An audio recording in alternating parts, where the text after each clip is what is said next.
Всем привет! Всем привет! Всем привет! Эй, как там? Эй, делает Сережа. Вот, всем привет, всем привет, всем привет. Это снова я. Извините. Меня долго не было. Нет, я был. Я был зимой. Вот. Я был зимой, а теперь пришел к вам летом. Был Вот зимой, но так, был да? весной. Да, вот так. Вот Ну, думайте. пришел к вам уже летом, да. Летом.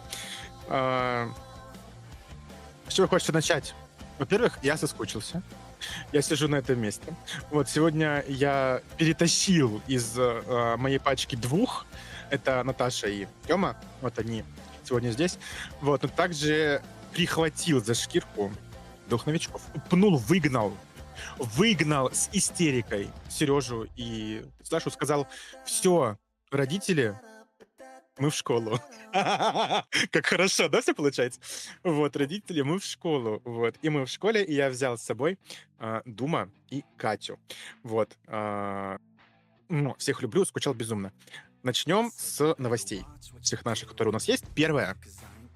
На YouTube-канале Lost Days Club вышла серия «Властелина колец», которую у нас ведет наша любимая Катечка на мастерском стуле. Вот. Обязательно смотрите, потому что вайбы там невероятные. Ничего более уютного за последнее время я не смотрел вообще. Вот. Хотите человые вайбы? Вот. Это вот прям как надо. Понятные референсы, понятные вайбы. Приятно смотреть. Ребята классно играют, Катя классно водит. Смотрите обязательно. Я к вам на самом деле с грустными новостями. Millstone — это последняя игра, которая выйдет в этом месяце. Мы уходим в отпуск. Вот, мы уходим в отпуск на 2 месяца, не пугайтесь. Мы не на совсем, мы ненадолго.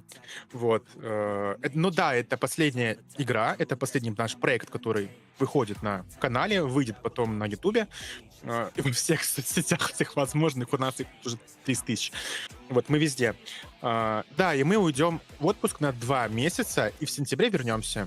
Июль-август мы будем отдыхать, готовиться, собираться силами, вот, продумывать, что мы будем делать дальше. Вот, и в сентябре вернемся к вам уже заряженными. Вот. Что еще? Сегодня я буду вести вам по своей системе. Вот. Это сборник кратких правил. Оно будет нарастать. Пока что это очень большая система, это мой очень давний проект. Давнее даже, чем Резидент, если быть честными. Вот. Называется «Старшая школа Millstone». Это кинематографичная система, не похожая ни на какие, по вайбам. Вот. Это система, которая позволяет вам погрузиться в наши любимые сериалы. То есть это «Элита», «Ривердейл», очень, очень странные дела, да хоть «Волшебница школы Винкс», хоть, блядь, «Алфея», правда.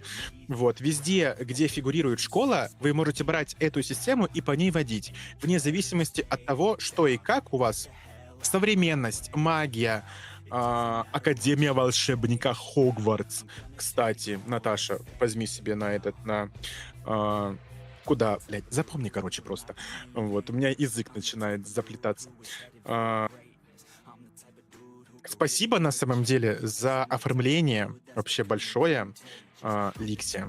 Ликса, если ты сейчас смотришь, Лизочка, ты вообще мой лучик солнца. Она смотрит. Вот, потому что я написал Ликсе, да, она смотрит, и я тебя безумно люблю вообще. Лиза недавно перенесла операцию, поэтому давайте пошлем ей сердечки в чатик. Вот. Несмотря на то, что она вот прошла такую вот операцию, она все равно нарисовала нам арты в сроки, вовремя. Да еще и какие, вы их можете увидеть, и увидите их ближе через несколько мгновений, да? Вот.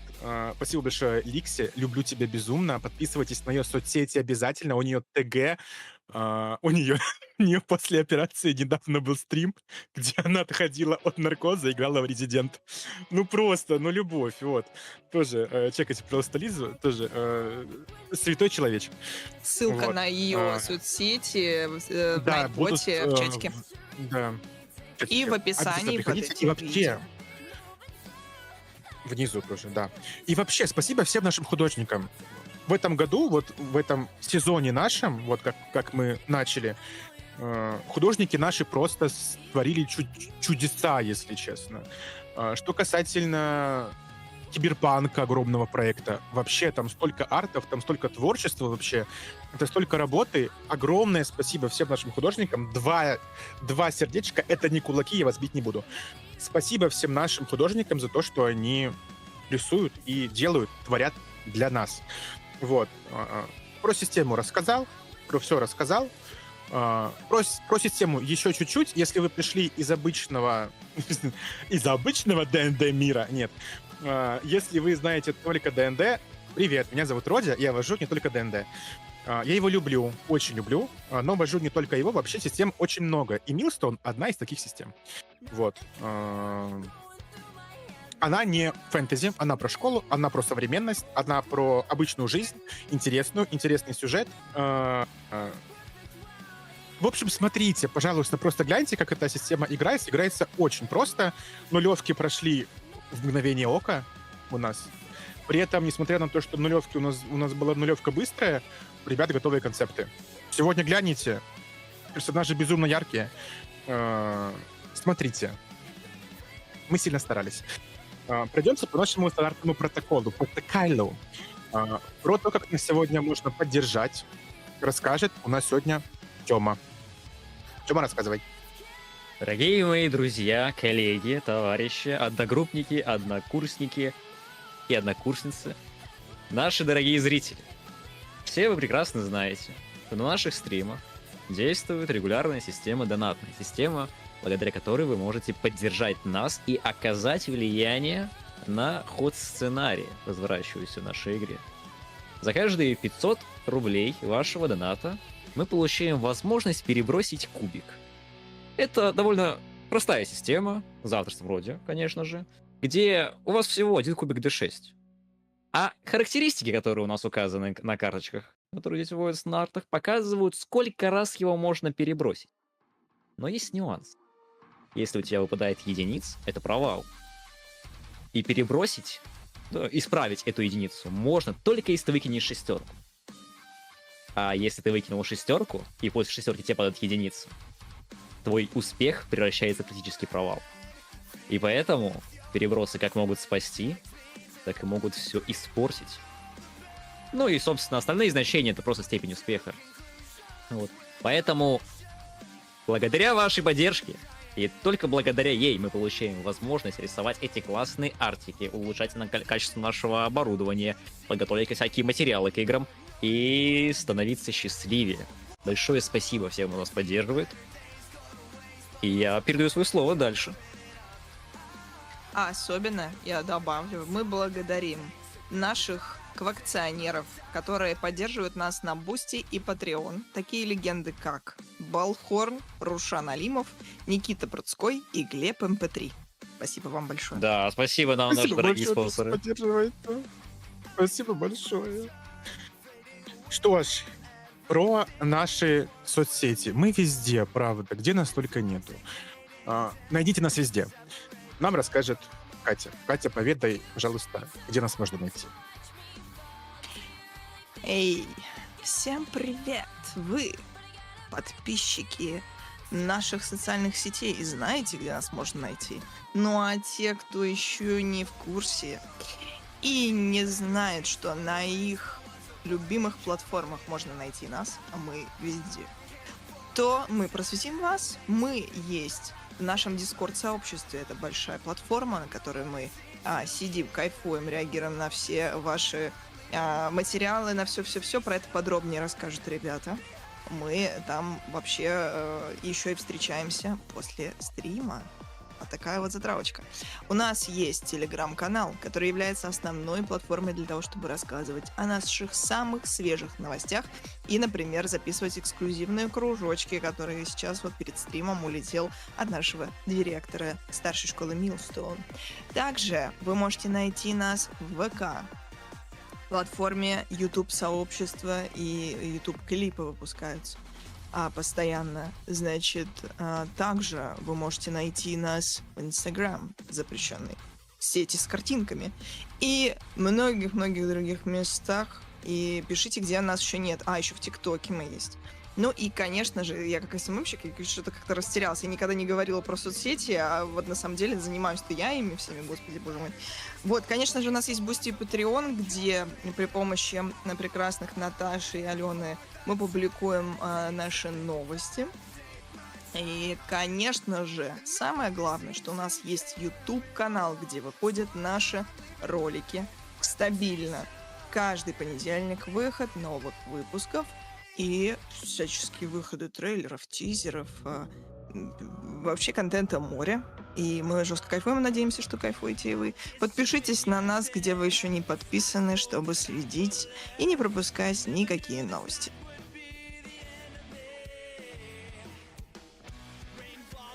Спасибо большое. Все ссылки внизу. Жми прямо сейчас. А то оставлю у себя после уроков. Спасибо большое, Катя. Директору. Про нашу... Что? Да, я. К директору! Про нашу... К директору! Про нашу желтую ссылочку. Мне шутка пришла в голову, лучше не говорить. Про нашу желтую ссылочку нам расскажет про наше мира. Расскажет Наташа. Наташа, пожалуйста, расскажи про нашу желтую ссылочку. Я поняла, какая твоя шутка. Ну что ж,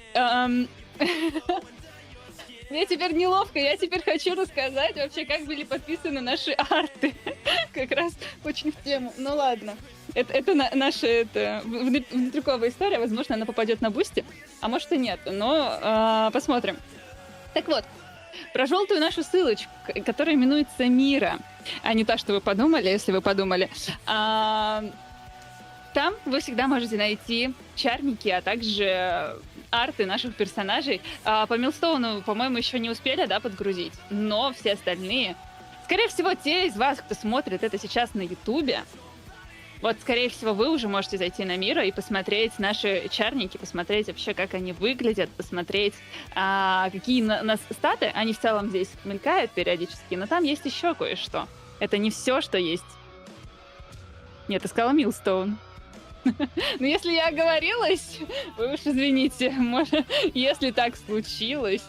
Это все вот шуточки про желтенькие ссылочки. Вот. Собственно, да, заходите на наши миры, смотрите наши чарники, смотрите наши карты, которые там тоже бывают. Возможно, не по этой системе, но по другим обязательно. Все, передаю слово директору, не хочу затягивать. Спасибо большое, мы не будем тянуть никого ни за что. Послание в будущее. Сегодня на плечах широких. Дума, пожалуйста, расскажи нам. Что расскажи? Говори, вещай. Здорово, ребята. Как бы сейчас не были бурны океаны и моря, помните, что мы киты. Мы под водой пройдем все турбулентности. Что мы, блядь, стая, мы команда. Киты издают какие-то такие звуки. В общем, ставьте лайки, ставьте комментарии. Знайте, что все выйдет, если вы будете вместе с вашей семьей и с вашей стаей. Не забудьте подписаться также на все, рассказать все своим друзьям. Вы самые лучшие, у вас все выйдет. Я вас люблю. Что же, давайте делать красиво. Зажигаем.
Все началось обычным весенним днем. Он не предвещал ничего необычного. Повседневная суета.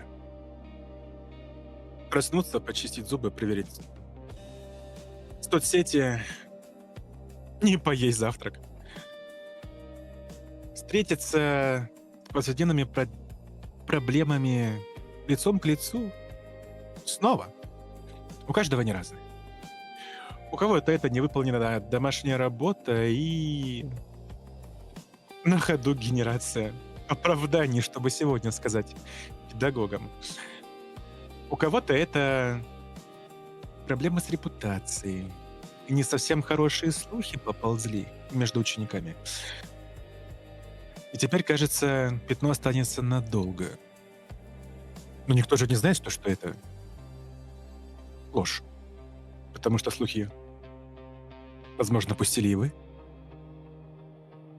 А вот у кого-то дела не так хороши. Деньги. Их всегда мало. Всегда не хватает.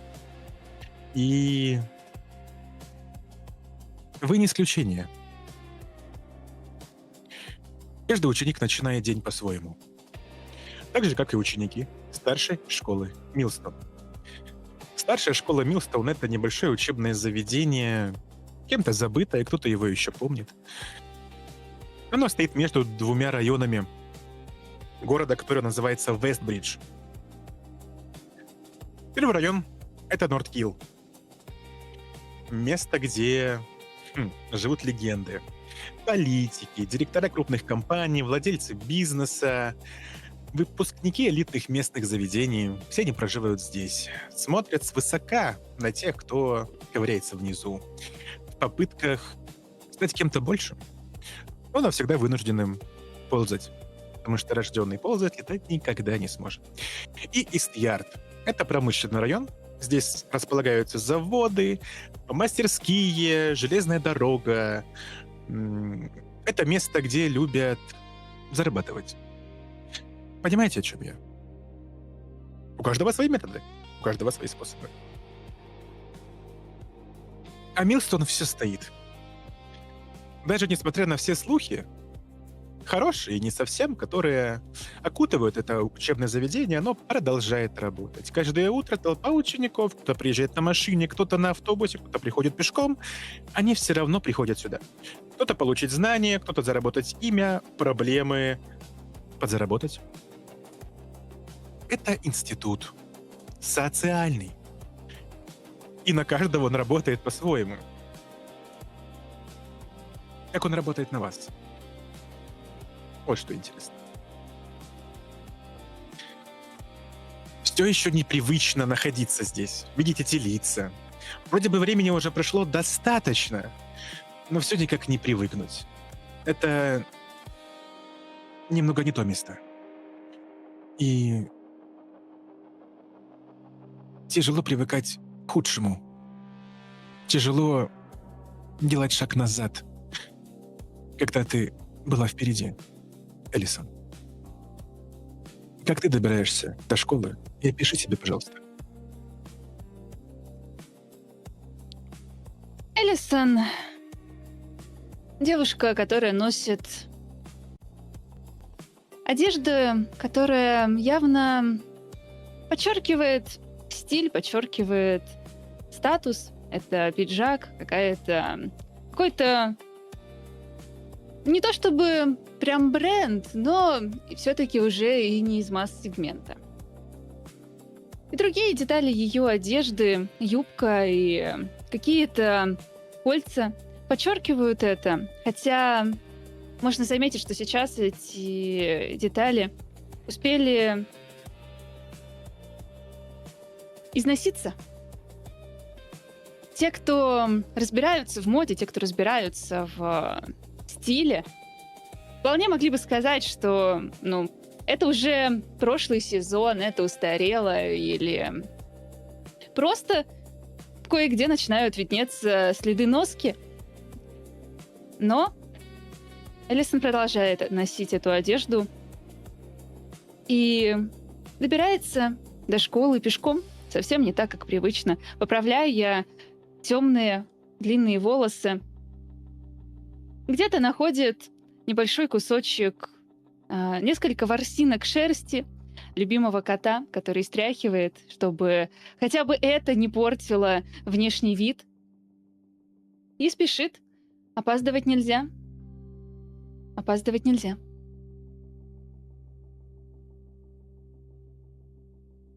Ты вторишь другому голосу, который проходит мимо тебя.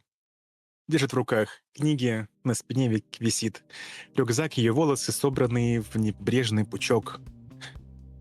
Она чем-то похожа на тебя. Только ты была другой, а она нет. Ее зовут Саманта Вейл. Типичная тихоня.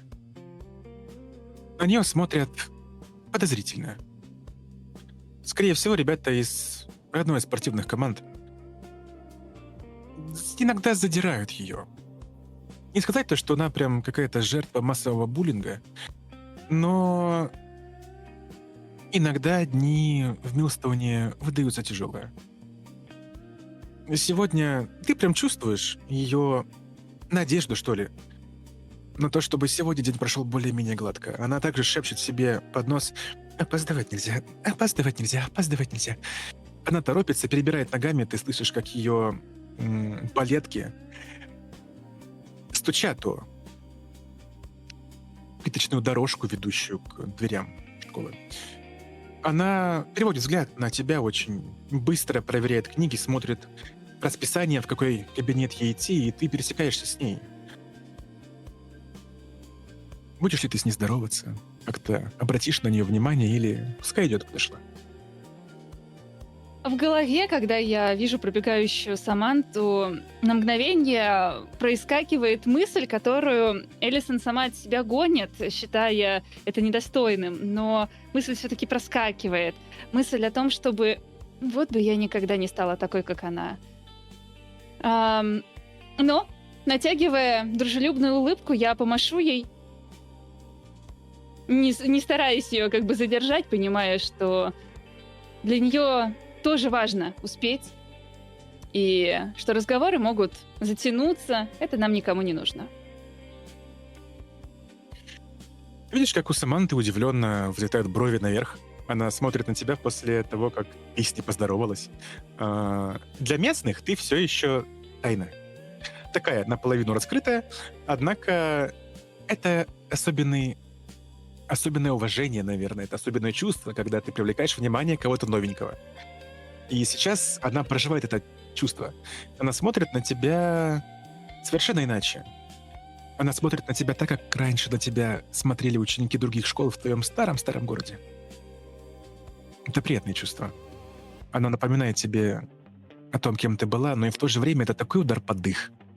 Потому что сейчас ты здесь. И понимаешь, что ты от нее ничем не отличаешься. Она смотрит в расписание очень быстро. Уходит куда-то, пытается скрыться, возможно. Но тут, законом жанра, понятное дело,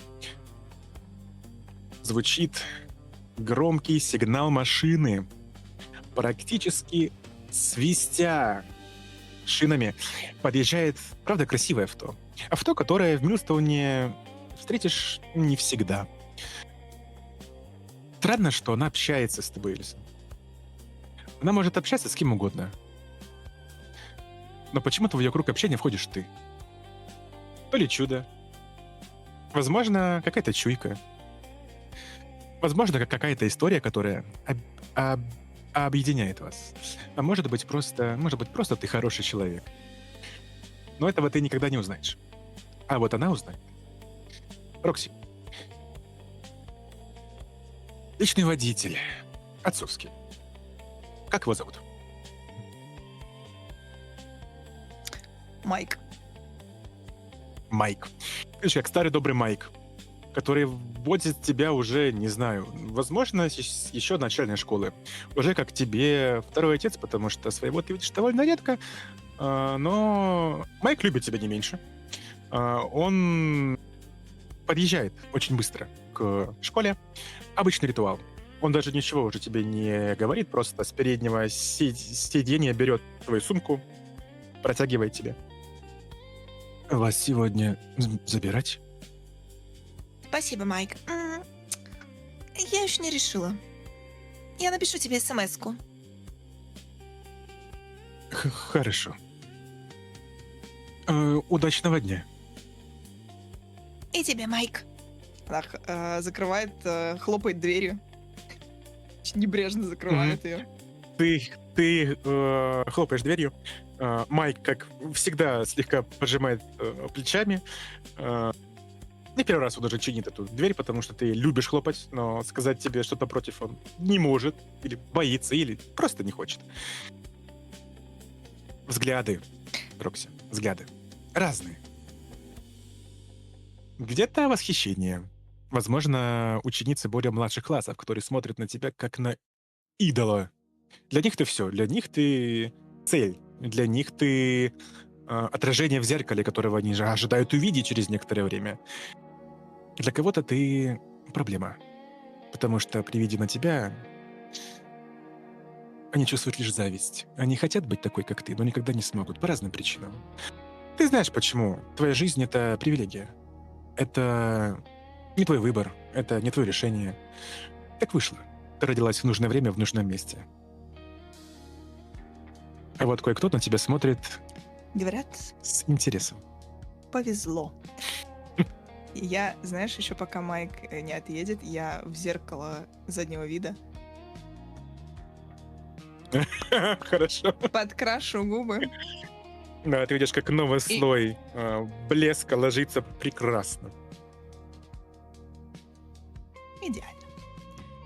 И я просто понимаю, что на меня смотрят там маленькие, младшие классы, маленькие девчонки, может быть, парни.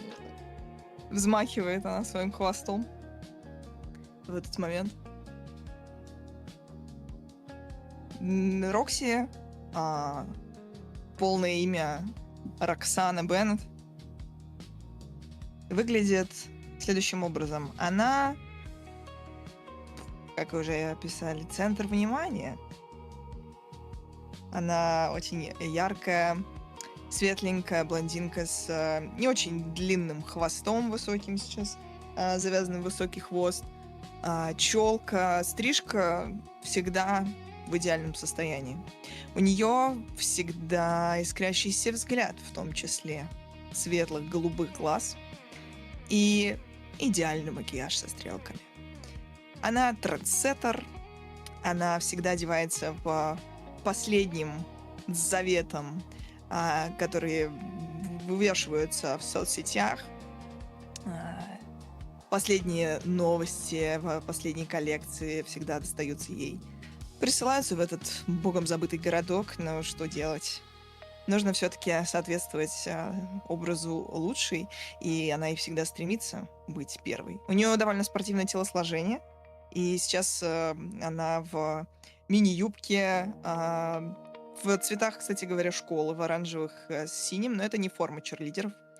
Это новая коллекция. Лакост. Собственно, теннисная юбка, кофта вместе с бомбером надета у нее, и маленькая сумочка, в которой нет ни одной книги. Место, которое есть только для смартфона, несколько блесков косметики, которые нужно подправлять, и жвачки. Ты видишь взгляды этих учениц, шум всего возможного, вообще всякой ерунды в твоей сумке, кроме книг, кроме того, ради чего ты сюда приехала. Да не ради учебы, кого ты обманываешь. На тебя смотрят не только дети, не только завистники, не только другие ученики, на тебя смотрит еще и он. Нет, Сэм, не ты. Это местный шут, его зовут Оливер Брукс. Он подходит к тебе в такой очень язвительной форме, смотрит на тебя, окидывает взглядом, как хвостик следует за тобой. У тебя новая прическа, новый блеск, новые волосы, новая одежда, новая юбка. Ты вся новая? Это вообще ты? Это я, да. Нравится? Слушай, вообще безумно. Вообще, ты потрясно выглядишь. Слушай, может, все-таки сходим куда-нибудь? Сэм, стена подвинется. Спасибо. Не за что.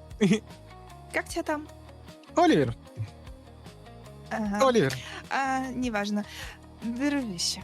Она так Да, чуть-чуть, не знаешь, важно. берет его за плечо, сжимает, знаешь, не его плечо, а куртку, которую он.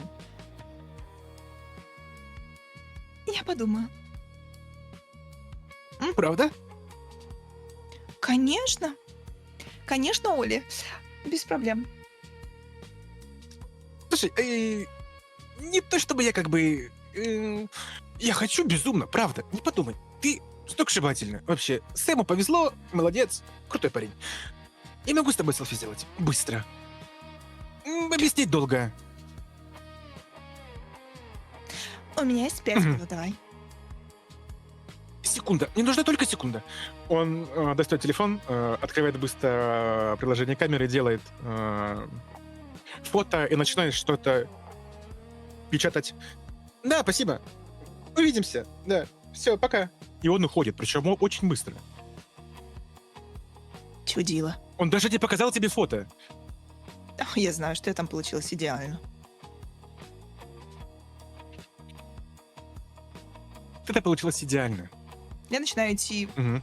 в сторону школы, Мгм. так покачивая бедрами, здороваясь с теми, кого я знаю, поднимая руку. Ты, кстати, на пути видишь. Ты, кстати, видишь на пути Элисон. О, Элисон, доброе утро. Она подходит к тебе и, знаешь, чмокает воздух возле твоей щеки. Привет, дорогая. Доброе утро. Прежде чем ты ответишь Элисон, вы обе чувствуете эту тяжелую энергетику, особенно Рокси после того, что только что произошло, Сэм. Скажи честно, ты хоть спал сегодня? Тебе приходится тяжелее всего. Каждый день это попытка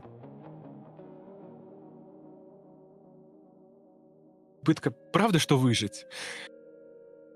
Это попытка обмануть, я не знаю кого, себя, обмануть систему, обмануть работодателя, обмануть хотя бы кого-то.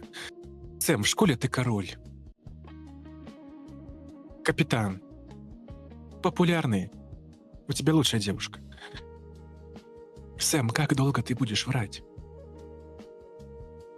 Кем тебе приходится подрабатывать, Сэм?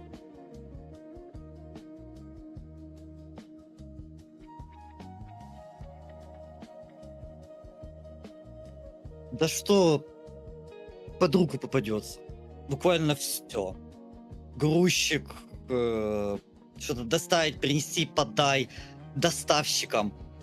Ну, самые неблагодарные, можно сказать, работы, которые вообще не соответствуют уровню и статуса, как его, наверное, прозвали в наших соцсетях, новый король Колы. Возможно, только благодаря тому, что он завел роман с Рокси. И это пиздец давит. И, возможно, в очередной раз, после очередной бессонной ночи на этих ночных подработках, он сейчас с очень странным видом плетется в школу. Нашу старшую, любимую школу Милстон, от которой он продолжит. Сэм, сонливость проходит очень быстро, потому что ты видишь этого... клоуна, по-другому ты его не назовешь, Оливер. Он заноза в задницу у всех, особенно в твоей. Он не раз подшучивал над тобой. Скорее, знаешь, как гиена пытается подшутить над, не знаю, львом. Он обвинял тебя во всем, что ты с Рокси чисто из-за денег. Он знает, что у тебя проблемы есть. В принципе, некоторые об этом знают. Те, кто замечали тебя работающим в ночные смены. Потому что очень тяжело находить иное время для работы, когда у тебя учеба, тренировки, сногсшибательная девушка и какая-то репутация, которую тебе нужно еще поддерживать. Остается только ночь. Успеваемость, да пошла она к черту. Ты капитан хоккейной команды. И ты Милстоуна. Милстоун Уэйлс. Скажи, пожалуйста, Сэм, как вообще у твоей команды-то дела идут? Победы последние недавно хоть какие-то были?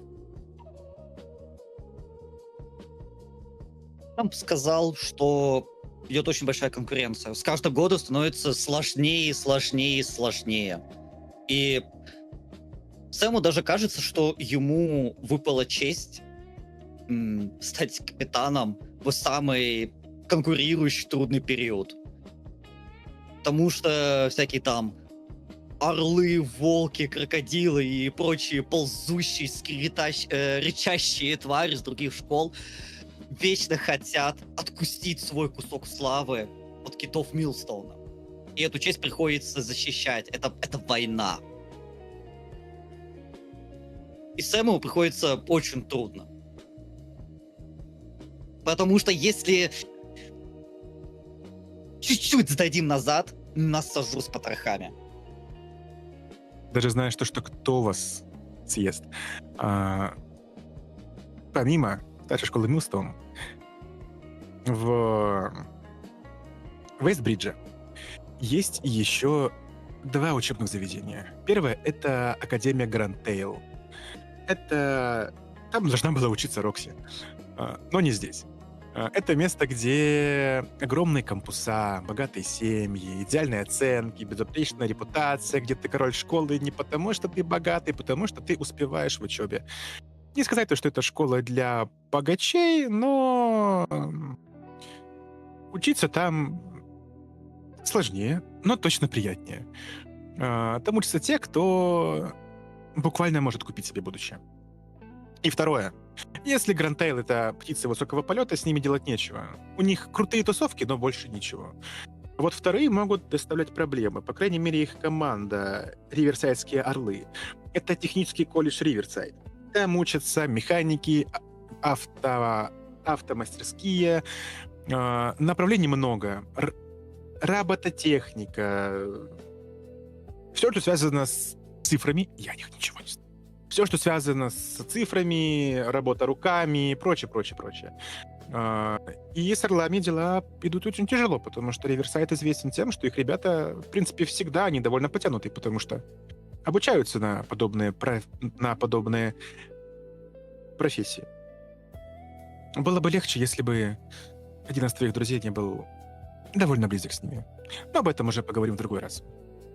Сейчас кровь кипит. Кровь кипит, потому что Оля подошел к ней. Заговорил. Она его коснулась.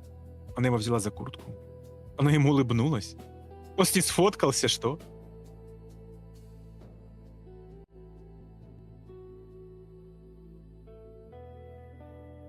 Потому что сначала казалось, он заспанные глаза с мешками протер. О как. Ладно. Да, я думаю, да, просто пойдет, так сказать, навстречу как-никак утро. К Рокси, конечно же. Ты начинаешь идти в сторону Рокси, которая чмокает щечку Элисон, здоровается с ней. Твой взгляд проходит куда-то через дорогу от школы. И среди переулков ты замечаешь блик знакомых очков. Ну, в общем, как-то так-то и вышло. Я не хотел, чтобы у меня с ним проблемы были. Но получилось как-то иначе. Ну, я ему должен был. И ребята у него дерзкие особо. К чему я это? $20 у тебя не найдется. Я верну, правда. Сейчас дела плохи, заказов мало, копы кругом шмонают. Тяжело заниматься тем, чем занимаюсь ты. Ну, $20 это для тебя же не особо большие деньги. Доминго, ну помоги, ну, пожалуйста. Я догадываюсь, с кем я разговариваю. Это мой знакомый по имени Лазген, торговец травкой. Да. Доминго поправляет свои очки. Нужно заметить, что он не просто пришел в школу, он приехал на скутере марки Yamaha. как раз, наверное, он снимает шлем, он кладет его на ручку, закрывает байк, поворачивается к нему. Дружище, 20 баксов большая сумма. Я понимаю твою ситуацию. И я могу тебе помочь. Я одолжу тебе 20 баксов. Но все-таки будет небольшое условие.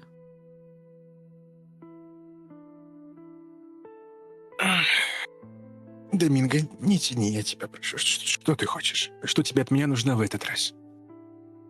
Давай так. Мы с тобой условимся, что я одалживаю тебе 20 баксов, а с тебя услуги. Ой, блядь. Я могу ее попросить, а могу и не просить. Но если вдруг станется, что мне от тебя что-нибудь потребуется, информация, компромат на кого-нибудь или, косячок закончится, то я к тебе обращусь. Ты согласен? Доминго, ты... Нет, правда, ты классный друг, но в прошлый раз, когда я пытался найти информацию, которая тебе нужна была на Беттани Фокс, мне потом не совсем сладко было. Ее родители узнали о том, что я за ней следил, они подумали, что я какой-то маньяк, и от дома Беттани я убегал по дулам винтовки ее отца. Он думал, что я пытаюсь прорваться, и... Давай так. Хорошо. Я помогу тебе, правда. Все, что захочешь. Но у меня два... Почему вообще тебе условия ставлю? Ну, Доминго, я тебя прошу, чтобы у меня проблем не было. Ты знаешь, я помогу тебе. Заметано. Я не могу тебе гарантировать, конечно, что у тебя совсем никаких в жизни проблем не будет. Все-таки я не бог, понимаешь? Вот. Но я постараюсь сделать так, чтобы услуга, за которую я к тебе обратился, не доставила тебе большого количества хлопот. Я лезу в карман с бумажником, а там набитые купюры. На самом деле Доминго обеспеченный человек. Вот. И несмотря на то, что у него очень напряженные отношения с родителями, он может себе позволить, он иногда и таскает отцовские деньги. Там прям виднеется пачка, но он прикрывает рукой так, чтобы Вазген не видел, какое там количество денег. Он достает 4 купюры по $5, протягивает ему. Мы с тобой условились. Ой, условились, Доминго, условились. Он берет купюры, пересчитывает их, хотя их всего 4, но это делает снова и снова. Видимо, ему очень сильно нужны деньги. Он тут же достает телефон, вписывает что-то, убирает купюры в задний карман своих джинс. Убирает телефон опять, смотрит на тебя. Ладно, меня там уже пацаны ждут. У меня тренировка еще сегодня.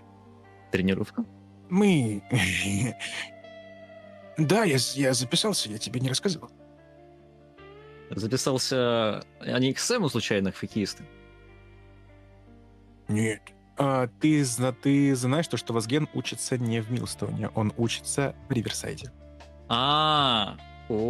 Мгм. Так ты, получается, играешь против Сэма. Ну ничего. Так куда ты там записался? Помнишь, мы говорили, чтобы у меня проблем не было? Помню. Давай я тебе скажу, а ты не скажешь Сэму. Я не хочу, чтобы он потом либо мне, либо тебе морду набил. Я ему не скажу, я ж могила. Я и секреты, это как филактерия.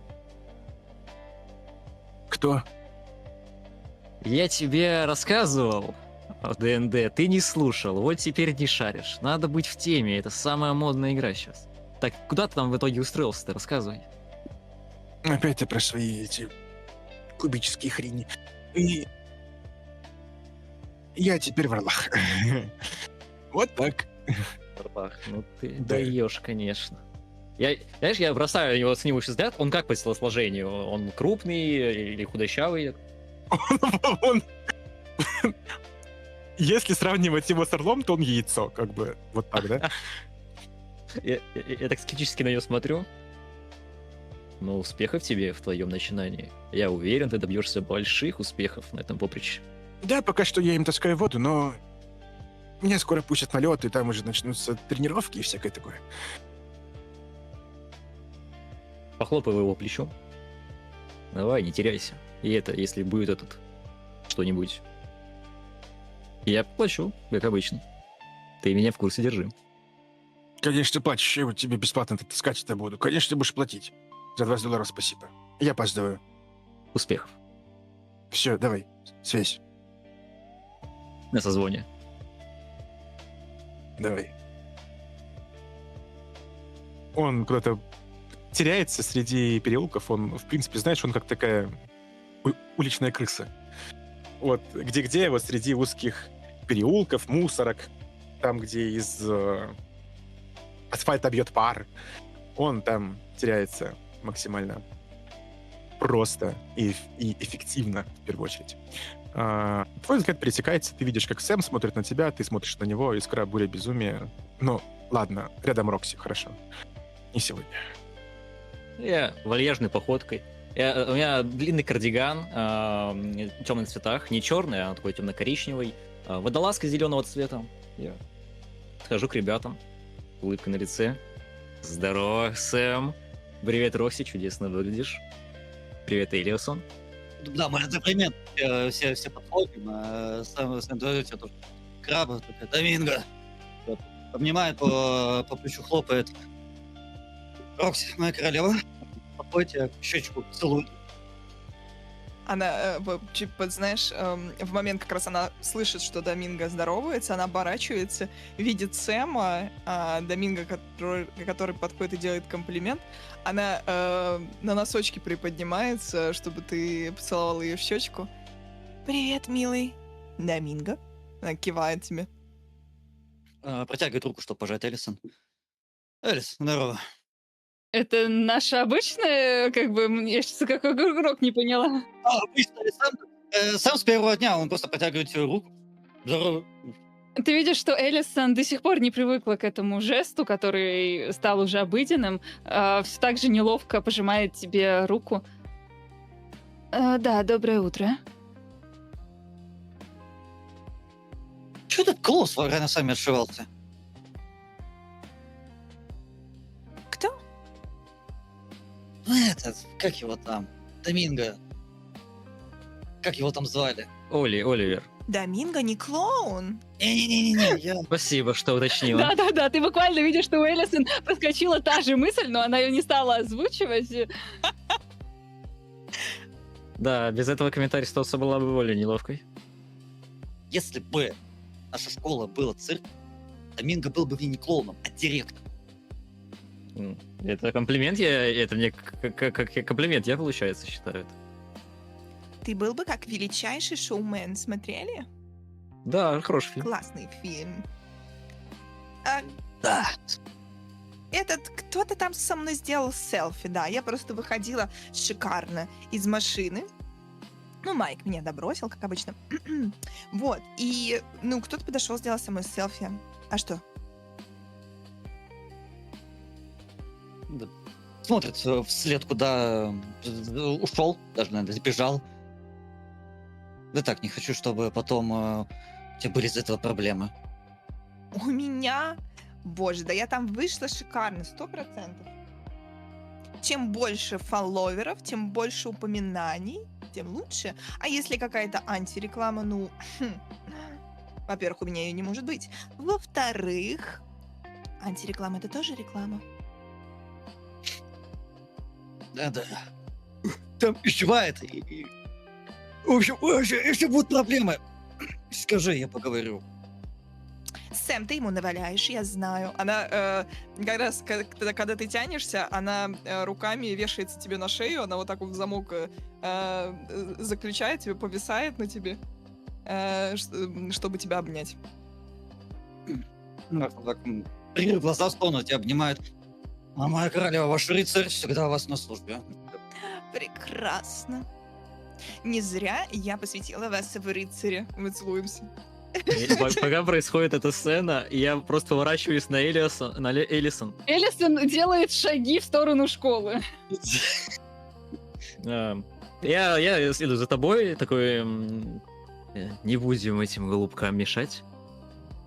Элисон, Доминго, в какой-то момент уходить не хочется, потому что, кажется, сейчас будет шок.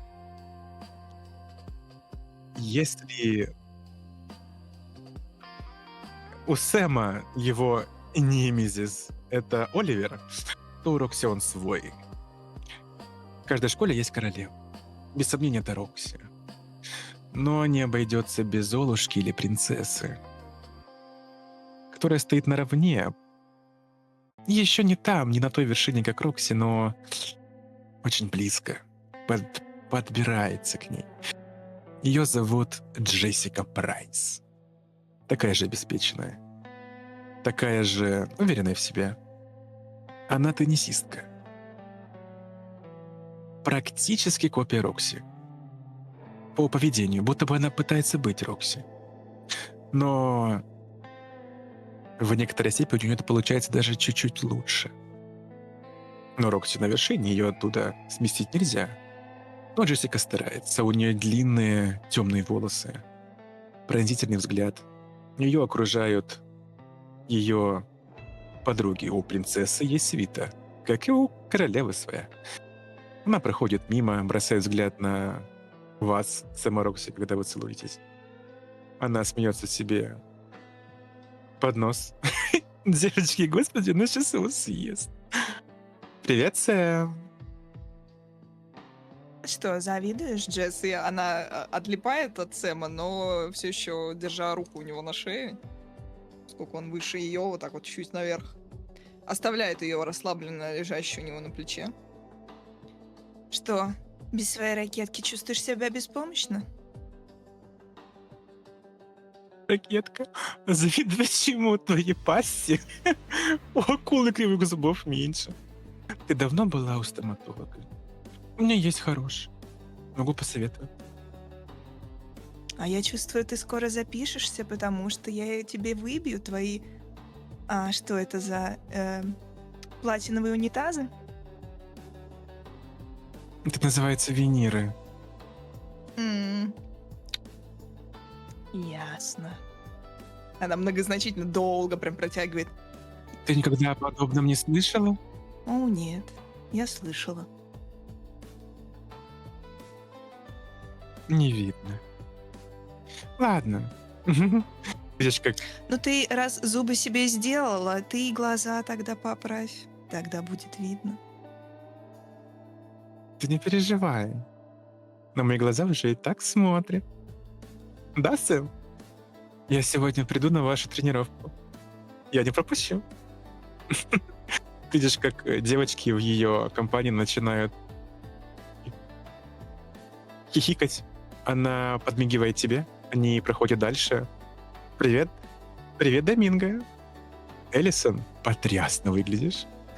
И они группой проходят дальше в школу. Я помашу им рукой, знаешь, может быть, кому-нибудь из девчонок, которые там вместе с ней идут, я подмигну, приспустив очки. Ну, ты видишь, как эта девочка, она так слегка, у нее краснеют щеки, она опускает взгляд. Хотя, в принципе, сделай мне бросок на прошаренность, Доминго. Прошаренность? Да. Ладно. 4. Ты...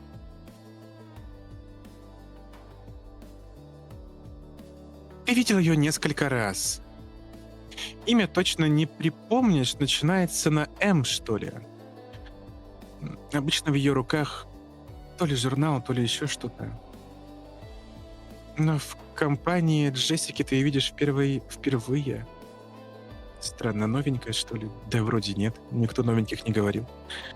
Что-то знакомое? Да нет, уже видел ее, давно уже учится. Что с Джессикой делает? Можно я к ней подойду? И раз уж на то пошло.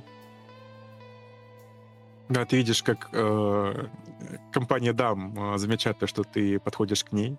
Джессика так слегка дергает ее за руку. Ладно, мы пойдем дальше. Если что, найдешь что. У тебя здесь дела. Да? Видишь, как они хихикая уходят, забегают в школу, оставляя эту таинственную незнакомку одну пока что. Найдет по запаху тухлятины. Проведя, кстати, рядом всю эту толпень, это Рокси! Так непонимающие на ее... Я Рокси. Ой, извините, не Рокси. Она Джессика. Джессика. Джессика, блин. Ой, это Всё такой разлёт. залет. Это залет, Ошибка номер 2. Ошибка номер 2. Что? Она, знаешь, скидывает руку с тебя. Спокойно. Переиграем. Сопроводив взглядом эту всю братью Джессики, сам так непонятливо стряхнет головой.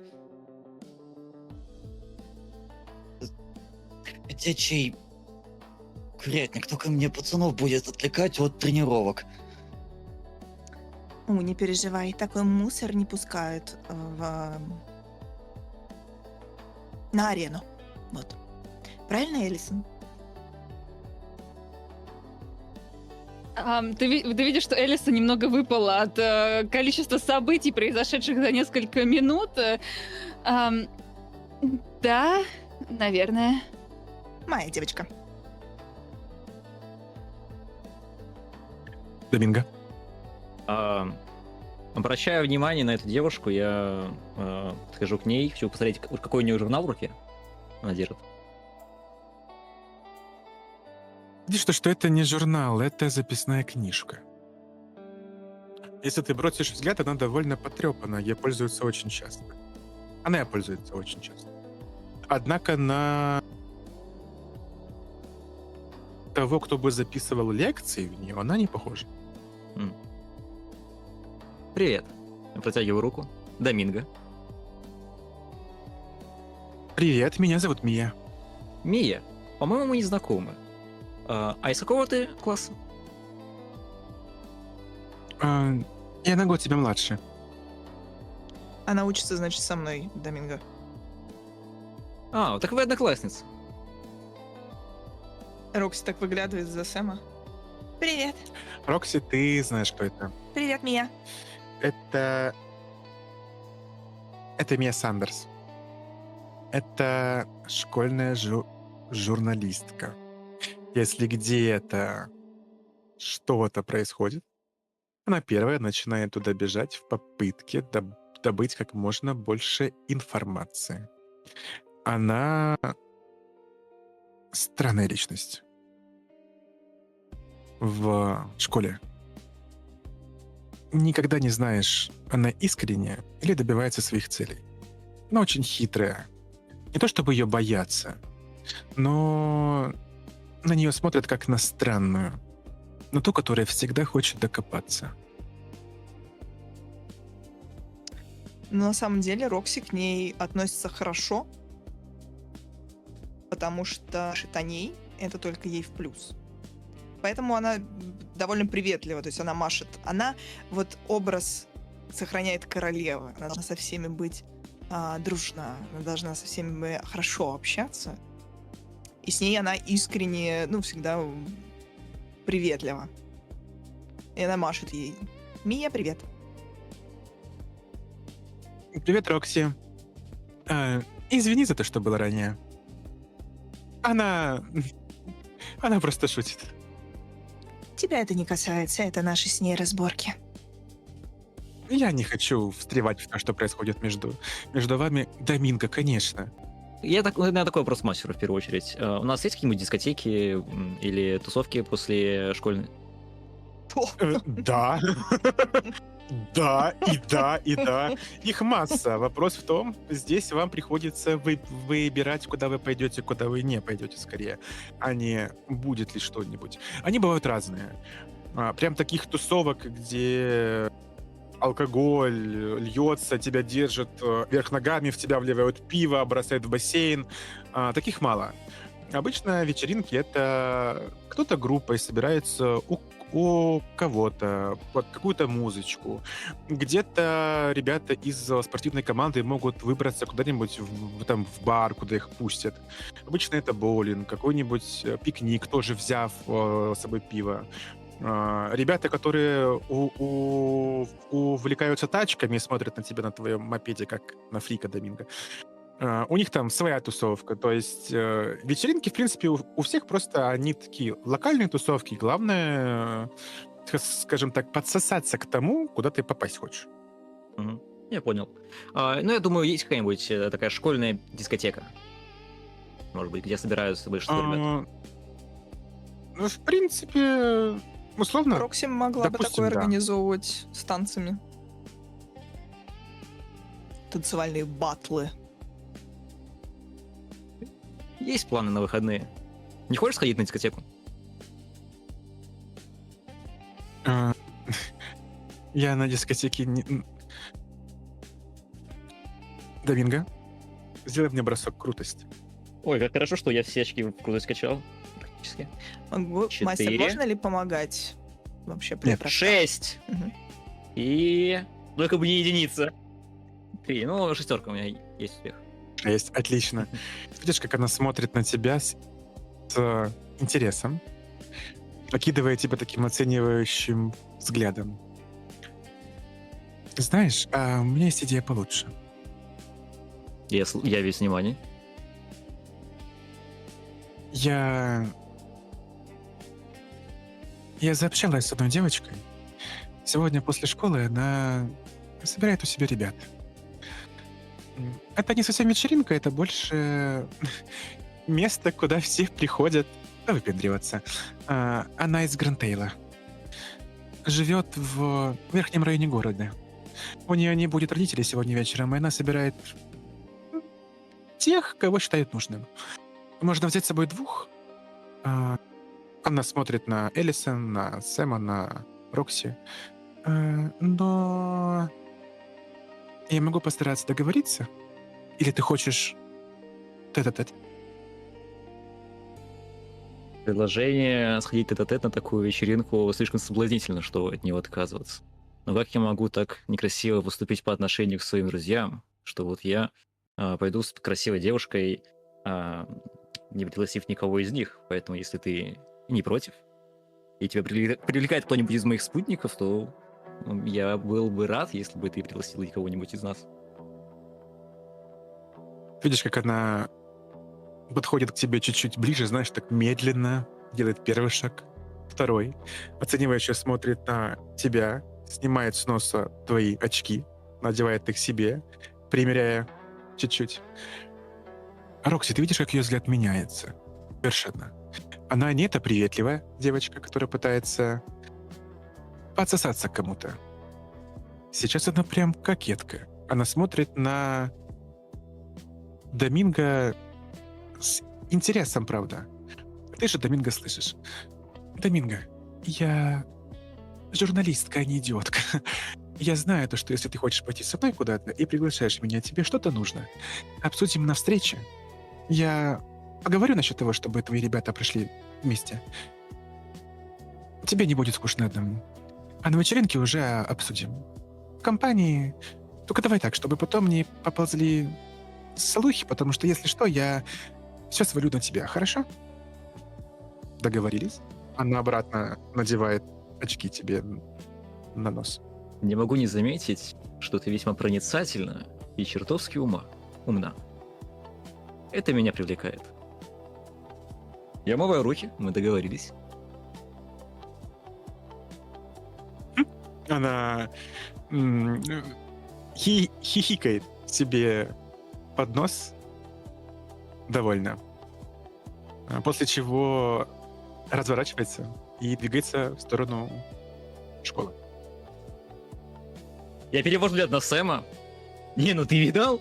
Ты видал? Сам все это время стоя обнимаюсь с Рокси, даже приобнимаем. Там, смотря на нее, что-то с ней обсуждал, такой, да, все видел. А, он ничего не видел. Я поворачиваюсь на Элисона. Что? Ты, ё Доминго, ты знаешь, я и так с утра ни хрена не выкупаю. И не догоняю, не выкупаю, вообще шайба моя, башка как шайба вылетает в пролет. Да, травмоопасный ты спорт себе выбрал. Последствия прилета Я его шайба по выбрал, голове. но неважно. Пришлось. Ну, в шлеме. Все нормально. Я поправляю тебе волосы. Ты их перекидываешь всегда на бок, а она тебе их на пробор выправляет обратно. Что тебе так идет? Нет, она тебе на пробор выправляет, что тебе ей так нравится больше. И она смотрит. Ты что-то совсем не выспался. Ты знаешь, как это у меня. М-м. Я посплю, у меня будет сегодня между двумя парами 3-часовой перерыв, я посплю там. Ровно будет примерно 7,5 часов сна. Как ты вообще? А кто я тебе даже утром ничего не написал? Все в порядке. Меня бесит эта Джессика. Ну, слушай, как бы мы этот курятник определенно не будем пускать на нашу на нашу площадку. Ты не подумай, ты всегда можешь быть там, потому что ты же из нашей команды поддержки как-никак, и я буду точно тебя рад там видеть. Кстати, Элисон, Доминго, тоже можете приходить. Обязательно. Да, приходите. Я тоже буду там. Как капитан черлидеров. Нужно держать себя в форме. У кого телефон? А у кого реально? У тебя, Стан. Да, Сэн параллельно с этим, как он ведет диалог, достает телефон, смотрит, кто ему звонит. Или написал. Неизвестный для тебя номер. Пытается позвонить или написал сообщение? Тебе пришло сообщение в Bloom. Неизвестный аккаунт. Название странное. Она смотрит в телефон. Что там? Скажем так, мастер, сам понимает, что это у него могут быть от этого проблемы, или он действительно без контекста получает это сообщение? Ну, или он примерно предполагает, что это мог быть. Сообщение ты видишь следующее. Аккаунт носит странное название Where is Emily? Где Эмили? Ниже идет текст. Ну ладно, открой его. Они лгут. Все было не так. Вы ее убили. Вы ее угробили. Виноваты вы.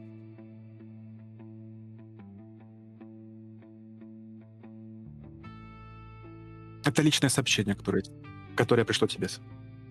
Да, сам глаза потирает, он выкупает, как говорится, что за Эмили, за кого идет речь, или не выкупает. Брось мне проверку прошаренности. Давайте. Прошаренность нулевая. Просто кубик просто один, да? Просто один. Это Один четверка. шанс. Это 4. Она точно не твой враг, она точно не твой друг. Слышал ли ты о ней когда-нибудь? Да. В принципе, да, Эмили, она может быть любая. Но ты быстро понимаешь, о ком доходит речь. Какая-то девчонка, которая училась раньше. Что с ней там было? Как она? Не то чтобы тебе это особо интересно было. Какая-то девчонка, которая училась раньше, звали ее Эмили. Что-то с ней было, что-то с ней стало. То ли в больницу попала, то ли в полицию, то ли еще что-то. Шел слух о какой-то Эмили несколько лет назад, ты еще в средней школе, что ли был.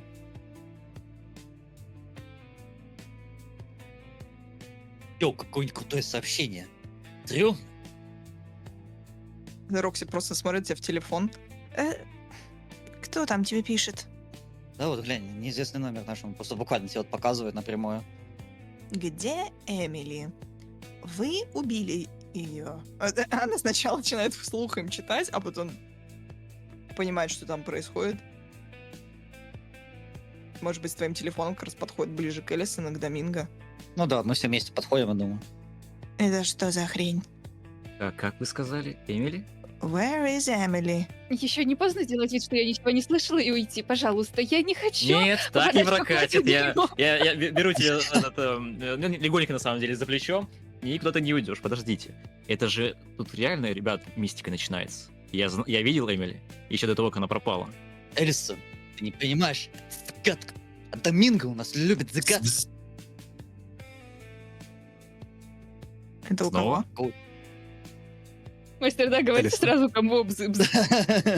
Нет, интрига, это ж... Кому же пришло сообщение?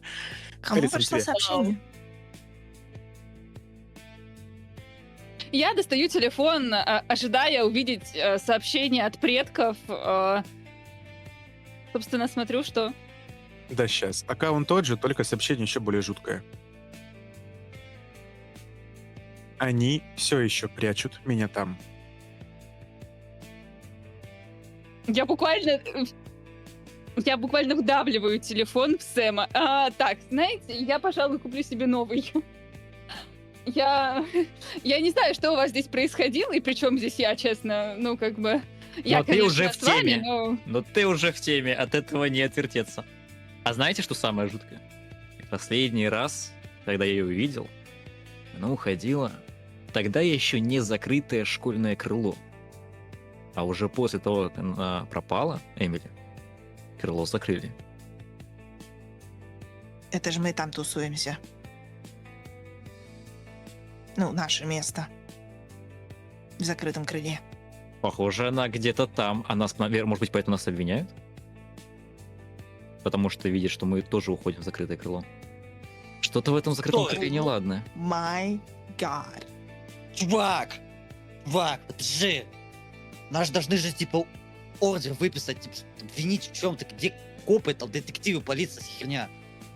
В чем-то вообще. Мастер, Не, Нас кто-то троллит. Рокси, я тебя слушаю. можно ли мне вспомнить, кто такая Эмили? Прошаренность. Давай.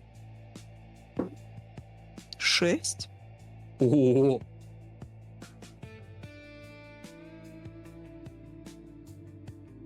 Ты прям...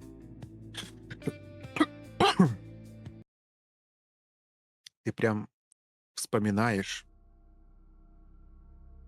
Ты тогда училась в средней школе, Рокси.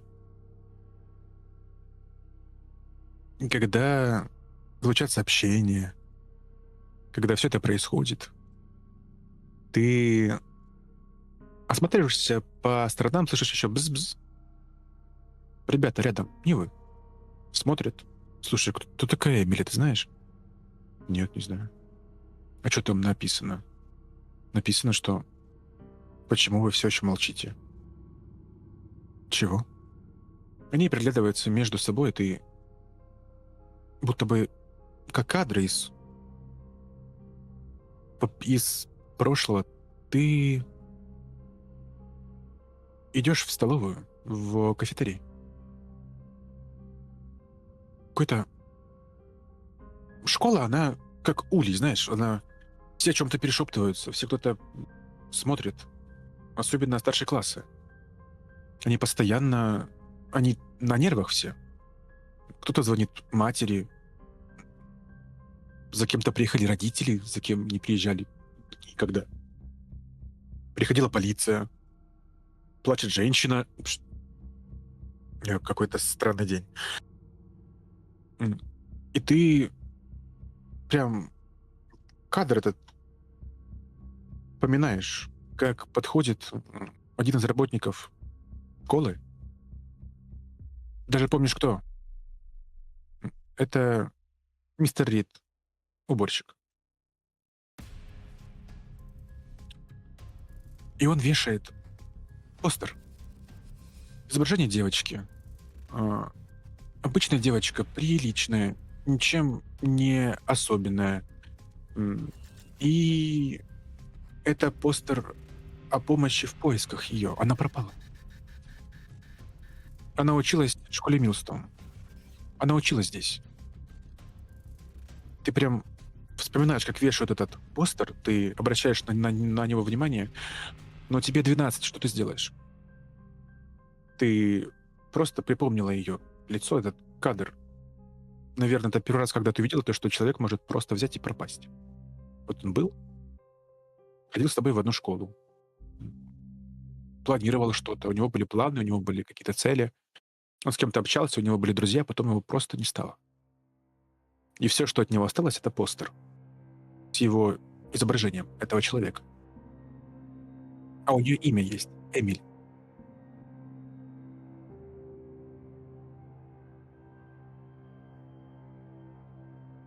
Ее будто бы осеняет, вот как будто бы вокруг все замедляется, и кислорода резко не хватает. Она просто вот так руку на грудь Сэму, вот так вот вытягивая ее. Подождите. Это получается, мастер, мне сейчас 17, пусть я и учусь младше, но там во сколько мы выпускаемся? 17-18, наверное, да? Это было 5 лет назад. Я училась в средней школе, мне было 12, когда она пропала. Я помню этот день, как сейчас, когда выложили ее постер. Вывесили ее постер на доску объявлений. Мистер Рид, наш уборщик, вывешивал его. Эмили пропала 5 лет назад. Я снова смотрю в мобильник Сэма и на это сообщение. Захожу в этот аккаунт, который нажимаю на него.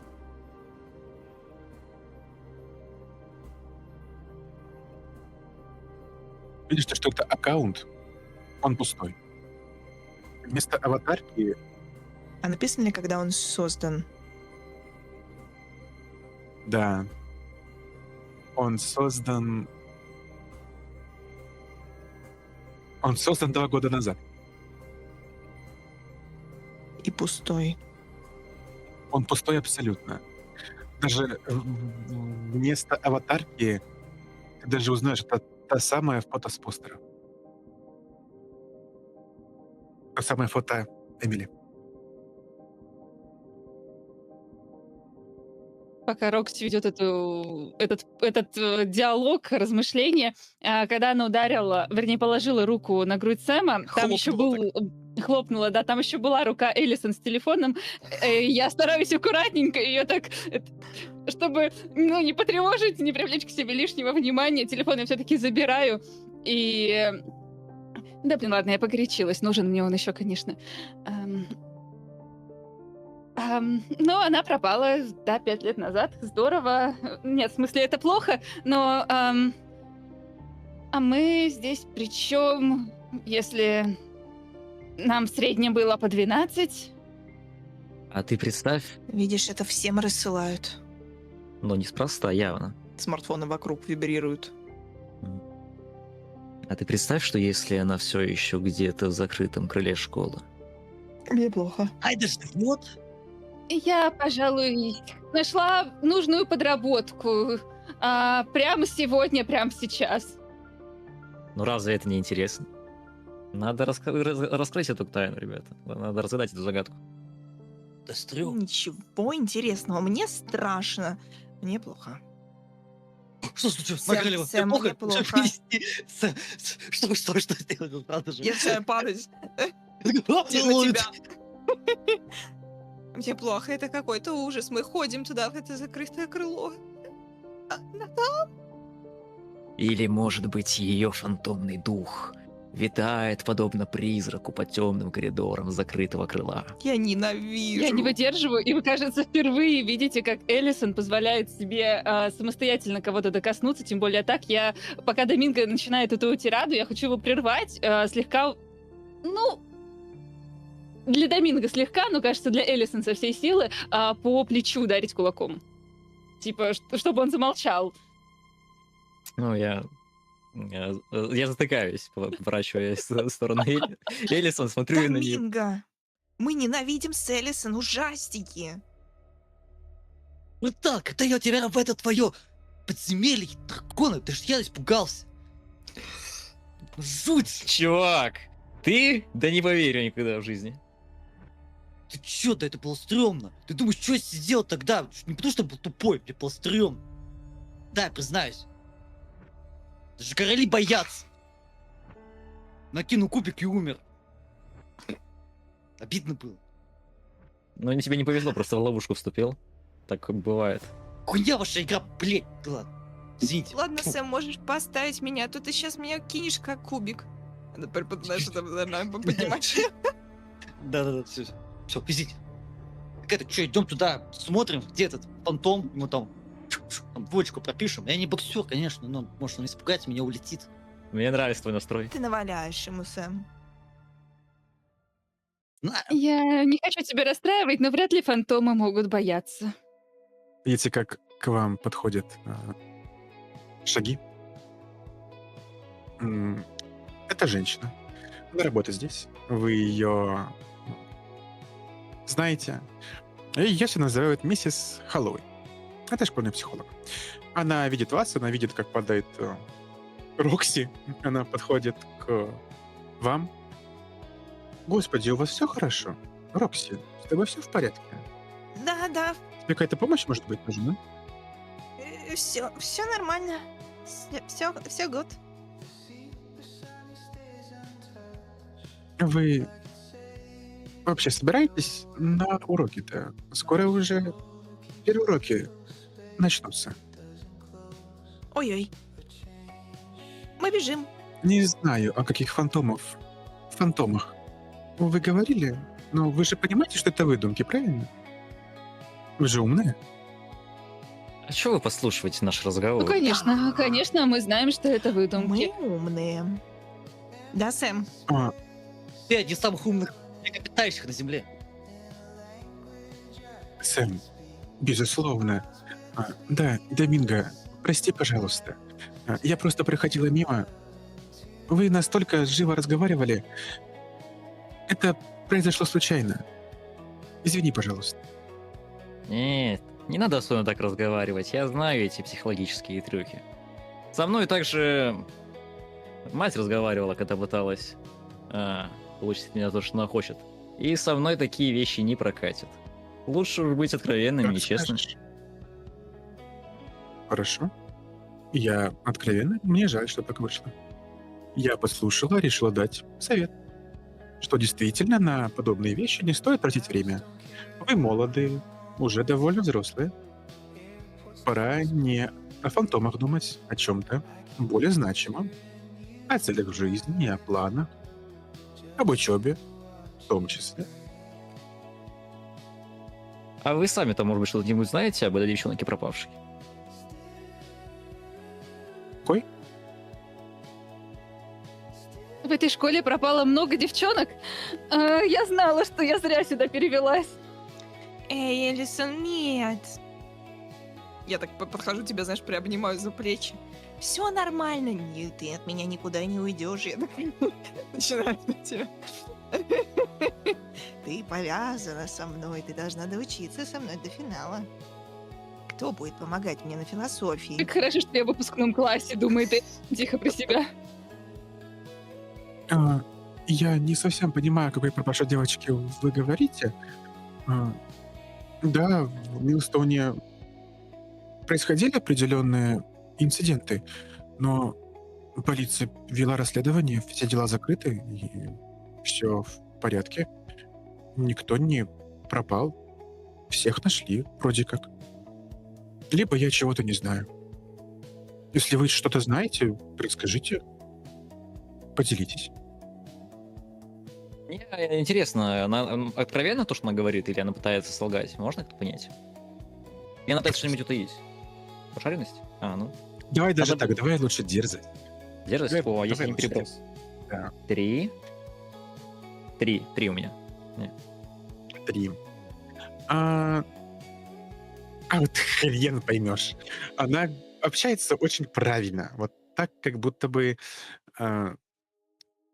знаешь, так общаются, когда ты вот проходишь аудирование, да, где-то, диктант или еще что-нибудь. Там вот общаются точно так же. Вроде бы естественно, но в то же время явно это что-то из методички, знаешь. Ну, знаешь, я думаю, она может даже догадаться, что я пытался ее прочитать. У меня ничего не вышло, я просто качаю головой. Вы знаете, нам пора на учебу. Совсем нету времени для того, чтобы вести разговоры с психологинями нашими. Я поэтому поспешу, с вашего позволения. Давай так. Хорошо. Но у меня есть имя. Я хочу, чтобы ко мне обращались по имени миссис Холлоуэй. Я не психологиня. Это моя профессия. Да. Но я все еще старше тебя и попрошу относиться с уважением. Я не буду вас более отвлекать.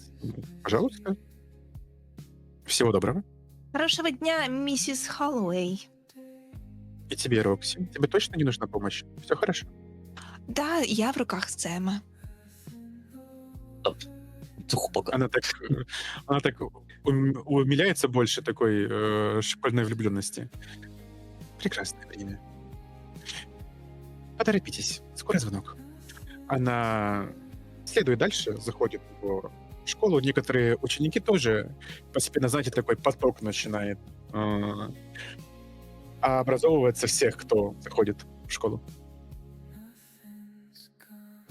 Ладно, да. Че, ребятки, давайте тогда соберемся уже после пар, резаемся сном. И часика будет, мы решаем этот вопросик быстро.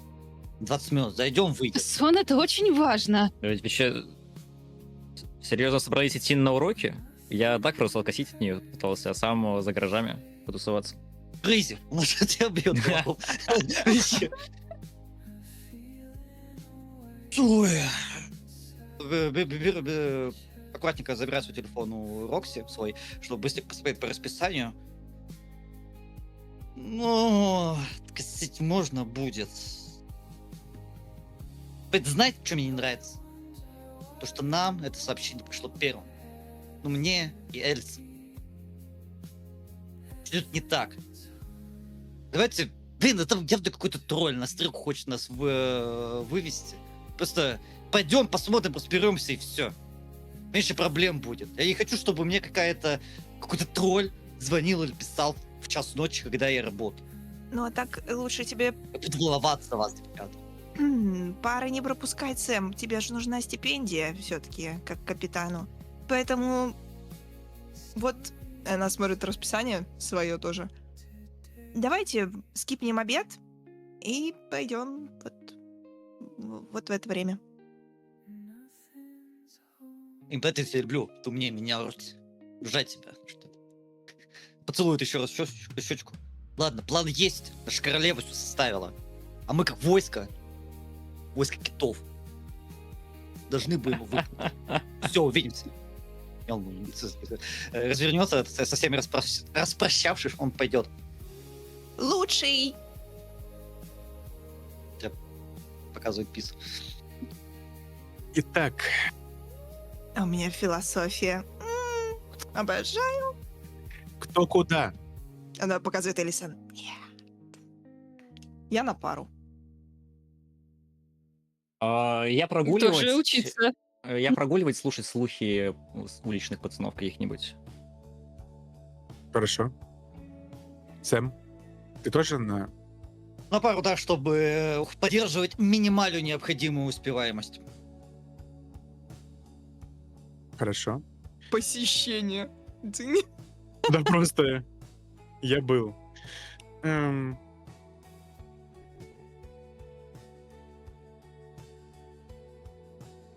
Рокси, Элисон, Сэм. Уроки проходят обычно. Обычная суета. Что-то вы слушаете, что-то записываете, что-то пытаетесь запомнить. Обычный процесс учебы. Тебе, Элисон, пришлось написать какой-то очередной тест. В последнее время вас заваливают тестами. Еще бы, время близится к концу учебного года. Скорее всего, нужно сдавать отчеты. Даже учителям. Итак, отдыхали долго. И... Элисон, ты пытаешься всеми силами погрузить себя в процесс учебы. Лишь бы отвлечься от того, что происходит вокруг тебя. Ты откладываешь телефон в сторону. Черт, нет, Не буду смотреть. Это просто какая-то шутка. Кто-то решил пошутить, наверное. Но поток мыслей, Элисон, у тебя начинает работать. Первый вопрос, который у тебя появляется, даже если если хотели пошутить. Где шутки? Где смех? Где хотя бы какое-то издевательство? Почему нету жертвы? Почему все? Да и кто будет прикрываться Эмили? 5 лет прошло. Половина не помнит даже. Почему Эмили? Бз-бз. Подожди, тебя. Оборачиваешь, видишь, как опять какая-то девочка читает сообщение. Откладывает телефон в сторону, не придавая значения этому. И так на протяжении всего урока. Бз-бз. Бз-бз. Все уже даже, знаешь, даже это чувствуется в классе. Как все начинают немного, не то чтобы нервничать, а все какие-то раздраженные. Однако оставшаяся часть урока проходит спокойно. У тебя высокая прошаренность, поэтому тебя даже не будут спрашивать, к тебе не особо пристанут. Но ты понимаешь, что одну деталь подметишь на уроке, Элисон. Сообщение пришло не всем. Кто-то даже не в курсе о том, что сообщение расходится. Возможно, еще не пришло. И придет. Рано или поздно. А кому-то уже пришло 2 сообщения. Прокси. На уроке философии мистер Грант подметит то же самое. Бз-бз. Бз-бз. Видишь, как он злится на одного из учеников. Говорит: так, принеси мне телефон свой. Что там? Что может быть важнее философии? Принеси, я гляну, что там. Права мне качать не нужно. Да не буду смотреть, ладно. Просто положи его мне на стол. Видишь, как ученик недовольно передает телефон, и ты подметишь, Рокси, то, что все-таки профессор Грант заглядывает в телефон. Как он, я хочу посмотреть, прям понаблюдать за ним, как он реагирует, когда прочитывает. Он сглатывает ком в горле. Смотрит на телефон, смотрит на сообщение. После чего ты видишь, как он сглатывает ком в горле, явно нервничая, и переворачивает телефон экраном вниз. Ты видишь то, что подмечают несколько ребят. Видишь, как сидящая за несколько парт от тебя Мия бросит взгляд в твою сторону. Ты тоже видела? Но мне не приходило, да, сообщение, мастер? Тебе Нет, тебе еще нет. Тебе еще нет. Я поворачиваюсь на нее. Да, так странно. Жуть. Тебе приходило сообщение. Нет, а тебе? Мне тоже нет. Сэму пришло. И Доминго. Элисон пришла. А, Доминго. Ну, ты. Прошу прощения. Элисон. Угу. Элисон? Она же здесь вообще всего 3 месяца. Вот именно. Или 4. Или больше. Мия учится все время с нами, да? То есть она в моем классе от Да. начала. Да. Я ей показываю жестами, типа, чтобы не перебивать. А может быть, кто-то у доски отвечает в этот момент. 5 лет назад. Ты помнишь? Кажется, да. Плакаты висели.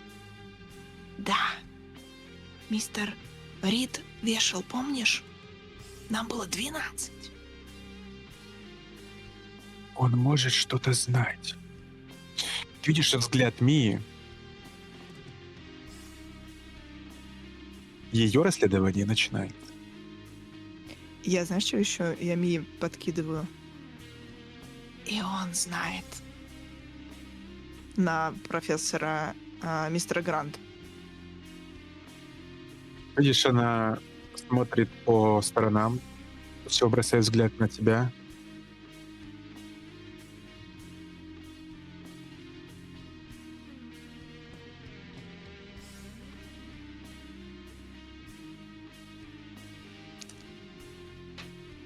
Странно.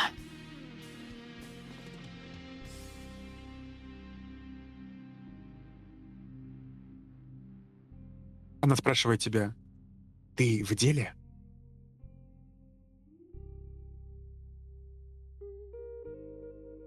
Я пишу ей в... Блум. Я пишу ей в Снаппик. Хорошо. Встретимся. Я ей делаю... присылаю фотографию расписания, выделив обед. Ага. Встретимся на обеде. Пишу. Хорошо. Сэм, ты знаешь, ты прикольно лежишь просто на этом столе, смотришь, куда ты ждешь, когда сон к тебе придет. Это урок, знаешь, ты капитан хоккейной команды. Да. Ты капитан хоккейной команды. Историк просто читает свою лекцию, он бросает взгляд на тебя. Даже видишь, что он просто пытается читать даже тише, чтобы ты просто выспался. Это хороший мужик. Это хороший педагог. Он мистер Хэллоуэй. Он понимает, что у тебя происходит в жизни. Видел тебя пару раз на твоих ночных подработках, поэтому даже не пытается мешать тебе спать. Поставит тебе хорошую оценку, скорее всего, отметит посещаемость. Даже не сколько потому, что ты капитан хоккейной команды, а просто потому, что тяжко в жизни. Он все понимает. И ты бросишь взгляд на открытую дверь. И в таком, знаешь, в полусне видишь, как проходит мистер Блэквуд. Держит в руках телефон, а затем приходит полицейский. Следует за ним. Не проходит мимо двери просто так, быстро. В это время ты тоже слышишь из соседней парты бз-бз. И в этот момент хоп, и ночная смена дает о себе знать. Засыпаешь очень быстро. Доминго.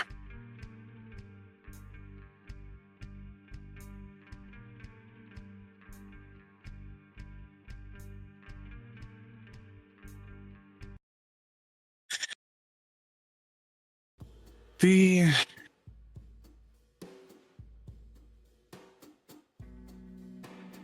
прогуливаешь уроки в очередной раз. Движешься по улицам Вест-Бриджа. Смотри, я тебе дам несколько локаций.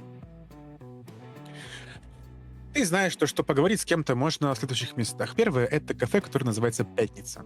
Это главное место встречи учеников старших школ, да и просто школьников. Честно, это самый отвратительный кафе в городе. Но здесь лучшие молочные коктейли. Владелец этого заведения — дедушка болтливый. Возможно, его удастся разговорить, если правильно подобраться к нему. Второе — это кинотеатр «Астер». За кинотеатром очень часто тусят риверсайдовцы. Особенно те, у кого успеваемость такая себе. Курят, пьют, занимаются плохими вещами. Обычными, что делают плохие парни, либо бунтари. Контингент сомнительный. Но они бывают на улицах чаще всего. И третье — это библиотека Хоттерн. Это старая городская библиотека. Место, где тусят все конспирологи. ищут информацию, ищут архивы старых газет. Полно фриков. Кто-то ищет про инопланетян, про прочее. Хоторн любят за то, что они держат архивы всех газет, журналов и прочего. Можно прийти, спросить, если у вас газета за такую-то, такую-то дату, такое-то, такое-то время, тебе ее дадут. Конечно, почитать там с собой забирать нельзя, потому что архивы очень ценятся, но там можно потратить некоторое время, чтобы почитать книги. Вот тебе 3 места. Пятница, Астер и Хоторн. Кафе, кинотеатр и библиотека. Все максимально очевидно, потому что как только я услышал, кто тусуется в библиотеке, я сразу понял, туда мне надо. И Доминго направится в библиотеку. Мгм. Ты заходишь туда, знаешь, осматриваешься так. Во-первых, брось мне, пожалуйста, проверку дерзости. Это я умею. 4 и 2. Ну, 4. Мгм. Ты видишь сообщение от одного из твоих одноклассников. Оно приходит тебе в Bloom. Классная руководитель заметила твое отсутствие. Я придумал оправдание для тебя, что у тебя болит живот. Запомни, пожалуйста. Я ему напишу. Я у тебя в долгу. С меня сишки. Если вдруг он... Видишь, он тебе просто ставит реакцию под сообщением «Большой палец». Супер. Ты осматриваешься в библиотеке, смотришь на толпу этих странных ребят. Честно, не хватает только фольги на голове. Все утыкаются в эти книги, чем-то похожи на Элисон. Она также сидит в такой же позе, утыкается в эти книги. Но одного из них ты замечаешь, ты его знаешь. Он из одной школы. Если Оливер, это странный парнишка, то Лукас сочтет прям фриком. Его зовут Лукас Грей. Он, кажется, главный конспиролог. Задалбывает, всех. Всякой ерундой. А вы верите? А вы знаете? А вы слышали? А вы не видели? В смысле не видели? А вы вообще верите? Не верите? А я верю. А вы почему нет? И так каждый день. Все, что не вкинь в него, все, что в сети найдет, поверит каждому. Не то, что поверит, но постарается докопаться до каждого. Половина его теории заговора — бред. Но другая половина почему-то оказывается правдой. Сейчас он сидит, читает какой-то старый журнал, прочитывает. Видишь то, что журнал носит странное название. Такое может читать только он. Но к нему это подходит. Пропажи скота в фермерских угодьях.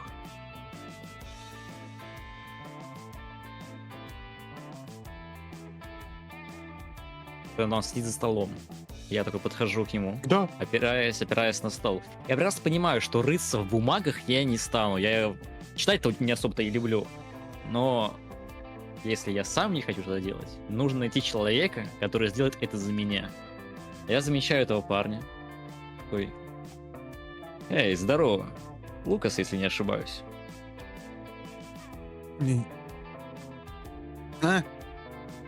Что? Да. Это я. Чего тебе? Что ты хочешь? Слышал, ты умный У дофига. меня ничего нету. Что ты шаришь. Да, я Ты много знаешь. умный, да. Знаю. Что тебе? Что тебе надо? А ты слышал о сообщениях странных, которые начали всем приходить? Пропавшей девочкой. Вашей девочки? А ты знаешь, что пропадают люди вообще-то всегда? Каждый день. Ты вообще знаешь о том, что каждый час минимум один человек пропадает, и его никто не ищет. и вряд ли найдут. А знаешь, сколько людей пропало, и их так и не нашли? Они о них просто забыли. А они пропали, знаешь ты это, нет? Знаешь, я перебиваю его, я ближе к нему направляюсь, сокращаю дистанцию. Я ищу эксперта, лучшего в вопросах поиска информации. Я думал, ты идеально мне подходишь, но... Сейчас я смотрю на тебя, что ты мямлишь, дружище. Я пришел по делу тебе. Как к лучшему. Ты сможешь мне помочь? Или ты не сможешь?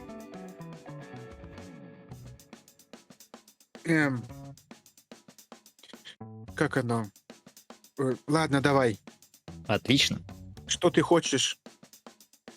Видишь, он странно себя ведет. У него очень странные повадки. Он общается похоже- будто бы с тобой, и не с тобой, и с этим журналом, и с кем-то еще. Типа синдрома Туретта, может быть, или... что-то такое? Не совсем, это скоро... Нет мира сего. Чуть-чуть. Всем в нашей школе пришло одно сообщение от неизвестного номера. И в этом сообщении говорится, что девочка по имени Эмили, которая пропала 5 лет назад в нашей школе. Я последний раз видел ее, как она заходила в крыло школы, которая теперь закрыта. И вот все говорят в этом сообщении, которое всем приходит, что все лгут, что все было не так, что мы ее убили. А самое стрёмное, что потом приходит сообщение, в котором говорят, что она все еще там. Загадочно, не правда ли? Конечно, она может быть там. Да, скорее всего, она там. Скорее всего, это, А. это скорее всего какой-то шутник. Я уверен, что здесь нет никакой мистики. Нет, нет, нет, нет. Она, скорее всего, на стенах. Возможно, ее уже кто-то вдохнул. Не знаю. Нет, это все А. домыслы. Вот если ты сможешь найти в архивах бумаги о пропавшей Эмили, вот тогда дело может быть стать намного интересней. Да, она не пропала, она на стенах, я тебе говорю. Ты ей дышал, возможно. На стенах это портрет. Понимаешь, о это чем не я? то, нет, это не то, это портрет. понимаешь? Нет, Нет? да не портреты, я тебе говорю, Ананас. Ты меня вообще слышишь? Я с тобой говорю. Я с тобой беседую. Она не пропала. Да, она там. Но не вся. Ну, как тебе сказать? Но как бы не вся. А, как бы тебе объяснить? Понимаешь, когда закрылось оно, потому что пожар был. И... Ну и, скорее всего, наверное, она сгорела.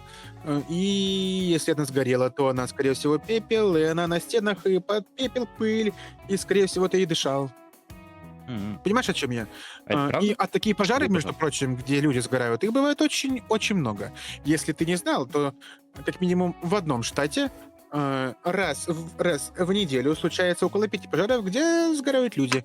И тела их никто не находит, находят только костяные останки, а часть из них превращается в пепел, который, между прочим, потом разносит Поднимаю руку. ветер, и ты ими дышишь. Так вот ему пальцем к губам. Не продолжай. Я хочу вспомнить, был реально пожар или он что-то шиздеет уже? Я бегу думать, этот пирает. Какой, блядь, пожар? О чем он Какой вообще? пожар?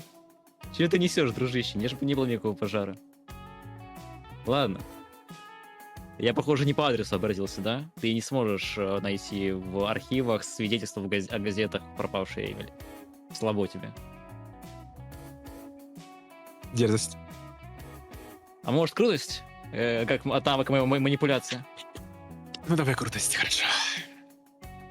1. Мы получили. 1.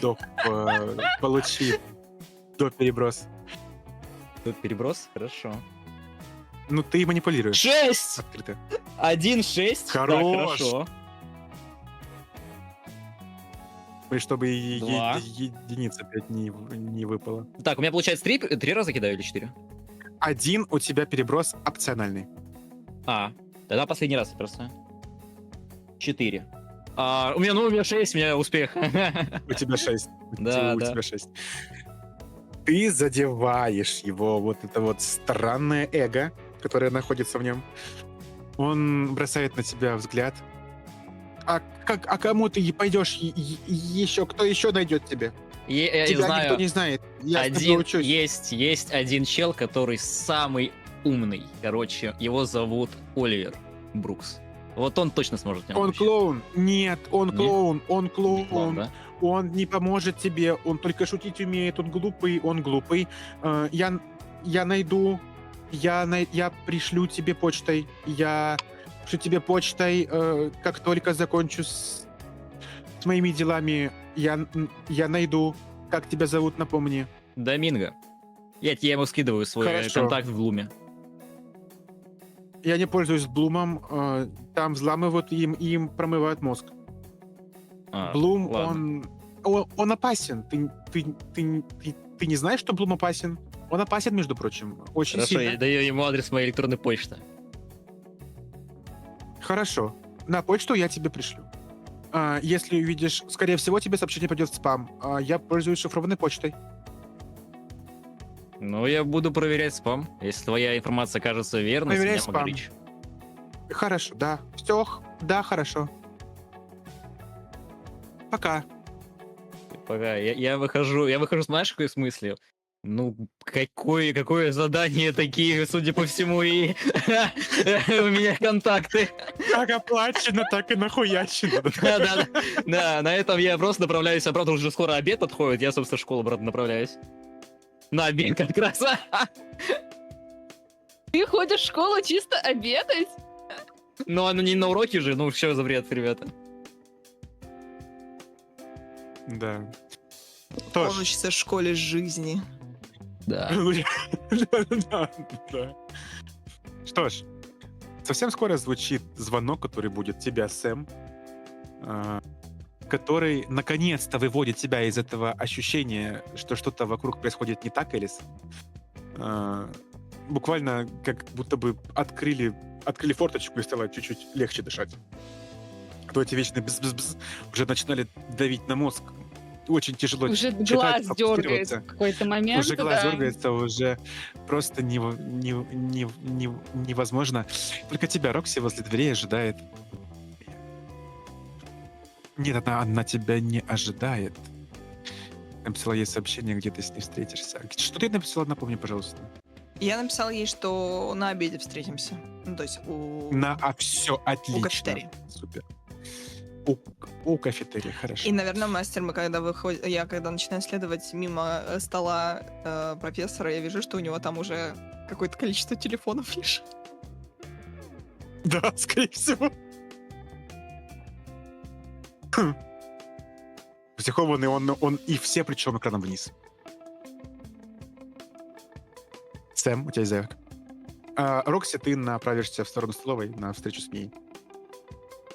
Когда прозвенит звонок, проснется, рукнув, дернувшись, он снимет с себя свои очки для чтения, потому что он, на самом деле, у него есть с этим проблемы, и он забирает свою какую-то свою сумку, рюкзак, направится к учителю, благодарит его все равно за урок. Как бы хотел уже уходить, дождется, пока все остальные свалят, еще он развернется, словно что-то забыв.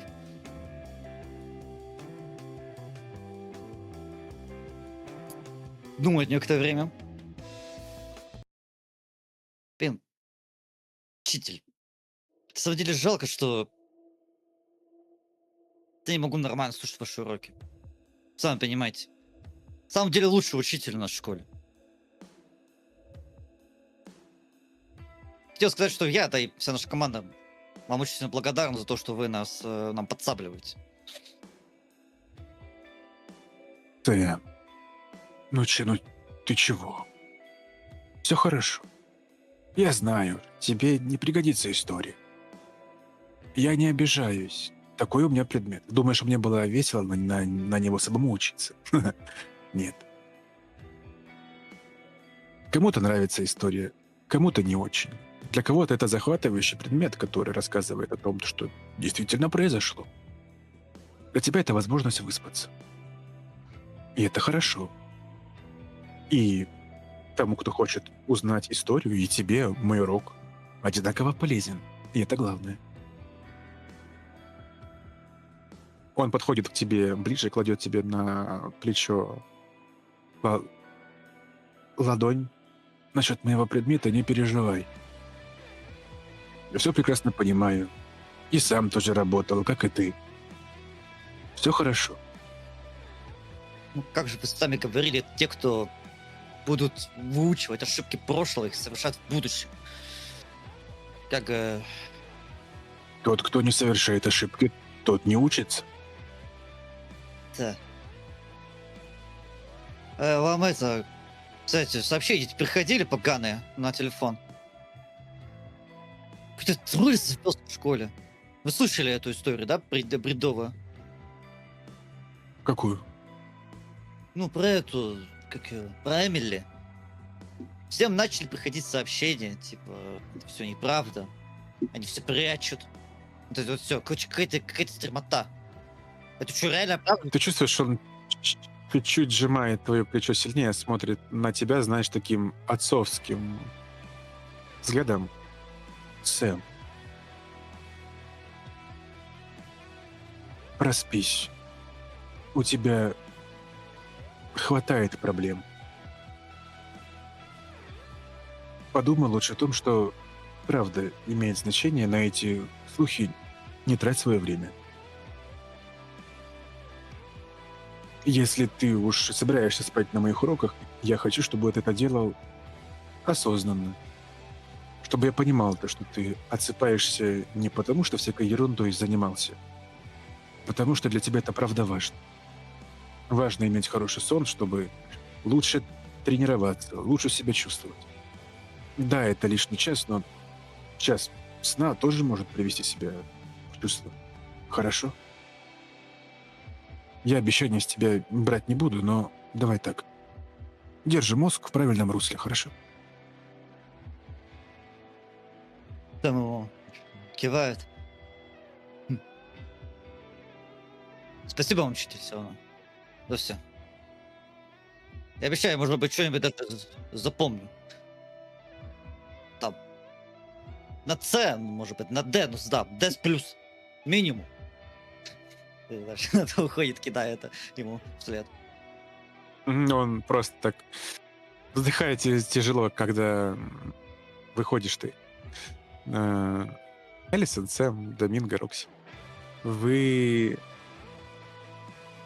начинаете пересекаться с Мией и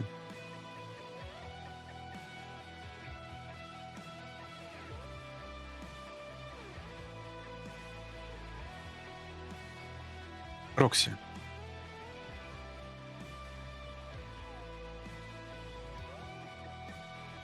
Тебе приходит сообщение. Бз-бз.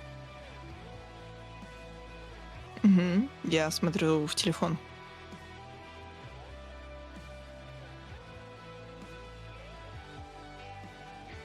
Скажи, пожалуйста, твоя ненависть адресована ей или нет? Или это другая? Это я сейчас должна либо выбрать, да, либо нет. У тебя есть твоя тайна. Мгм. Ты ненавидишь искренне. Ты ненавидишь ее или другую? Другую. Тогда ты видишь сообщение. Это было давно, это было 2 года назад. Тогда она только пришла. Беттани Фокс. Тогда она была новенькой. Но ты на нее взъелась. Мастер, я думала, что Когда-то нет. она станет пытаться вот, может быть, как во всех этих ключевых тропах. Новенькая приходит в школу и смещает королеву школы, потому что она лучше по каким-то тупым признакам. Ты видишь то, что тебе аккаунт, где Эмили присылает голосовое сообщение. Ты отправляла его когда-то... Ты даже не помнишь кому. Очень давно. Возможно, кому-то из своих подруг многочисленных. Возможно, кому-то из команды чирлидерш или еще кому-то. Где ты открыто и откровенно издеваешься, измываешься над Беттани Фокс. Признаешься открыто, что она худшая, что было с этой школой. И признаешься, что ты просто пользуешься ей. Держишь врага рядом, чтобы укусить было больнее.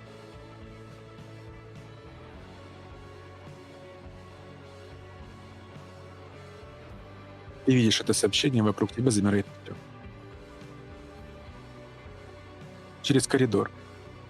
Даже не через коридор. Буквально где-то в конце коридора возле шкафчиков ты поднимаешь взгляд, видишь Беттани Фокс. Она тоже смотрит в телефон. Поднимает взгляд на тебя. Шокированный. Обижен. И на этом мы уйдем на 15-минутный перерыв. Твою мать. Да, это жестко. Не переключайтесь. Да, это жестко. Не переключайтесь.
American angel, you put your faith in me.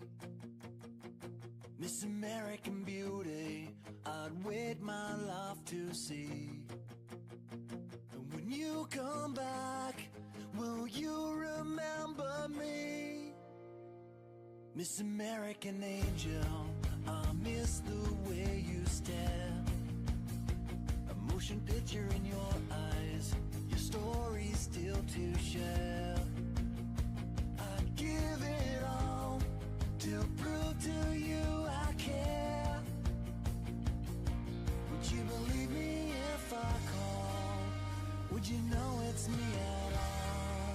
Fly away from me, run away with my emotion. City miles above the ocean, on a plane that takes you home. Fly away from me, run away with my emotion. City miles above the ocean, on a plane that takes you home. Miss American beauty, you need an honest guy. Maybe I'm not an angel, but I sure as hell will try.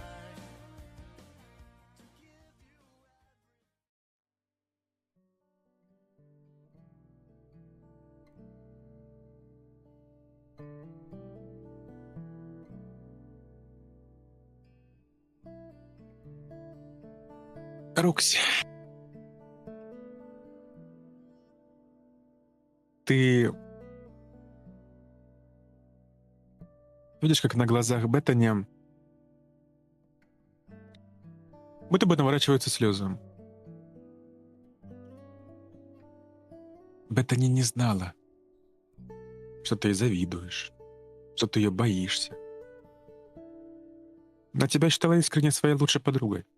Да, вы дружили давно, да, вы выросли, и ваши интересы стали совершенно разными, но она не знала об этом. Видишь в ее глазах боль. И очень больно. Она закрывает шкафчик, берет сумку, видишь, как она явно на грани того, чтобы заплакать. Но собирается силами, проходит мимо. Рядом с ней стоял ее парень. Она просто отталкивает ее плечом. Его плечом он смотрит вслед. Беттани поворачивает взгляд на тебя, якобы, что произошло. И я так... Когда она проходит мимо меня, знаешь, у меня такая вот какая-то невольная попытка, в общем. Я понимаю, что это ничего не исправит, но я просто так... Вот даже не громко, а просто шепотом я вот так протягиваю как будто бы руку, не стараюсь ее коснуться, а просто Бет. И она, наверное, не слушая меня, просто мимо идет. Типа я могу Что? все объяснить, но ты Что, понимаешь, Рокси, что? Что ты мне скажешь? Что тебе жаль? Это была не я была другой, да? Рокси, но... Почему ты мне не сказала то, что ты так себя чувствуешь? Прости. Рокси, я была искренне с тобой. 2 года дружбы. Я ночевала у тебя. Ты знаешь мою семью. Моя мать пекла нам запеканку. Отец чинил твои ролики. Мы все считали тебя членом семьи, Рокси.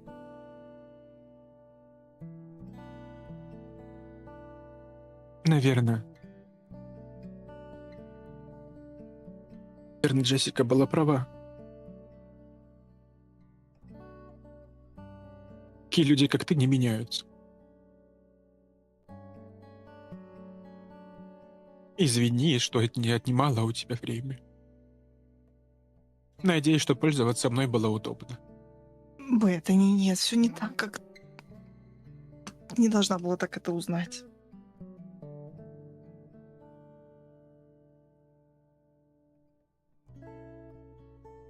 Вот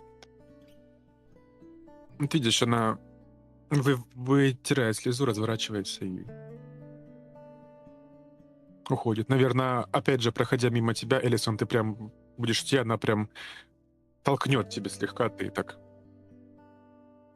Типа, что уйди с дороги. пошатнешься даже. Да, не то, что уйди с дороги, она пытается уйти и нечаянно пересекается с Элисон, но даже так не обращает внимания. Она пытается скрыть слезы, чтобы не заплакать на виду у всех, но Рокси, ты видишь как. Те, кто были рядом, смотрят на тебя уже иначе.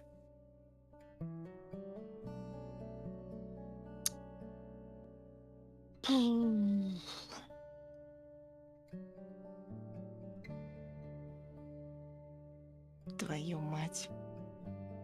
Нас, возможно, на уроках безопасности каких-нибудь или что-то еще учили не общаться с агрессорами, потому что это только усугубляет ситуацию.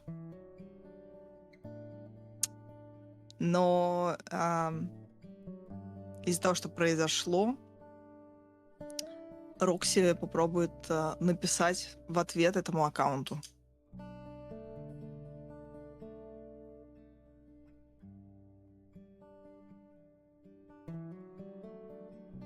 Что ты пишешь? Я напишу.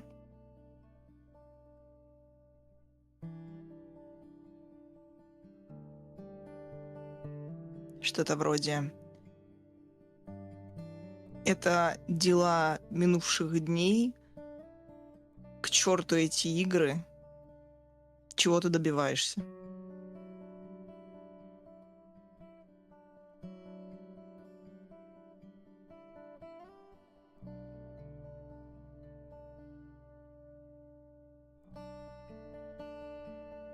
Ответа не будет.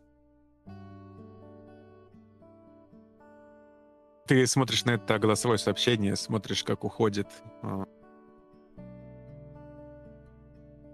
Беттани. Ожидаешь какого-то ответа, чтобы все, что сейчас произошло, имело какой-то смысл, но нет, Рокси. Это ты была херовым человеком тогда. Просто сейчас это выяснилось. Да, ты переросла этот момент. Ненависти ее уже, может быть, и нету, так же, как и зависти, но это была ты. И, видимо, сейчас пришел момент признавать ошибки, которые были совершены.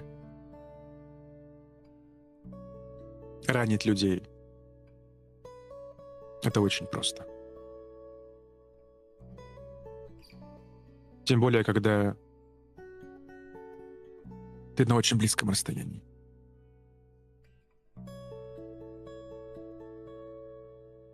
Я, наверное, поворачиваюсь к своему шкафчику, с силой захлопываю его. Твою мать.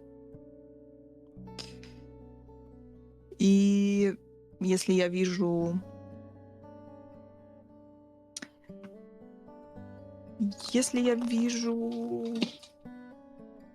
История, мои записулечки сейчас мы откроем. Мы должны встретиться у кафетерия с Ми, Мией. О, почему я хотела сказать Майя. С Мией. Майи у нас пока что нету.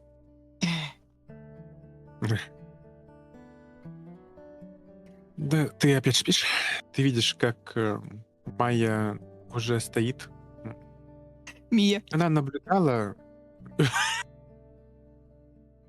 Вот Он она и сказал появилась. пока что нет, и вот она появилась, да. Видишь, как Мия... Эту сцену видели все. Эту сцену видела Элисон.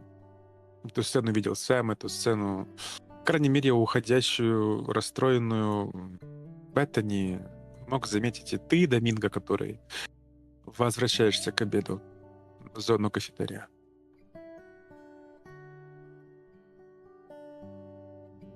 Заметив плачущую Беттани, это ведь за ней следил Вазген, я помню. Да.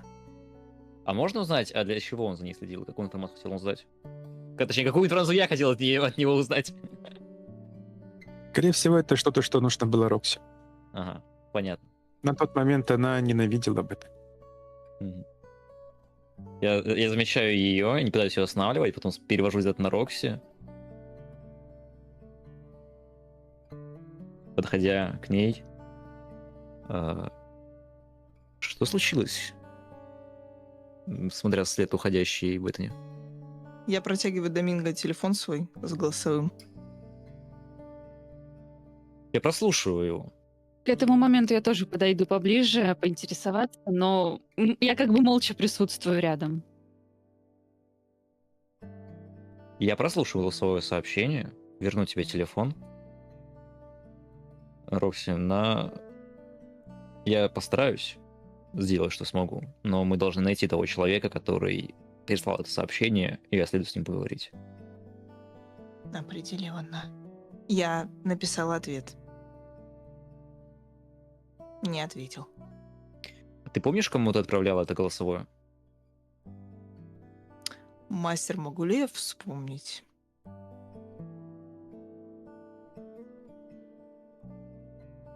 Кому из подруг? То есть это кто-то из команды черлидеров, это кто-то из класса, это кто-то откуда-то еще. То есть вот кто конкретно это был? Потому что, конечно, я заподозрю, да, что это какая-то пересылка была. Ее зовут Элизабет, но проблема в том, Рокси, она уже не учится в Милстоуне. Она переехала год назад. Я писала Элизабет. Помнишь, она со мной была в команде черлидеров. Но она переехала год назад. Она уже не учится здесь. Ну и плюс мы переписываемся. Она не желала бы мне зла. Блин, она не должна была это услышать. Это задачка со звездочкой. Это, блин, было уже давно. Я была младше. Это очень плохо. Я думаю, ей нужно остыть, а потом ты извинишься и, наверное, подобрав нужные слова, объяснив, что ошибки молодости и все такое. Нет, Элисон, ты не понимаешь. Я завоевываю себе звание королевы школы, использовала некоторых людей для того, чтобы этого достичь. Беттани была одной из таких людей. Новенькая, которая пришла, я ее взяла под свою опеку. Как ей нужно одеваться, чтобы нравиться людям, как ей нужно говорить, чтобы ей нравиться людям. И благодаря тому, что она была рядом со мной, вин-вин. Ее не шпыняли. Но я ее ненавидела. Я уже не знаю, почему.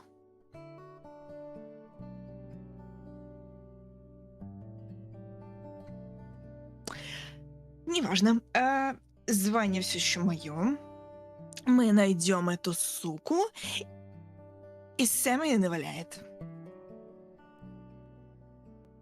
И на всякий случай мне номер этого контакта, который тебе скинул голосовух. Это Вэр из Эмили. А, это Вэрис Эмили? Конечно. Это голосовое пришло мне, и не только мне. Теперь этот аккаунт начинает приобретать более личные черты.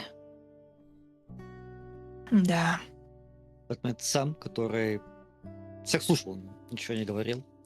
Он просто молча протянет руку к Рокси, приобняв ее за плечо и просто ее втереть.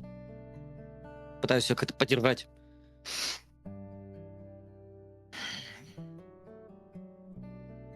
Я не знаю, что говорить ей. Мне тоже нужно время, чтобы понять, что делать.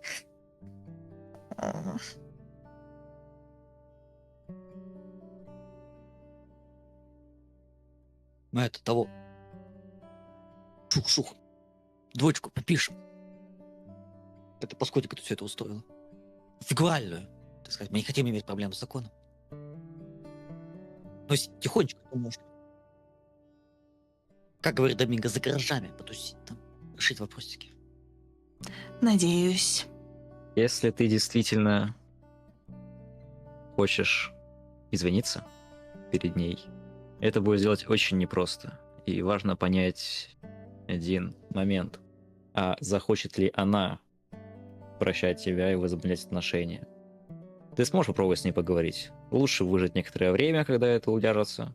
Вот. Но если захочешь, тебе придется признать ошибку, извиниться перед ней и надеяться на то, что она захочет тебя простить.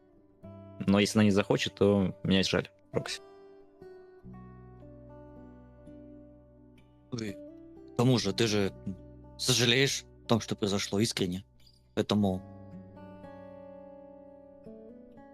Доминго Я прав. сожалею сейчас. А то, что я сделала тогда, уже не исправить.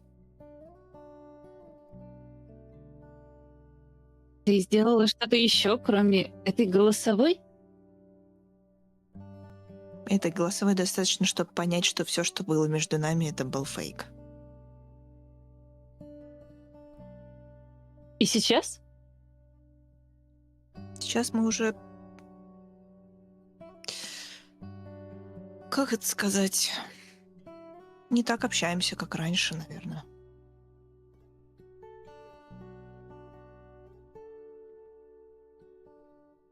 Она была моей лучшей подругой, так я ее называла.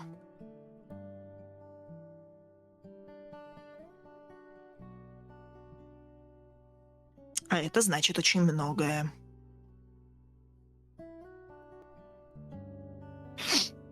Да. Понимаю, но, как говорят, без ошибок невозможно научиться. Все делают ошибки, правда? Конечно. Да, как говорит мой учитель истории, тот, кто не совершает ошибок, тот не учится. Это он не только твой учитель истории. Мой любимый учитель истории, это самое важное. Кстати, насчет учителей. Сам начинает просто переводить тему, чтобы ввести, так сказать, именно вывести Рокси из ее состояния, занять каким-то в целом процессом всех, и не только ее. Заметили, что учителя какие-то мутные? Я попробовал узнать у моего любимого учителя истории по поводу всего происходящего. Но что-то как-то таит вообще. Выскальзывает. Как наполеонские армии в Европе. А сейчас тема Наполеоники. Наполеоники. Ты что, правда его слушаешь? Ну там же... Вы не понимаете, это... Черт. Наполеон, ну как капитан хоккейной команды. Кавалерия, это как клюшка, которую он щух отправляет. Ну неважно, короче. Ну, учителя мутные, да, у вас? Окей. Да. А можно еще про Наполеона? Прям интересно стало, знаешь? Короче, Наполеон, это... Блин, я потом тебе расскажу. Ну, ты Ладно, мужик, ну, хорошо. давай потом. Да, учителя странные. Я была на философии у мистера Гранта, и он забрал телефон у Майка. Подумал, что тот чатится с кем-то в Блум. В общем, он забрал телефон и увидел сообщение на экране. Мы с Мией заметили, что он очень занервничал и нервно сглотнул при виде этого сообщения. Я договорилась с Мией, что мы встретимся здесь, у кафетерия. А мне тут, я хочу поздороваться тоже с ней, если она здесь. Мия подойдет, Мия если... тут. Вы видите, что Мия тут, она стоит возле кафетерия. Она видела все, что произошло. Она все это время стояла здесь, но наблюдала за вами. Видишь, как она просто, Рокси, как ты пересекаешься с ней взглядом, и Мия просто тяжело вздыхает, смотрит на тебя.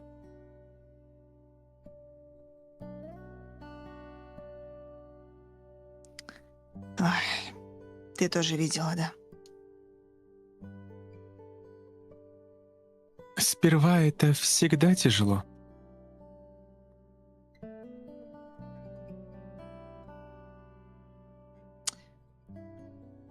Да, 2 года назад я правда была другим человеком, но она же не станет слушать меня. Она слушает эту Джессику и считает, что и люди не меняются. Знаешь, что самое хреновое? А что еще может быть хреновей? Ты дала повод Беттани считать Джессику правой. О, нет, Мия. Ну извини, Добивающий. я не хотела. Нет, правильно, что сказала, потому что я об этом не подумала. Я вообще 2 года назад ни о чем не думала, кроме себя. Это неправда не Ты была подростком. такой плохой человек, чтобы я ее так ненавидела, как я ее ненавидела. Но сейчас все иначе. Это был мой юношеский бунт.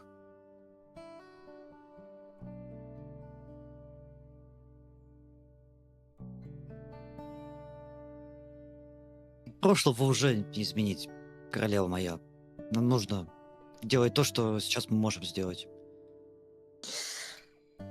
Все Это будет правда. хорошо, ты молод. Все будет хорошо. У тебя есть мы. Мы найдем и накажем, покараем этого идиота. Или дурочку. И не удивлюсь, если это все подстроила эта сучка Брайс. Я думаю, что Джессика не стала бы этим заниматься. Почему-то мне так кажется. Мия, ты как думаешь?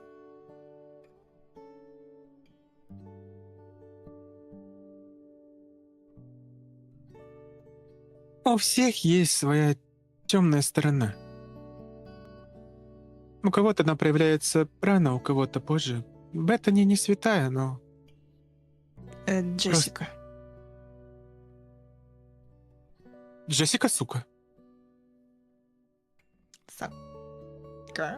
Согласна. Я даю ей 5. Нет, правда. Она тоже дает тебе 5. И ну честно, она сука. Я видела, как она вообще издевается над младшеклассниками. Особенно над парнями, бедные мальчики. Жесть. Я так не делала. Я же так не делала. Я смотрю на Доминго, на Сэма, на Ми. Эльсон не знает меня тут. Я же так не делала. Нет, не делал, говорит Мия. И все-таки ты в ее... Это что мы считаем морально-физическим насилием, понимаешь? Устами медиа гласит истина. И вообще, Я не медиа, но рано или поздно я надеюсь. ты 100% станешь крутой журналисткой. Anyway, слишком много чести этой Джессики, правда? У нее еще имя такое длинное. Пока его выговоришь, столько времени тратить. Короче, мы встретились по более важному делу. Прокси. Я так придвигаю их всех поближе. Мгм. Прокси.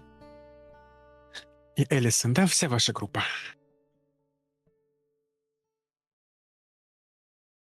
Вы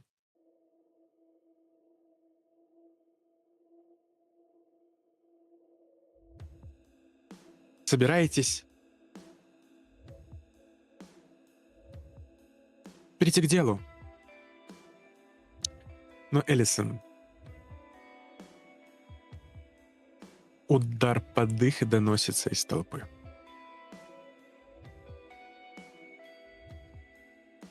Ты видишь, как проходит группа парней. Они на год младше тебя. Группа таких. Знаешь, плохие парни. Которые, скорее всего, у них точная жертва буллинга какая-то, над которой они издеваются. Сейчас, проходя мимо тебя, ты видишь, как один из них бросает тебе под нос. Ошибец.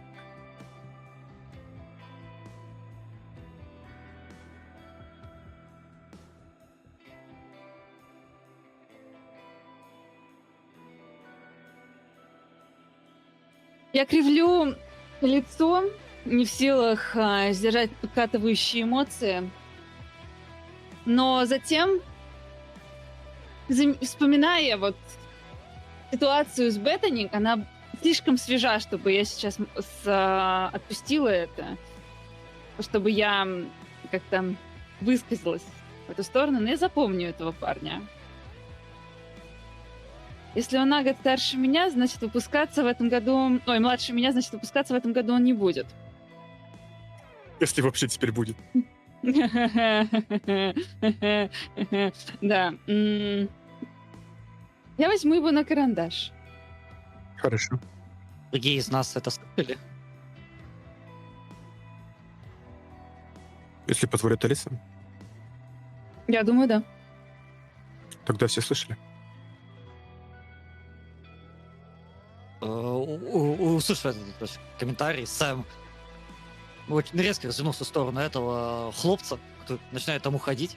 И Элисон могла видеть, что у него уже такой сузились зрачки, как будто бы он увидел цель, знаешь, в хоккее, чтобы снести в бордюр, нахуй размазать по стенке. Когда ты пересекаешься, когда ты видишь, как этот парень, он ловит взгляд твой. Чё зыришь?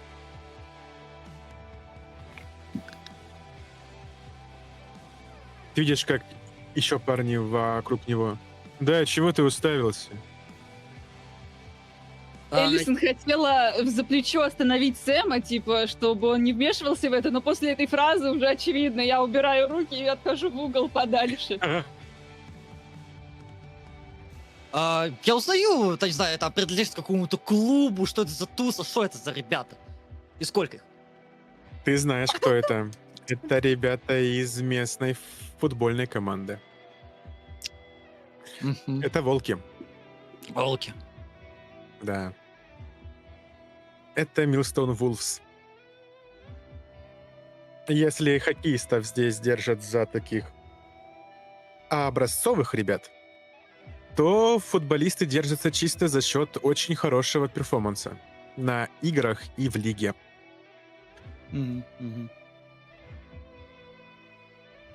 он скажет, да я так подумал, вы меня отозвали, что-то хотели сказать, не расслышал. Повторите, пожалуйста.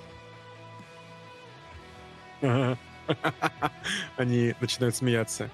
Да чё, глухой? Она и тебе на уши лапшу навесила, как ее папаша, да? Или ты чё не знал? Доминго? Если есть возможность, я хочу вставить. Я уверен, у Сэма есть друзья, какие-то, члены его команды. Я уверен, что с общительностью Доминго у него есть контакты. И какому-нибудь из его группы хоккеистов я пишу сообщение. Срочно в кафетерий наших бьют. Ты видишь то, что просто сообщение прочитано, и пока что больше ничего. Хорошо. Ну я сделал, что мог. Все, на этом заявка закончена.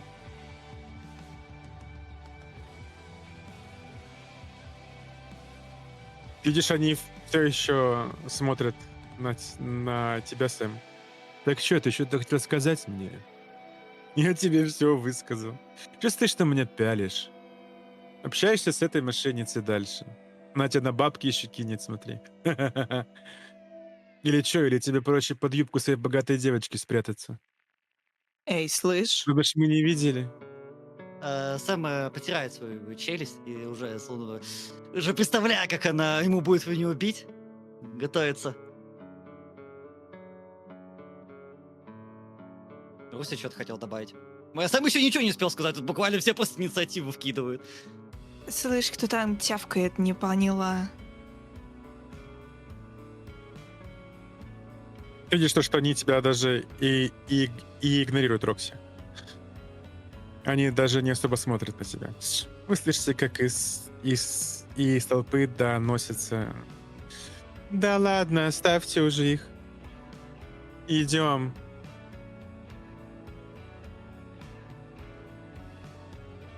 Есть это Джессика. Ну, естественно, я узнаю ее голос из 1000, что у меня сразу начинается рвотный рефлекс, когда я слушаю его. Я поняла. Видишь, как парни тут же подходят ближе к Джессике, становятся возле нее. Джессика смотрит так из подобия на вашу тусовку, оборачивая взгляд в твою сторону, Элисон. Прости, но мы больше общаться не будем. Это иметь отца преступника, ну как бы немножко стрём. Ты отстой. Всего один вопрос. Вы узнали из имейла Where is Emily? Не знаю. Я хочу проницать. Ладно. Ну, и какой-то это... Это будет Какой-то круто. бросок хочу. Крутость Только это у меня смотри, отсутствие просто. это будет рискованный бросок. Потому что ты начинаешь изучать Джессику, она это точно заметит, и что ты пялишься на нее. Да, в целом ситуация достаточно накаленная, так что Побой заявку. я буду это делать. Хорошо, Сэм, я тебя понял. Что-то им ответить, блядь. Да! Я. 3 и 5. Это пятерка. Ты видишь то, что она не говорит, скорее всего, приехидничала. Но сейчас подобные скелеты в шкафу достаются только одним аккаунтом.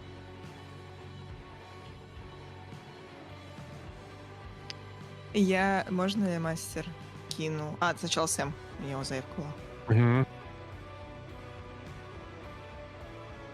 Там уже готовился к замесу, явно. Хотел уже сказать свой ванлайнер, но ситуация сама постепенно начинает разминироваться, но он все равно не может оставить разрешаться самому этим хлопцам, которые там подходят к своей мамаше, если скажет, именно обращаясь к ним. Еще раз услышу нелестные комментарии по отношению к кому-либо из моих, я по стенке тебя размажу. Следи за языком.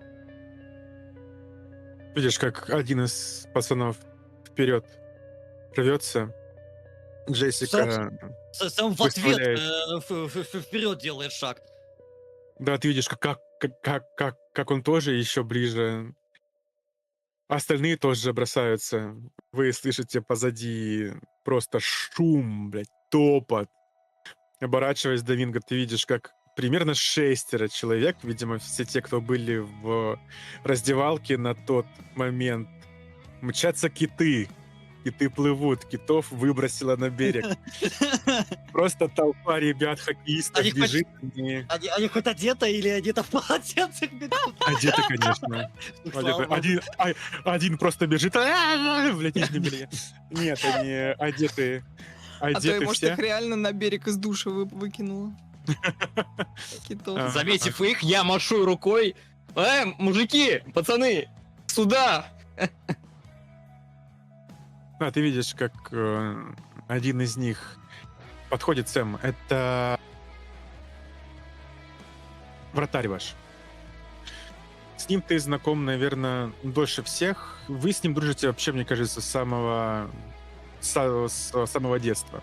Его зовут очень просто. Его зовут Бобби. Он такой, он рыжий парень. У него веснушки. Когда он был мелким, его очень сильно дразнили за счет его рыжести, из-за его... У него был лишний вес в целом. Вот, и... Однако ты вступался за него, а потом вы вместе пошли в хоккейную сборную. Ты видишь, как он подходит к тебе ближе. Сэм, что тут происходит? Это кто? Кого здесь бьют? Этих, что ли? Но если не свалят, так сейчас размажут. Или что, ноги лишние есть? Я могу эти поломать. Я не волк, я кит. Мы не рычим, мы сразу глотаем.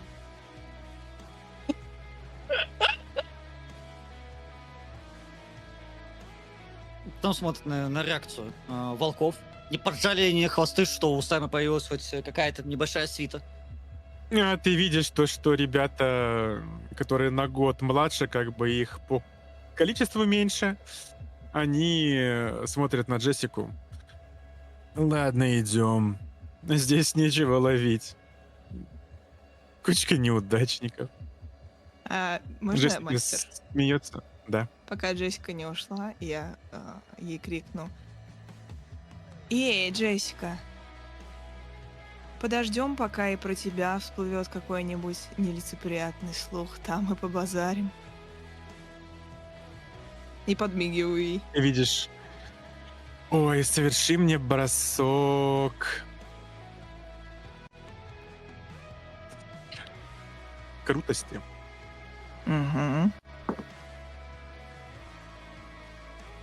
Рискованный.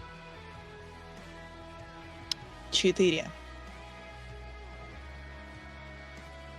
Ты видишь, как она смотрит Еще в один твою переброс. сторону. У нас есть А, переброс. переброс. Переброс. У Да, тебя- да, да, он у тебя переброс. один переброс, да. Не-не-не, у тебя показатель крутости 1, ты должна еще раз перебросить. А, Да, ты когда 0, ты кидаешь 1 кубик. 6! Вот, вот. Отлично, ты видишь, как она, когда ты произносишь это, и она нервничает. Потому что, скорее всего, на нее очень много, у нее очень много скелетов в шкафу. И она так в этот самый момент, где-то слышен бз-бз, это просто парню рядом пришло сообщение, скорее всего, от мамы, покушал ли он ее волчонок. Но она вздрагивает. Она вздрагивает, просто она оборачивает взгляд и нервно осматривается по сторонам еще раз. И уже более тихо произносит волкам: ладно, все, уходим. Сэм дает своим парням этот клич боевой китов. Мы просто издаем такой типа бой этих китов. И делайте вот так. Не, Друг не, от знаете, друга. вы, да, чисто такие в одну кучу начинаете так плечами Да, биться, да, да. как А. киты. Ты видишь, как Сэм, как Бобби подходит к тебе, Сэм. Чего не пристали до тебя? Привет, Рокси, Элисон, Доминго. Бобби, здорово. Это ж Пинок А- что-то там гаркнул в сторону Элис. Я на него зыркнул и начали быковать. Не стоило это... Не Эль. стоит того. Элисон, нет, стоило. Если их за хвосты их не пресечь сразу, они будут это продолжать. И будет твою жизнь делать только еще больше и больше адом.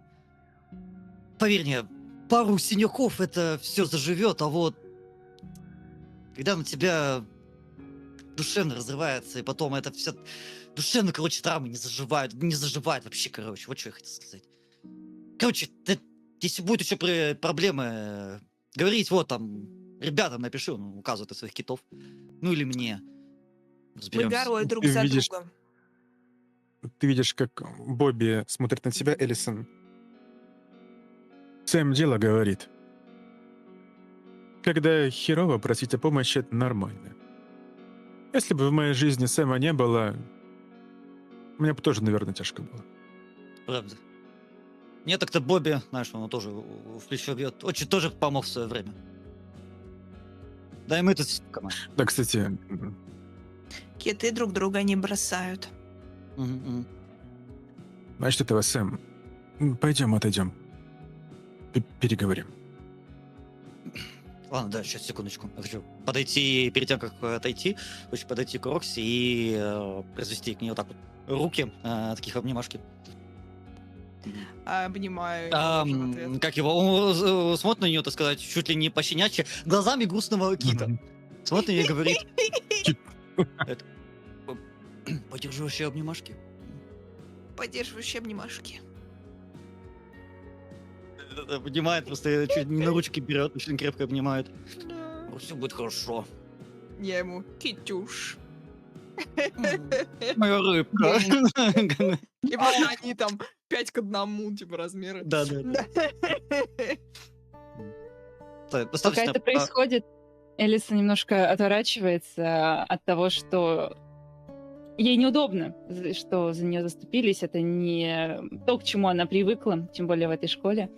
И в голове предательски возникает мысль: надеюсь, через 2 года я не узнаю, что кто-то из них меня ненавидел.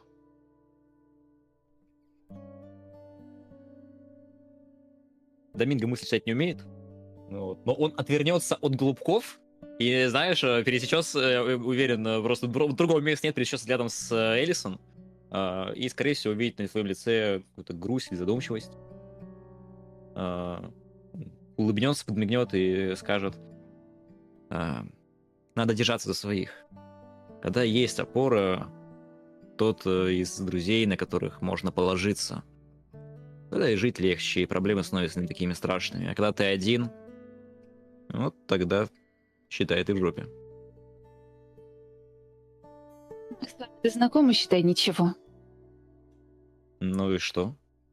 Мы уже, может быть, учились не так много, я понимаю, каких-то 3 месяца, но за это время мы успели подружиться, выстроили связи, и что Сэм, что Рокси, что я, что Бобби с китами, все за тебя горой. И также я уверен, что если кому-то из нас будет требоваться помощь, поддержка с твоей стороны, ты их ее окажешь.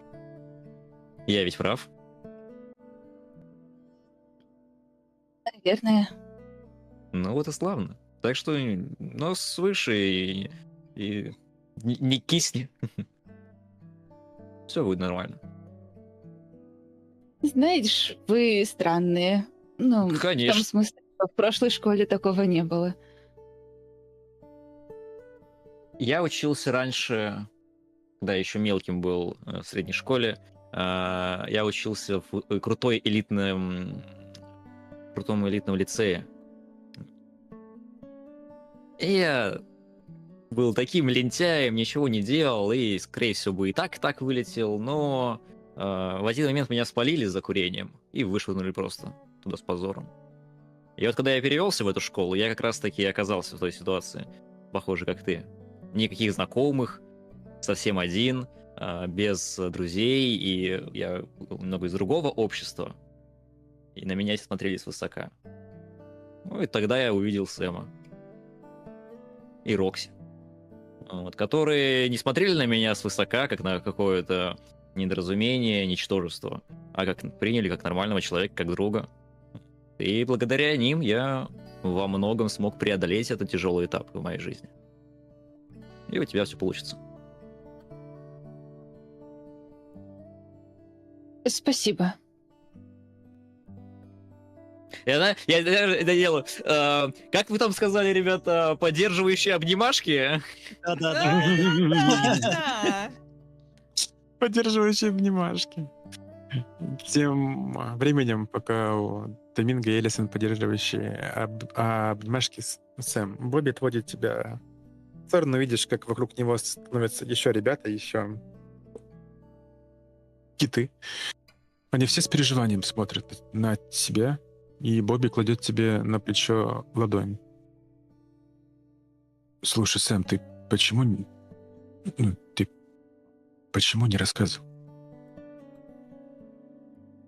Не рассказывал, что... Йо, ребята, вы о чем? Не-не-не, я сам. То, что у нас там происходит с Рокси, типа, с кулисами, это наше дело. Не надо мне тут Не, стирать. Я уже не. сказал. Чего сказать не буду. Сэм, брат. Ты Своих видишь, как, королев найдите. Ты видишь, как он достает телефон и протягивает тебе. Это свой телефон, типа, да? Да, он свой телефон протягивает тебе. Что там вообще? А что, он берет и смотрит. Он открывает переписку. На переписке запись с камер. Это казино. Там ты ударяешь по лицу отца. После чего уходишь. Отец потирает щеку, достает из заднего кармана бумажник и садится за автомат. Опять. Это было когда? Насколько давно? Это было около года назад. Может, даже больше.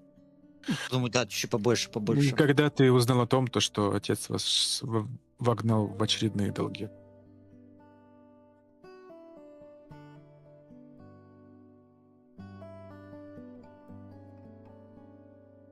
Сэм хмурится.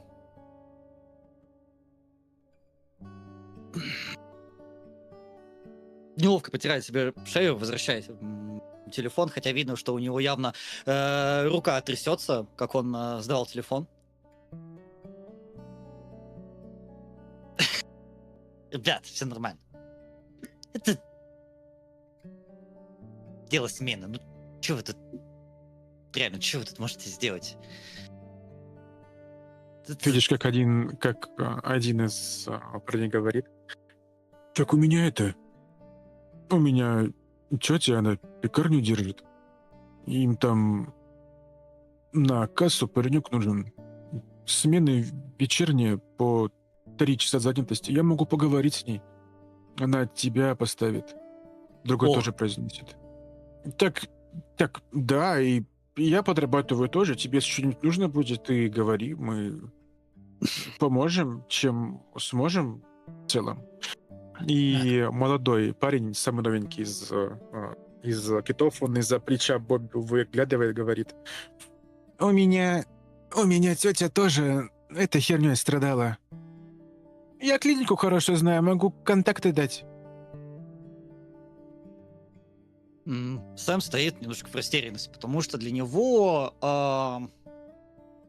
образ капитана, так сказать, вожака китовой стаи, это всегда было жесткое поддержание репутации. Ему приходилось очень через многое пройти и перетерпеть, чтобы самому научиться и стать достойным. Возможно, он не самый лучший капитан, нет, он далеко не самый лучший капитан, но он может свести ребят вместе. И для него сейчас такое вот откровение, он даже представить себе не мог, как его ребята могут на такое среагировать. И он сейчас находится в каком-то таком шоке и остепенении. Говорит: йоу, пацаны, вы чё? Блин, я даже не знаю, как вам этого отплатить. Вы шо? Мне очень неловко, я... Все нормально. Все хорошо. Если одного кита выбросило на берег, то мы вместе потянем его обратно в воду. Ты, главное, плыви. Сам на самом деле А вспоминает, дальше... что и так или иначе он каждому из них пытался что-то помочь и выгребать, в частности на тренировках. Сэм мог оставаться допоздна, чтобы в каждом с отдельности отработать какие-то упражнения или же связки. Это вот все, да. Блин, ребят, он всех хочет обнять разом. Мгм, ты видишь, как они тоже Твою семью обнять. обнимают тебя. Спасибо вам. Да, можете мне все эти данные, контакты скинуть, я все посмотрю. Вы лучшие киты на свете, лучшая стая. Все, тогда позабудь. Ты в гости заходи, кстати. Если вдруг что, если после работы в ночную смену дома никого тревожить не хочешь, заваливайся. У меня плойка дома. Сыграем. То мы только на льду общаемся, так-то бы и нет. Все-таки киты вместе. Мы же не волки. Это у них стаи. Мгм. А у китов что? А у нас целый океан. А у нас океан. Ебак, круто сказано. Вообще, знаешь, оно так... Мгм. Океан. Вот видишь, как он довольно... Да, я сам придумал. Мужики. Ладно. Кстати, вам что-то по поводу всей этой истории с... Я правильно понимаю, что вот эта вот история, которую скинули, это было тоже от аккаунта, где Эмили? Это тот же самый аккаунт в RSML, да. Перебрось мне это сообщение. Какая-то фигня. Не нравится мне это, что какой-то род или родица роется в грязном белье прошлого каждого из нас. Это неправильно. Нас сделала мою Рокси, мою королеву. Значит, будет иметь дело со мной. И пусть только попробует тронуть Телес, Доминго или кого-то либо из вас. Я ее туплю. Что она явно не кит. Ты насчет нас не переживай. Тренировкам готовьтесь, у Всё нас скоро будет. игра. У нас вообще Хорошо, только давай так, Сэм. Если что-то идет не так, ты нам рассказываешь. И мы это вместе решаем. Ну, как видите, уже что-то идет не так. Не хватало, чтобы эта вся ситуация привела к чему-то плачевному. Учителя таят что-то. Каждый раз, когда я или мои пытались с ней поговорить, они сразу же говорят, что мы на это забили. Я недавно этого видел... я правильно понимаю, что мистер Блэквуд — это наш директор? Да. Директор. Я, короче, давно видел Блэквуда с копом. У нас тут. Коля. Короче, Я если тоже можете видел, что- кстати. если можете Он что-то ему узнать... телефон показывал. Копы, по-моему, телефон Блэквуда забрали. Может, тоже, Ёп. кстати, может, ему тоже пришло что-то. Да, ему попробуйте подследить. У них там есть эта вся связь там, ну как в этих, в сериале CIA, ну вы поняли, короче. Ладно, инфу узнаете, звякните, там, проводите, я на низких частотах вас услышу. Ребят, все, давайте, пиз. Да, я... У вас чат низкие частоты. Да-да-да, так и Мгм. называется, низкие частоты. Да.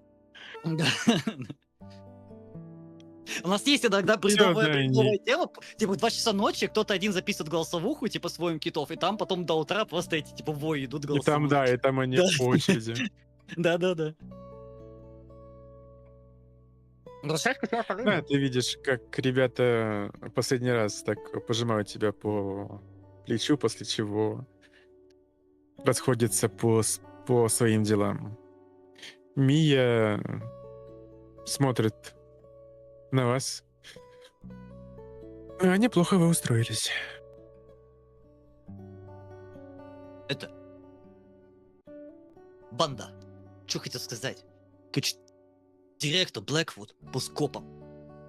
Ребята мне сказали, звякнули. Йоу, реально? Да, ребята мне, короче, на низких мне рассказали, что копу передал телефон. Типа на проверку, знаете, там пытается служить директору, видимо, что-то приходило. Блин, видимо, им тоже приходит... Йоу. Блэквуд сидит... А уж Блэквуд тоже сидит там. Интересно, темное прошлое профессоров нам сольют? а у профессорам что-то приходило, вы не знаете, вы не видели. Они там все что-то таят. Блин, не видела.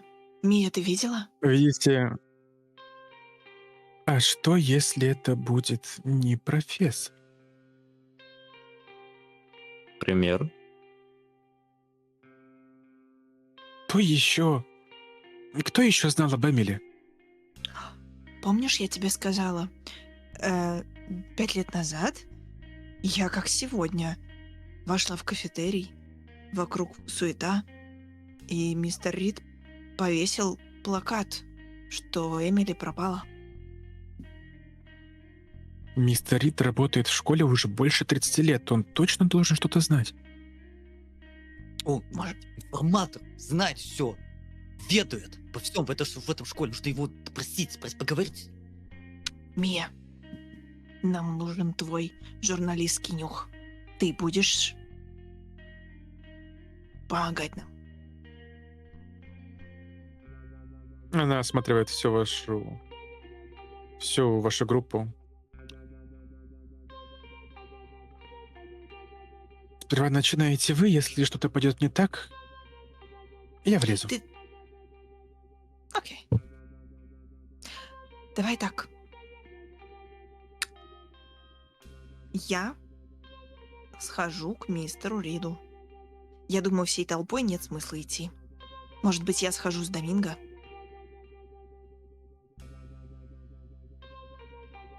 Попробуйте узнать. Ты говорила, мистер Грант нервничал? Да. Я проследила за ним в тот момент, когда он забрал телефон у Майка. И он был очень взволнован, нервно сглатывал. Буквально. Я буравила его глазами. еще учитель по истории тоже был напряжен, когда я попытался поднять эту тему. Мистер Хэллоуэй. Да. Твой любимый учитель истории. Эльс, да ты молодец! Даже так аккуратненько, типа, так кулачком. Да, кажется, речь про всех этих китов, она заразная, знаете. Ладно, тогда Видишь, ты уже втягиваешься. я схожу к мистеру Гранду. Элисон и Сэм сходят к мистеру Хэллоуэю. А вы вдвоем сходите к мистеру Риду, верно? Да, давайте так. Скипнем обед. У нас есть 40 минут. Я по пути видел, достает бутылек с водой, достает из себя из сумки протеин Шейкер. и на ходу начинает там что-то его открывать и добавлять. Наш вот. Хорошо. Вот они спортсмены никогда не упускают возможности получить свою дозу протеина. Да-да-да. Меня устраивает план. А еще обязательно закрыть углеводное окно. Меня устраивает план. Я, правда, хочу зайти в смартфон и проверить почту, папку спам. Ты открываешь...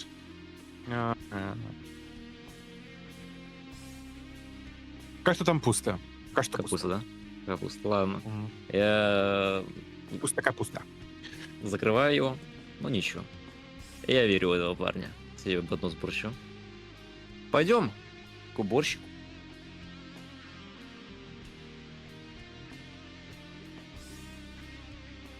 Что ж, предлагаю начать с Элисона и Сэма. С Элисон и Сэма.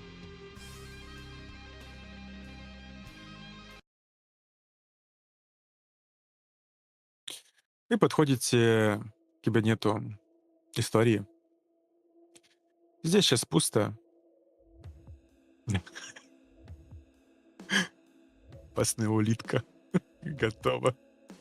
С информацией.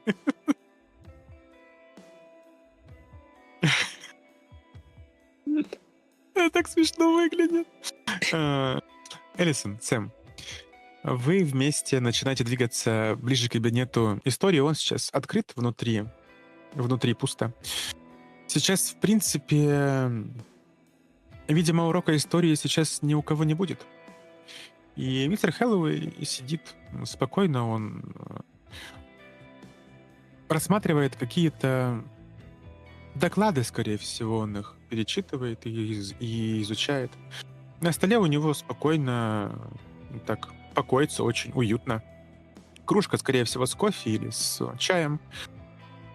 На его носу очки, он очень брежно так перелистывает листы, пытаясь не портить работу, и вчитывается в то, что написано.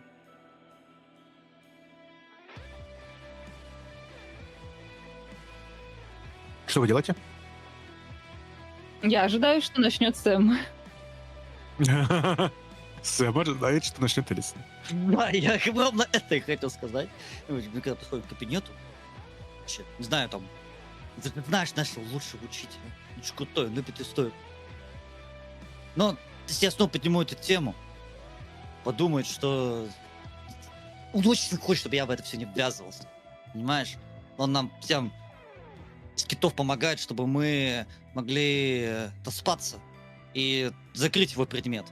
Он очень крутой мужик, но я не хочу его раздражать этим. Он меня очень сильно попросил, чтобы я в это не лез.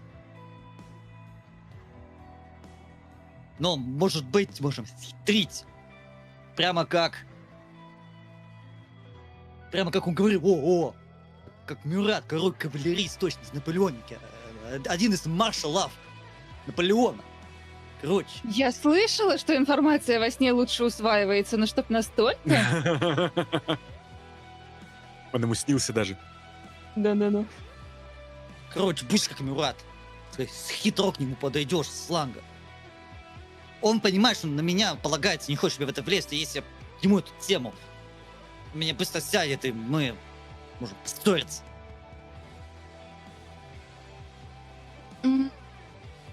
Ладно. Можем сказать, не знаю, там, тебе пришли эти сообщения, ты волнуешься, и тебе никто не может с этим помочь. М, Что Не думаешь? совсем понимаю, почему тогда должен помочь учитель, но ладно, я попробую Я сделать. тебе посоветовал к нему обратиться. Типа, ты пришла ко мне, ты же подруга моя. Я надеюсь, моя подруга. Ты для меня моя подруга. А я для тебя твой друг.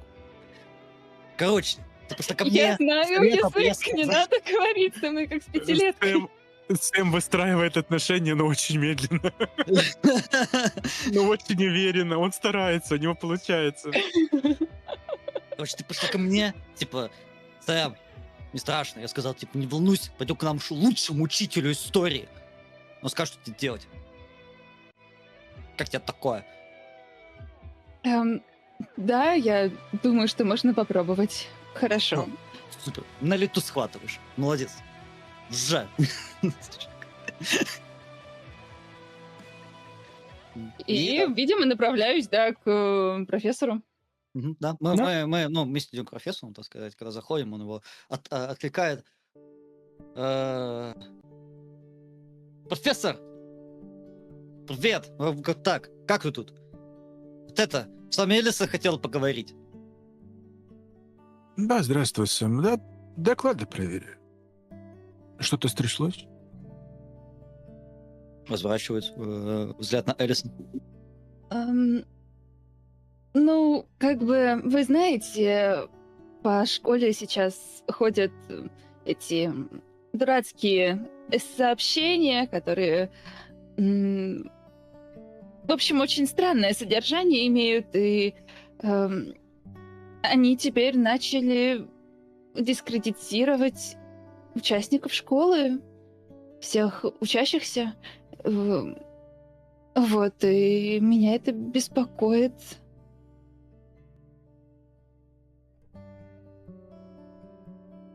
Крутость. По-моему, я не круто себя сейчас веду, ну ладно. Ты себя очень... Это будет рискованный бросок. Это 5 на первом. И у меня крутость единица, поэтому еще один переброс. Тому ты еще раз кидаешь, да? Да, на втором 4, 5, соответственно. 5. Ищик, он бросает взгляд на тебя, Сэм. Сэм, ну я же просил в это... Ну, Я в это не лезу. Ну, сука, само ко мне лезет. Оно написывает Элисон, мне страшно. Я волнуюсь за нее. Вы сами не сказали не лезь, вот я не полез. Я полез к вам. Помощь. Мы вместе. Как Мюрат.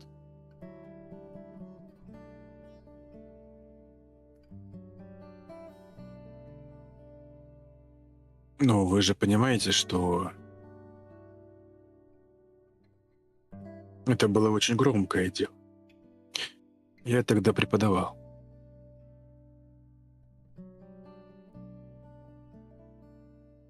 Алисон была прилежной ученицей, подающей Хотел надежды. сказать Эмили. Ой, Эмили, извини. Мне что-то это заразно, Ни да? одна не... Извините. Ни одна игра, где Роди не пытается атаковать Здравствуйте, Геннадий, здравствуйте, Леонид. Да. Наташу. Да. Пожимаем руки друг другу. Да, да. Эмили, она хорошая была ученица, прилежная. Посещаемость у нее хорошая была, да, в принципе, у нее была хорошая репутация. Она обычная девчонка. Сидела за партой, все делала, слушала. Не нарушала порядок, никогда не была замешана в каких-то проблемах или еще чем.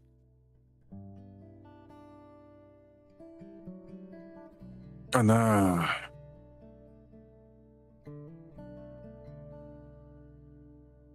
Она пошла туда, куда не стоило ходить.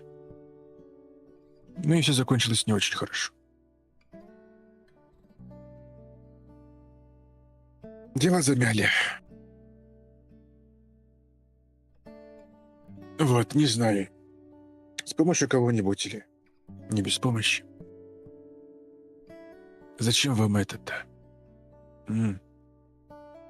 Ну, оставьте вы эти сообщения. Ну, кто-то просто гадость хочет сделать, а все вокруг реагируют.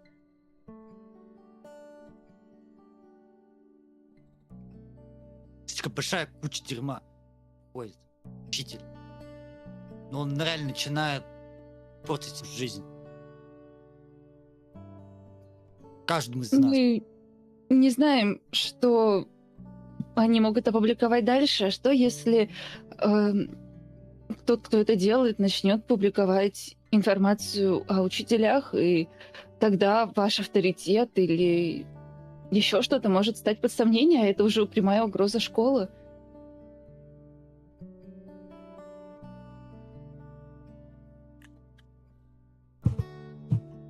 Ладно.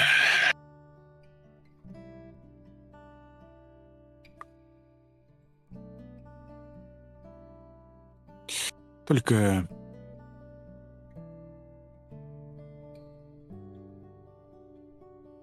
Только я вам ничего не рассказываю, хорошо? Да, конечно. Мы могил. Вспомни кого-то... Вспомни личность из истории, которая также себя вела.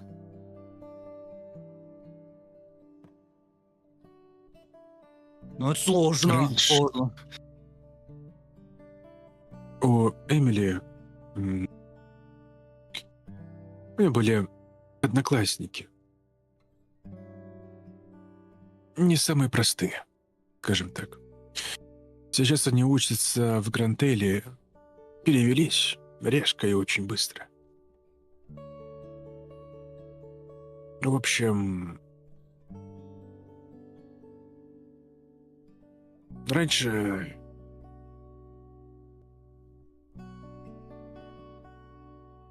В общем, насколько я понял, они...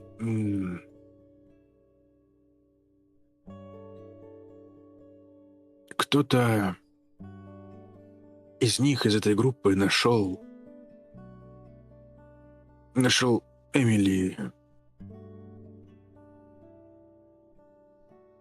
в закрытом крыле школы.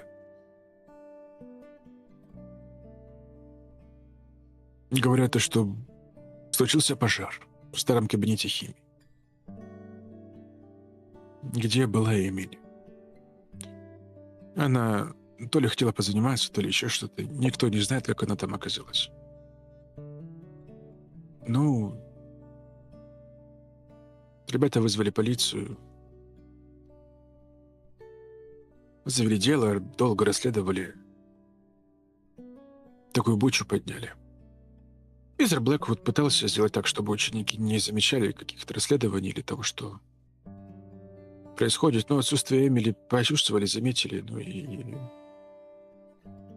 В общем, тело Эмили нашли в том кабинете. Ребятам из-за травмы пришлось перевестись. Дело закрыли, и все. Эмили просто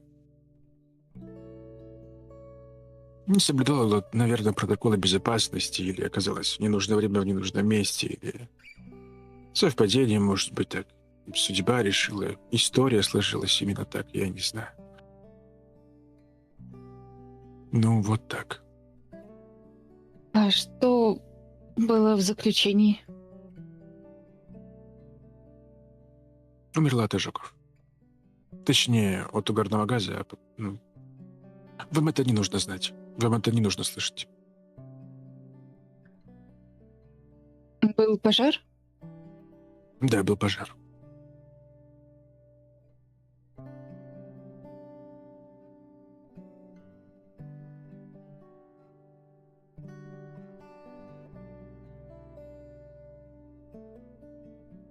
По крайней мере, в документе написали именно так. В отчете.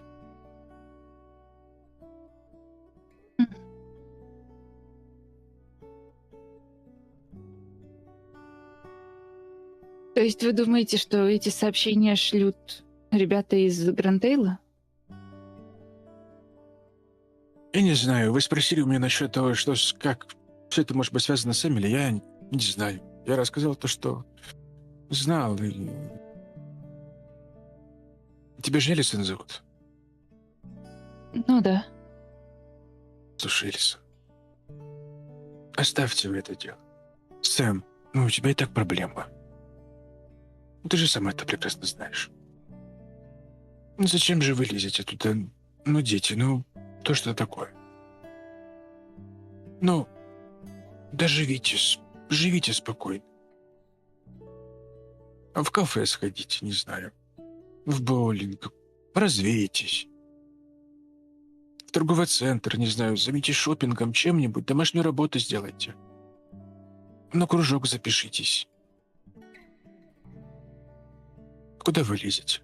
Не надо. Себя поберегите. Поберегите свои нервы. Да и чужие тоже. Вы же встретитесь, потом еще переживать за вас.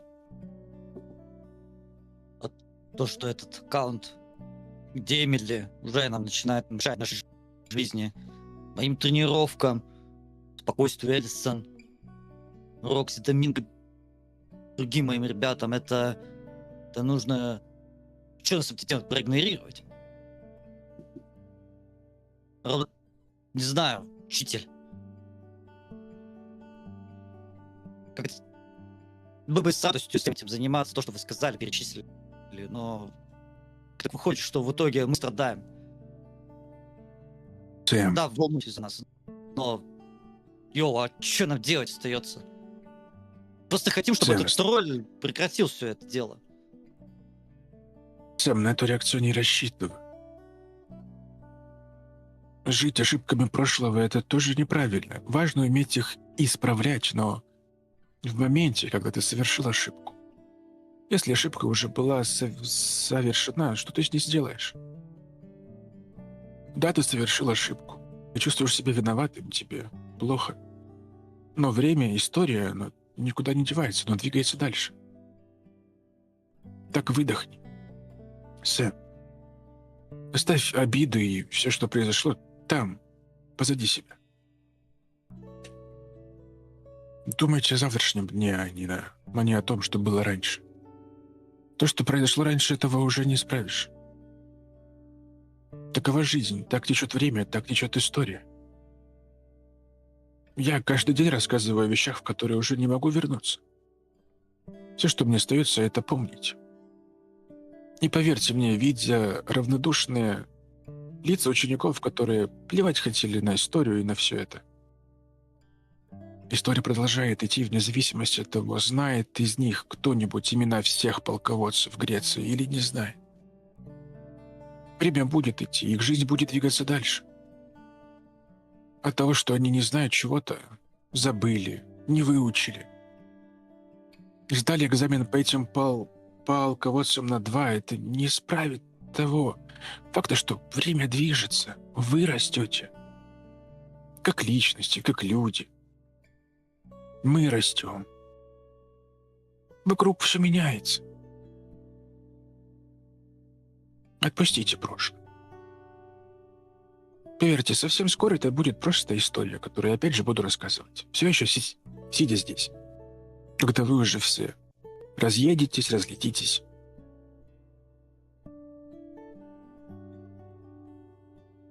Спасибо вам за эти слова. Мы так и сделаем, да.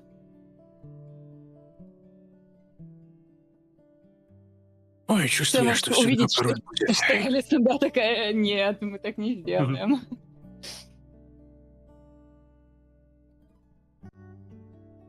Ты видишь, Ты видишь то, что профессор Халлоуэй видит намерения Элисон. И Сэм, ты чувствуешь на себе просто умоляющий взгляд профессора Халлоуэй. Не лезь туда, он прям смотрит на тебя, как бы...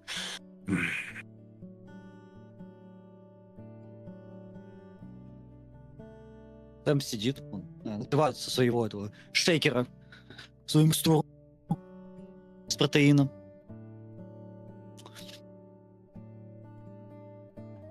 Да, вы правы, учитель. Но я должен быть как один из маршалов Наполеона. Мишель Нель. Быть до конца. Какой бы нас Фрело не ждало вместе. То Мишель был до конца. И для меня важно быть до конца с моими маршалами. С моей королевой. Спасибо вам. Ой, зря я это сказал. Зря. Он дальше начинает листать доклады. Мое предложение все еще в силе.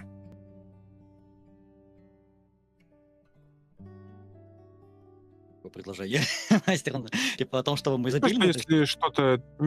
Да, то есть, чтобы вы забили, если что-то пойдет не так, чтобы ты обратился к нему за помощью. А, хорошо. Спасибо вам еще раз, учитель. Самый лучший учитель. Ой, самый лучший, да походу самый глупый. Ладно, идите уже. Встаю, Если совсем худо будет, вы хоть о помощи просите, не бойтесь. Раз уж срать вы Точно. решили. Ну, Пошли, лезть Мюрат. куда не стоит. Да, такой, пошли, Мюрат. Хорошая была атака кавалерист. Обращается к Элисон. Да, Элисон чувствуется, что немножко посмелее сейчас себя ведет рядом с Сэмом, заражаясь вот этим его дерзостью какой-то, но как бы все еще старается вести себя прилично, скажем так, в каких-то это... удерживать всякие порывы. Ну да, идем, видимо, чуть-чуть более довольные.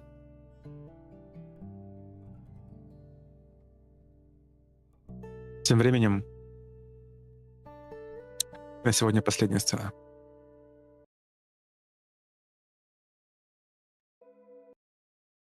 Доминго, Рокси. Вы подходите к кабинету, где сейчас собирается мистер Рид. Это мужчина средних лет, он методично водит шваброй вправо-влево по полу, слушает звонок, первый, второй, третий, четвертый. Каждый день уже 30 лет. Моет одни и те же полы, по которым ходят ученики школы Милстон. Старый добрый. Выручал не раз каждого из вас.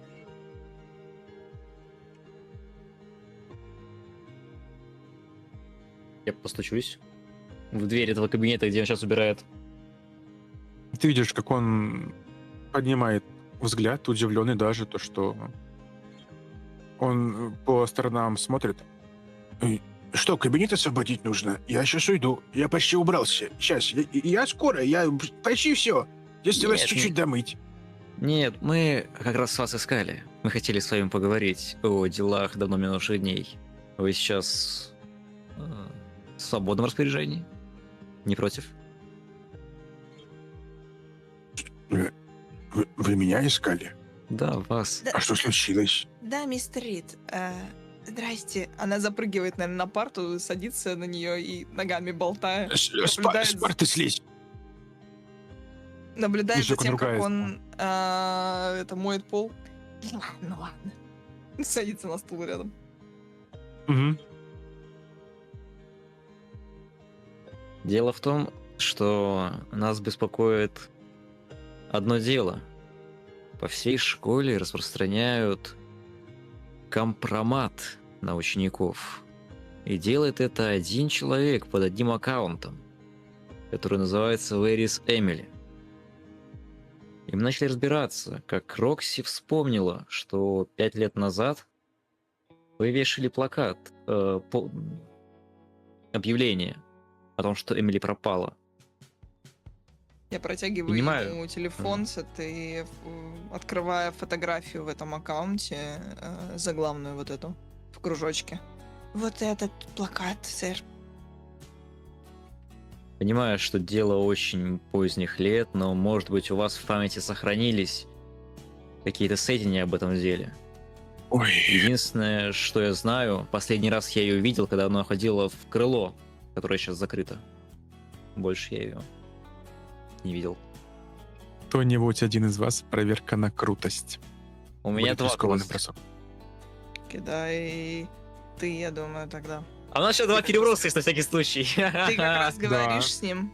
Я думаю, что это логично. 5. Между прочим, неплохо, неплохо. Неплохо. 2. 1! А зачем это? А, это хотел Возьми, шестерку возьми выбить. платный, Это возьми обязательно. платный, возьми платный, возьми Это обязательно. платный. Да, я сейчас возьму платный. Первый платный беру. Нужна только шестерка, ребят. Но я сейчас, наверное, вернул спущу, мне так кажется. 3, ребят. 3. Последний, да? Это Давай. последняя сцена. чувак. Последняя сцена, последняя Да. сцена, последняя сцена, ребят. Бери. Да, давай. да. Только шестерка, только ДТФ.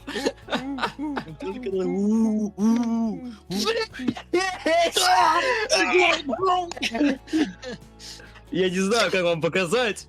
Будет тут видно или нет? Да, видно. Видно. Видно, Да, видно. шестерка видно. Ну Сюда. да. Спасибо Тебе нашим помогу. донатерам. Спасибо нашим донатерам. Спасибо донатерам. Если бы не вы... Ну, это абсолютно Что успех, ж. ребята.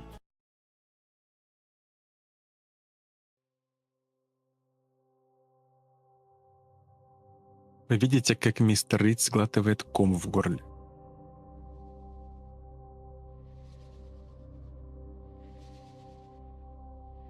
Он пару раз... Видите, как он крепко сжимает швабру? После чего все-таки подходит к двери от этого кабинета и так немножечко прикрывает ее. После чего ставит швабру и присаживается перед вами. Давайте так. Все, что я вам расскажу, вы расскажете либо полиции, либо вообще никому. Вот. В общем,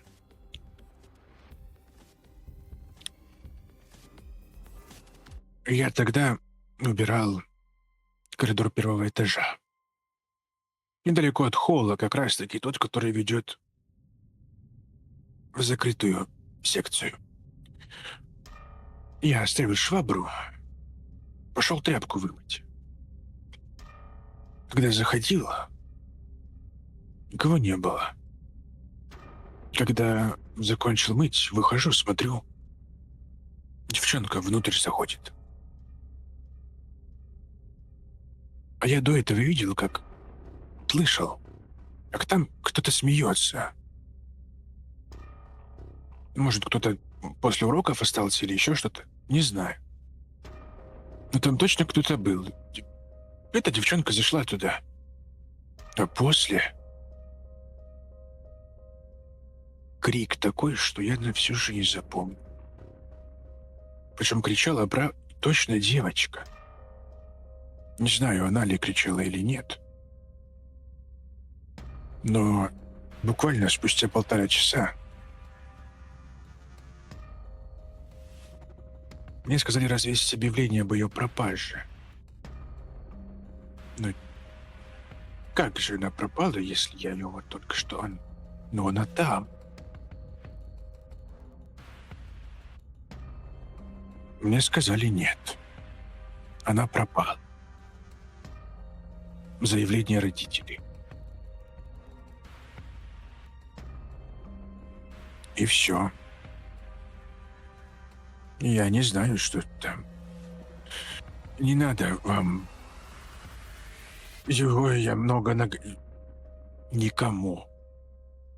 Слышите меня? Никому. От вашего рассказа зависит очень многое. Но чтобы картина полностью сложилась, мы должны знать, кто сказал вам повесить этот постер. Объявление.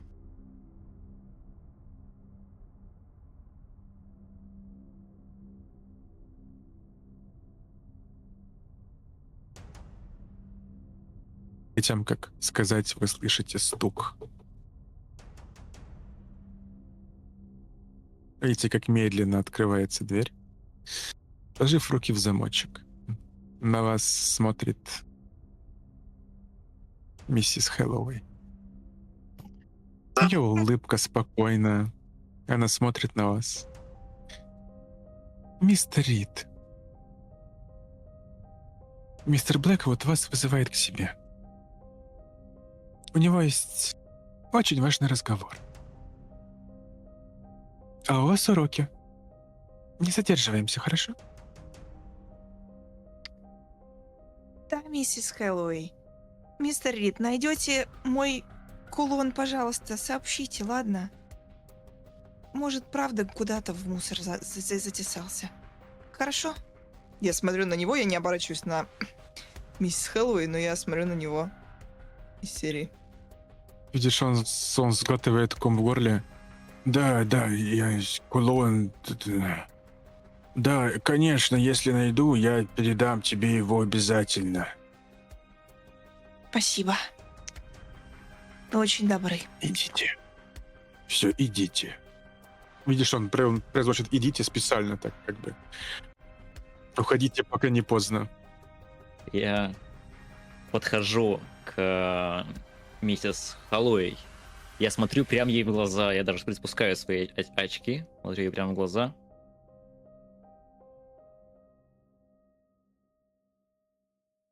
Мистер Рид. Хороший человек. Я за него стою горой. Я хочу, чтобы вы знали, что бы ни случилось, между нами, между кем-то еще, я указываю в сторону мистера Рида. Он под моей защитой. Видишь, как она бросает взгляд на тебя. Я бы переживала на твоем месте, учитывая, что ты последний, кто видел Эмили. Не так ли? Тебе пора на урок. Я ничего ей не отвечаю. Я просто разворачиваюсь. Подхожу к двери. Пойдем, Рокси. Нам пора на урок.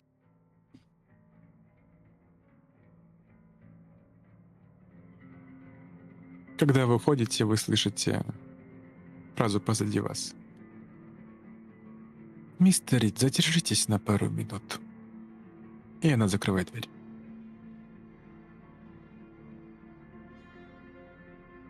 И на этом мы закончим нашу первую серию старшей школы Милстоун. Абсолют синего.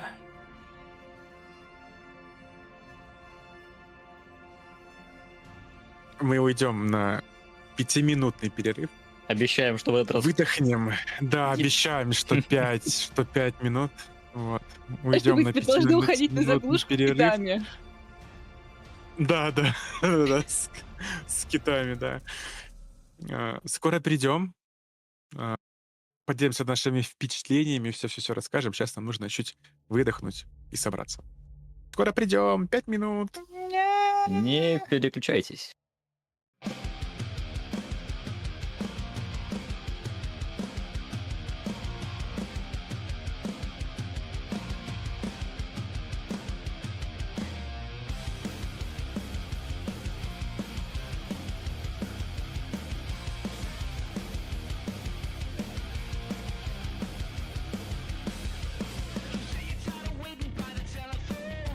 Used to disappointment, now you're coming home.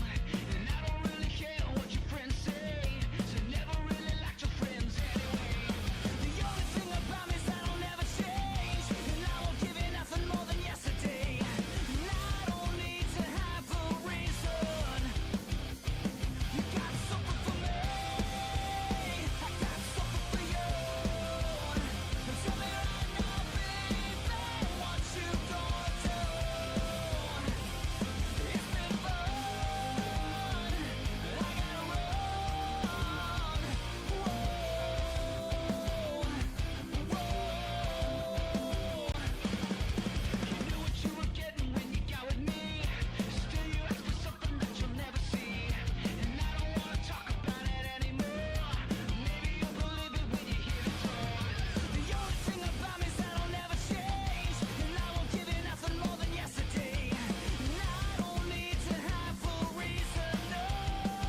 Miss American Angel, you put your faith in me.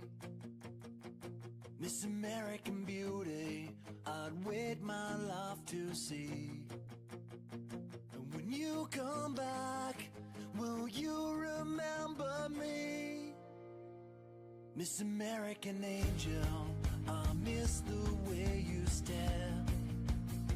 A motion picture in your eyes, your story's still to share. I'd give it all to prove to you I care. Would you believe me if I call? Would you know it's me at all? Fly away from me, run away with my emotion. City miles above the ocean, on a plane that takes you home. Fly away from me, run away with my emotion. City miles above the ocean, on a plane that takes you home. Miss American Beauty, you need an honest guy. Maybe I'm not an angel, but I sure as hell will try. Переход. Мы почти уложились в 5 минут. Мы пытались. В 5 минут мы пытались, но у нас один пришел, другой ушел, третий обосрался, четвертый обоссался. Вот, и так мы потихонечку бегаем друг за другом, пытаясь успеть. Вот. Начнем с донатиков. 1000 рублей нам сегодня прислал Балхорн и написал сообщение: на хорошие оценки и удачные прогулы. Вот, мне Всё кажется, было. все сегодня прошло очень удачно. Спасибо большое. Ты Удачные спас прогулы сегодня, были, ты хорошие спас оценки были. сегодня, ты спас сегодня Доминго, буквально. Последний Спасибо. донатный бросок буквально спас. Дал нам 6, иначе была бы единичка и... Кто знает, чем бы все закончилось вообще. Вот, что ж. У-ля-ля. И мы хотим В принципе, на поблагодарить этом наших и акционеров, спонсоров, да. постоянных спонсоров акционеров. Балхорны. Рушана Алимова, Никита Прускова и Глеба МП3. Легенды. Спасибо Спасибо. большое, любим вас безумно. Если бы... Кто только вообще, все ради вас. В том числе. Вот. Что же, давайте перейдем к отзывам. Ла-ла-ла-ла. Я возьму свой недоеденный батончик, который я начал кушать по ходу перерыва, но так и не смог его доесть, потому что столько всего было. Вот, но я не буду передавать, конечно, это вообще ужас, я это потом доем. А давайте, что я возьму, господи, что я возьму? Я возьму вверх говорение, вот, и передаю его вот так вот, куда-сюда, да, передаю его Элисон. Держи, Наташа. Вот что-то взять нужно, да, вот эта вот проблема, найти предмет говорения, что потому что без взять, него, чтобы блядь, оно рот же ещё- закрыт, да? Да, да, без него рот закрыт абсолютно точно. Еще и беда в том, что я хотела кита, но кит ушел.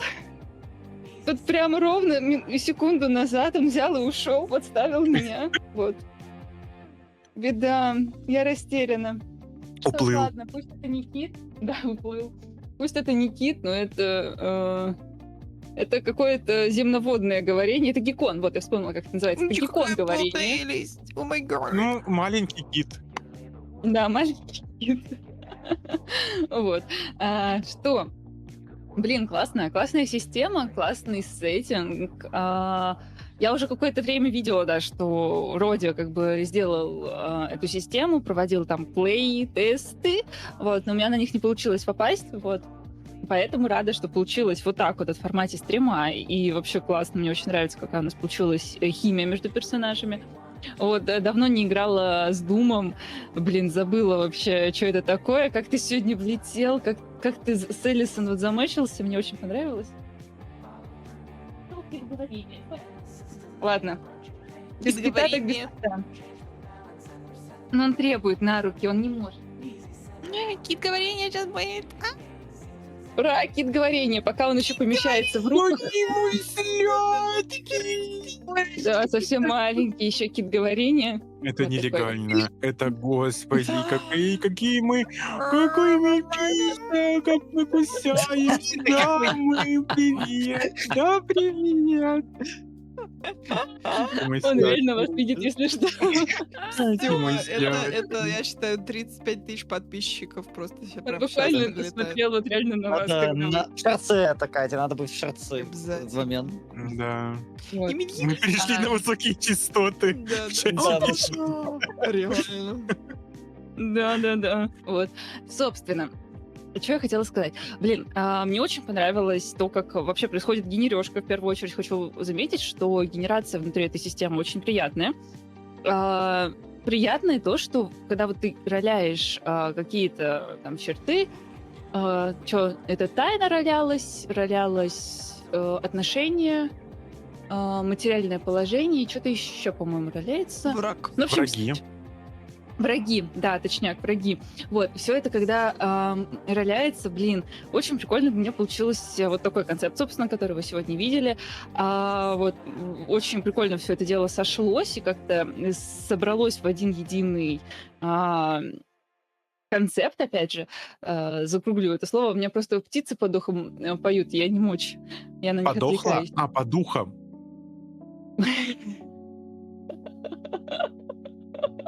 Ну, мы поняли, мы все поняли. Да, так и было. Блин, реально, кстати, в начале стрима сегодня очень много в слове «школа» пропадала буква «ша». То есть там что-то говорили, я такая, и кола. Какая кола? Куда кола? Ну, как бы по логике ты понимаешь, что школа, но, блин, в моменте это звучало довольно забавно. Мне интересно, что в итоге, почему был выбран именно такой путь, почему это делает этот психолог, почему... хотя нет, сейчас подумалось о том, что наверняка муж психологини тоже что-то знает, что-то, ну, по крайней мере, может, скорее всего, подозревает, потому что, ну, будучи мужем, вряд ли он прям совсем не в курсе ее дел, учитывая, как она завершила нашу сегодняшнюю сессию. И наверняка он действительно пытается нас как бы типа, держитесь от этого подальше, детишки, потому что он знает, типа, чем это может быть чревато, как будто бы создалось такое впечатление. Вот. Что еще? Блин, классные персонажи у всех. Я поняла, что я сказала только про персонажа Дума, про Сэма. Но у всех классно, мне так нравится реально, какая получается химия. Жаль. Мне уже, правда, жаль, что это даблшот всего лишь. Вот. Как будто бы здесь прям есть пространство, куда можно разгуляться на побольше, на более длинную какую-то дистанцию. Вот. Что? Ну, киты и эти фразочки, блин, я вообще... Это так обалденно получилось. Мне очень нравится. Просто это какой-то абсолют синема реально. Просто с этими китами я требую, чтобы мы реально зашли куда-нибудь или вышли с какой-нибудь заставки вот так китами. Я требую. Мне это нужно, да. Пишите тоже в комментарии, ютубовские, пишите в комментарии, кому это тоже нужно. Я считаю, мне это точно нужно. Вот. Прикольно, что есть такой замес, что используются тайны персонажа, что они используются именно в контексте мотивации, по сути, на дальнейшее расследование, потому что я в первое время игры думала так, как мне сейчас замотивировать Элисон для того, чтобы вообще участвовать во всей этой движухе, реально стрёмной, неприятной и какой-то пугающей. Вот. А потом, когда она приобрела личный реально оборот, вот это классная мотивация, спасибо, Род, тебе за это. Кстати, я поняла, что я похвалила всех игроков, но не похвалила мастера. А мастер, между прочим, и создал систему, и создал сюжет. Вообще, самый большой молодец из всех. И оформление. Вот, правда. И оформление, кстати, реально, вот это вот оформление, рамочки, переходы, заставку, все, что вы сегодня видели на нашем стриме, это все делал вот Родя своими золотыми ручками. Вот, напишите обязательно тоже, какой Родя вообще крутой человек, что столько всего успевает, все это делает, и это все классное и вообще обалденное. Вот. Я очень жду продолжения, очень жду вторую часть, что в ней будет. Блин, ну, замесы, конечно, такие мне очень нравятся. Какие-то детективные, какие-то, вот, да, околомистические. Вот, мне это все очень-очень близко. Ладно, чтобы вам тоже было что сказать. Сейчас Давай. тоже отмечу, очень важно. Система вдохновлена системой города. Город Тумана.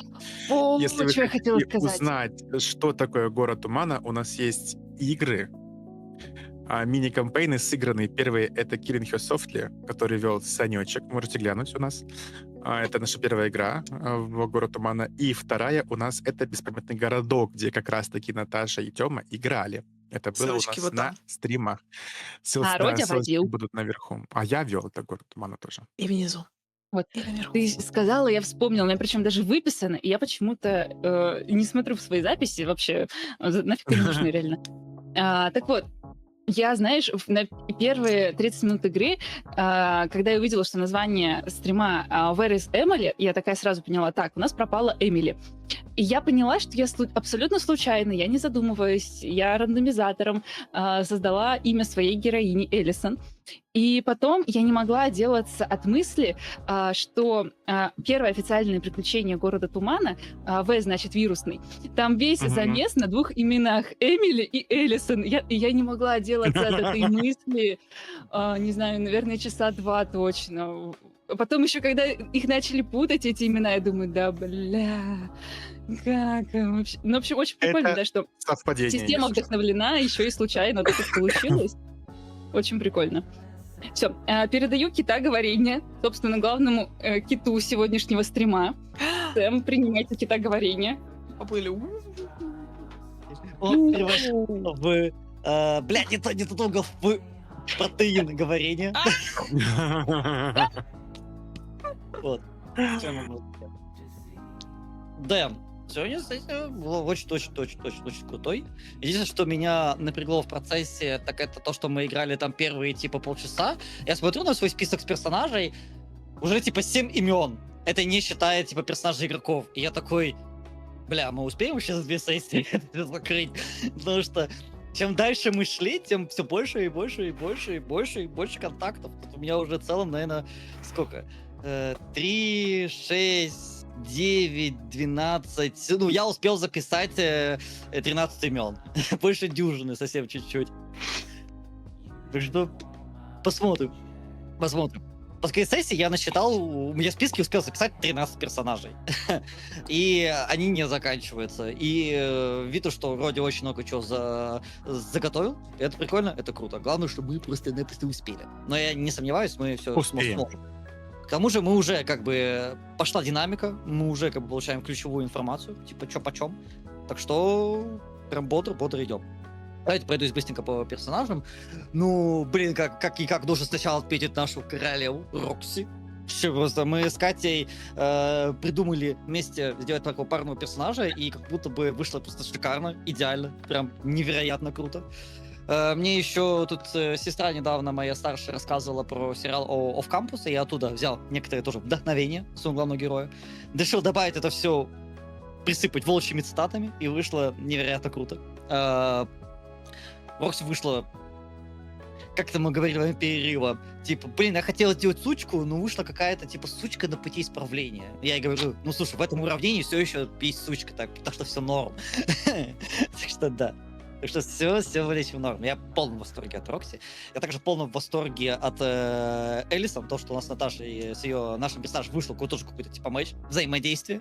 И было очень забавно, знаешь, когда он такой пытается к ней найти какой-то путь, типа, нож, типа, ты моя подруга, твой друг, типа, как вместе, ты как Мюрат, ты будешь крутой, как Мюрат.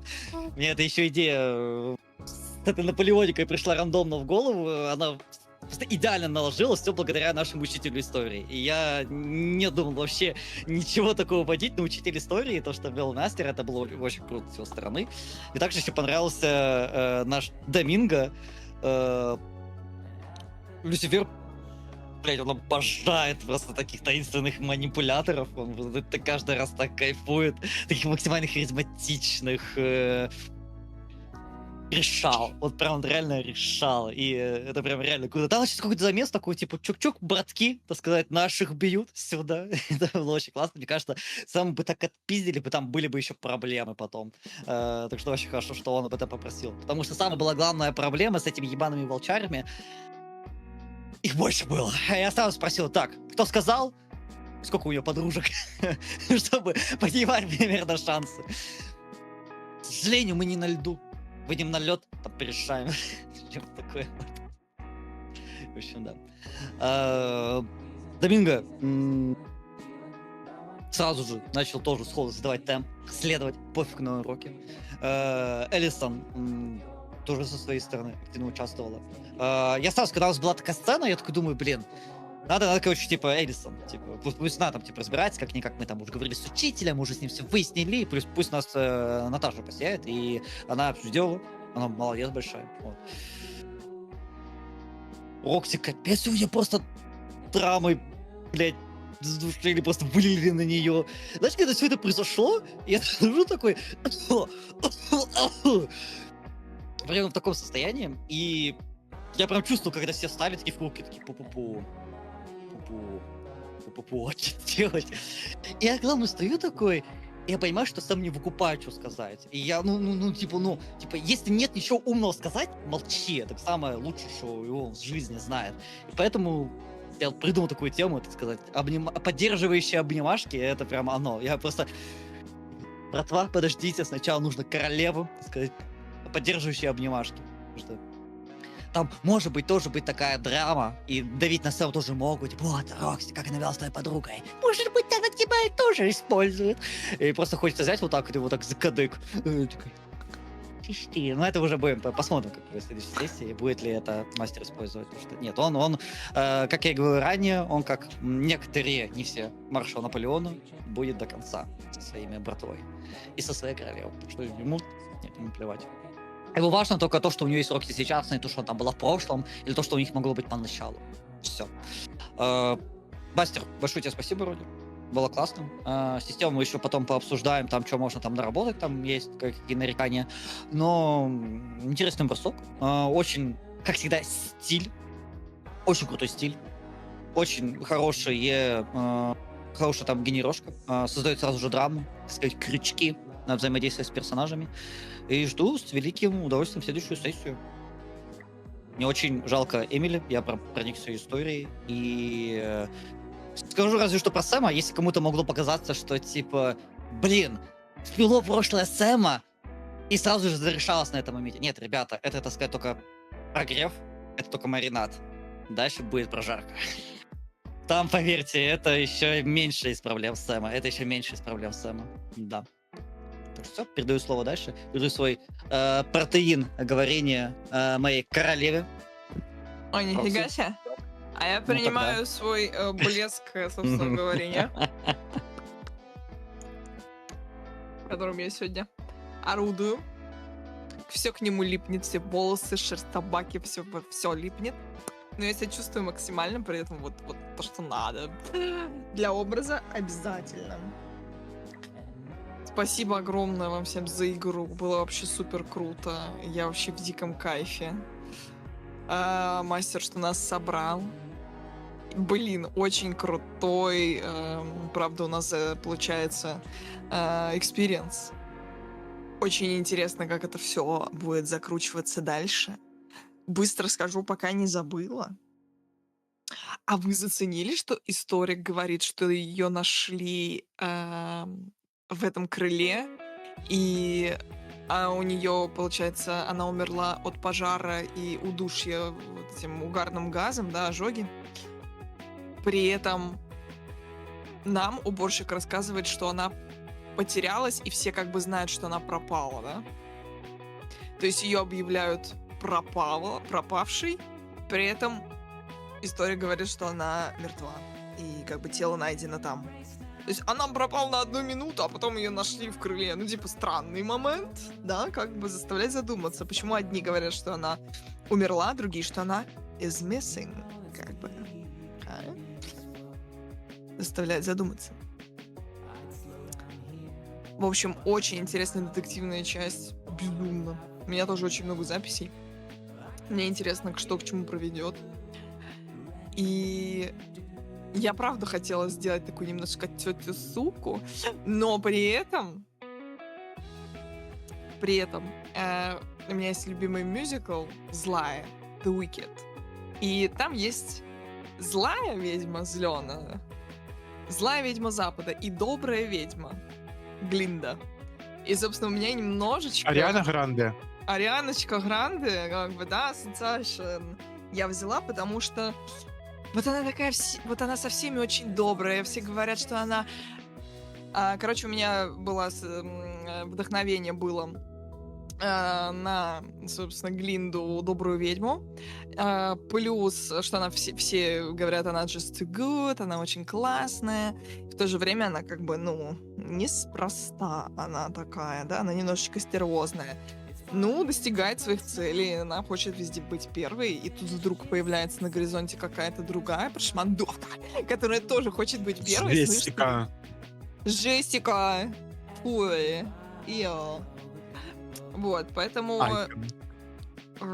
прям вообще интересный момент, что она теннисистка, очень прикольно. Короче, и что она ее копирует. Типа вот на этом выезжает, это прям very interesting. Очень интересно. Очень круто сыграла Майя Тайна. И она должно было вот так вот высветиться. Получается, высветилось 3 тайны из 4 на данный момент. Вот, Доминго не светанул никак этот аккаунт. 4? Доминго не засветили его аккаунт, Нет, получается. засветили. А мы не знаем как, да? Он Доминго видел уже последним. А, Именно. последний. Вот этот момент. Все. Вот как она узнала. Она не подслушала, это Эмили Да, сказала. да, да, да. Я поэтому думаю, что она участвует в рассылке каким-то образом. Ну зачем? Почему? При этом она была с нами. Как она ее могла провести, эту рассылку? О май гад. Ну я в образе. Я не поняла этого. Короче. Я прям супер кайфанула, очень круто. Интересно, как все наши действия, какие они будут иметь последствия. У меня ощущение, что нужно дружить с Мией, не только потому, что мне надо, чтобы она обо мне писала хорошо, а что она прям поможет нам. Мне так кажется. Пусть она такая хитрая, но Рокс тоже хитрая такая сучка. Поэтому посмотрим, как оно все как бы, да, выкрутится в результате. И как учителя в этом всем замешаны. А они очевидно в этом всем замешаны. Спасибо огромное Сэму Доминику, который стал моим партнером на этой сессии, и мы так вообще вкатились в эту тему парочки. Мне кажется, мы очень сладенькие, вообще все как надо. Вот, капитан команды хоккеистов и капитан черлидеров, ну, естественно, потому что у Рокси должно быть все самое лучшее. Вот, собственно, кайфовые очень Доминго у Артема, мне очень понравилось. Он, правда, видно было, как он сильно кайфует, и вот у него такой образ, знаете, типа парня, который такой, он немножко хипстер. Он вот именно такой, он одевается как, типа, его дедушка. То есть вот этот стиль, который любят, вот я, 28-летний, обожаю такой стиль, то есть именно такой smart casual, такой вот он. И он прям вот как герой романов, не знаю, фильма «Общество мертвых поэтов». Вот такой вот он какой-то. Вот такое у меня ощущение в этом его кардигане. Я такая, боже, да. Все девочки там в восторге, которые умные, смарт девчонки, фанатеют 100% по Доминго. А он оказался вообще интересный, что он сразу же прогуливает школу. Я такая, вау, ни хрена себе. Вот. И очень интересно, что зароляют его вот эти вот все связи. Ну и Элисон, наша новенькая, очень клевая, очень самобытная. Ей так все не хотелось в этом всем участвовать. Она так хотела слиться с этого, просто невозможно. Но мне кажется, у нас прикольный матч. И действительно интересный конфликт, что Рокси когда-то пользовалась одной новенькой. И Элисон теперь переживает, а вот это то, что она сейчас с ней дружит. Она все-таки думает, а почему она вообще со мной дружит? И такая ситуация всплывает, и, естественно, закрадывается сомнение в том, что это все искренне. Так что мы узнаем. Спасибо огромное вам за игру, мастер, с великолепным NPC, великолепным отыгрышем, просто лучшие и очень классная история, дикие вайбы. Я прям кайфовала от начала до конца, было безумно круто. Спасибо тебе огромное. Я передаю свой лейб-класс говорения в сторону нашего адепта Опа. общества мертвых поэтов. Я, как адепт общества мертвых поэтов, принимаю лости с усами в спике, но когда никого не было. О Из-за май него этот остался. Помните эту легенду? Вот. Начну с чего? Начну я с высокого. Начну я с мастера. Нужно похвалить человека за хорошо проделанную работу. Потому что, как уже было сказано, оформление, система, переходы от Стингер, рамочка, интро, все было сделано Роди, и Родя красавчик. Это жесть, просто какая здоровенная работа, ребят, была проделана. Нужно поблагодарить человека лайками и просмотрами на YouTube, кто смотрит. Вот. А еще мы не сказали, что интро и этот тизер, я путаю, тизер, трейлер, вот эти всё. вот все, кто там. В общем, все, что Вот только эти можно вот было. все Всё, тоже тизер сделано. и интро, да. Все, что связано с Милстоуном, весь визуал делал я. Да. Логотип, все-все-все. Я хочу еще момент отметить, пока мы еще все еще о высоком говорим, насколько хорошо мастер чувствует игру игроков.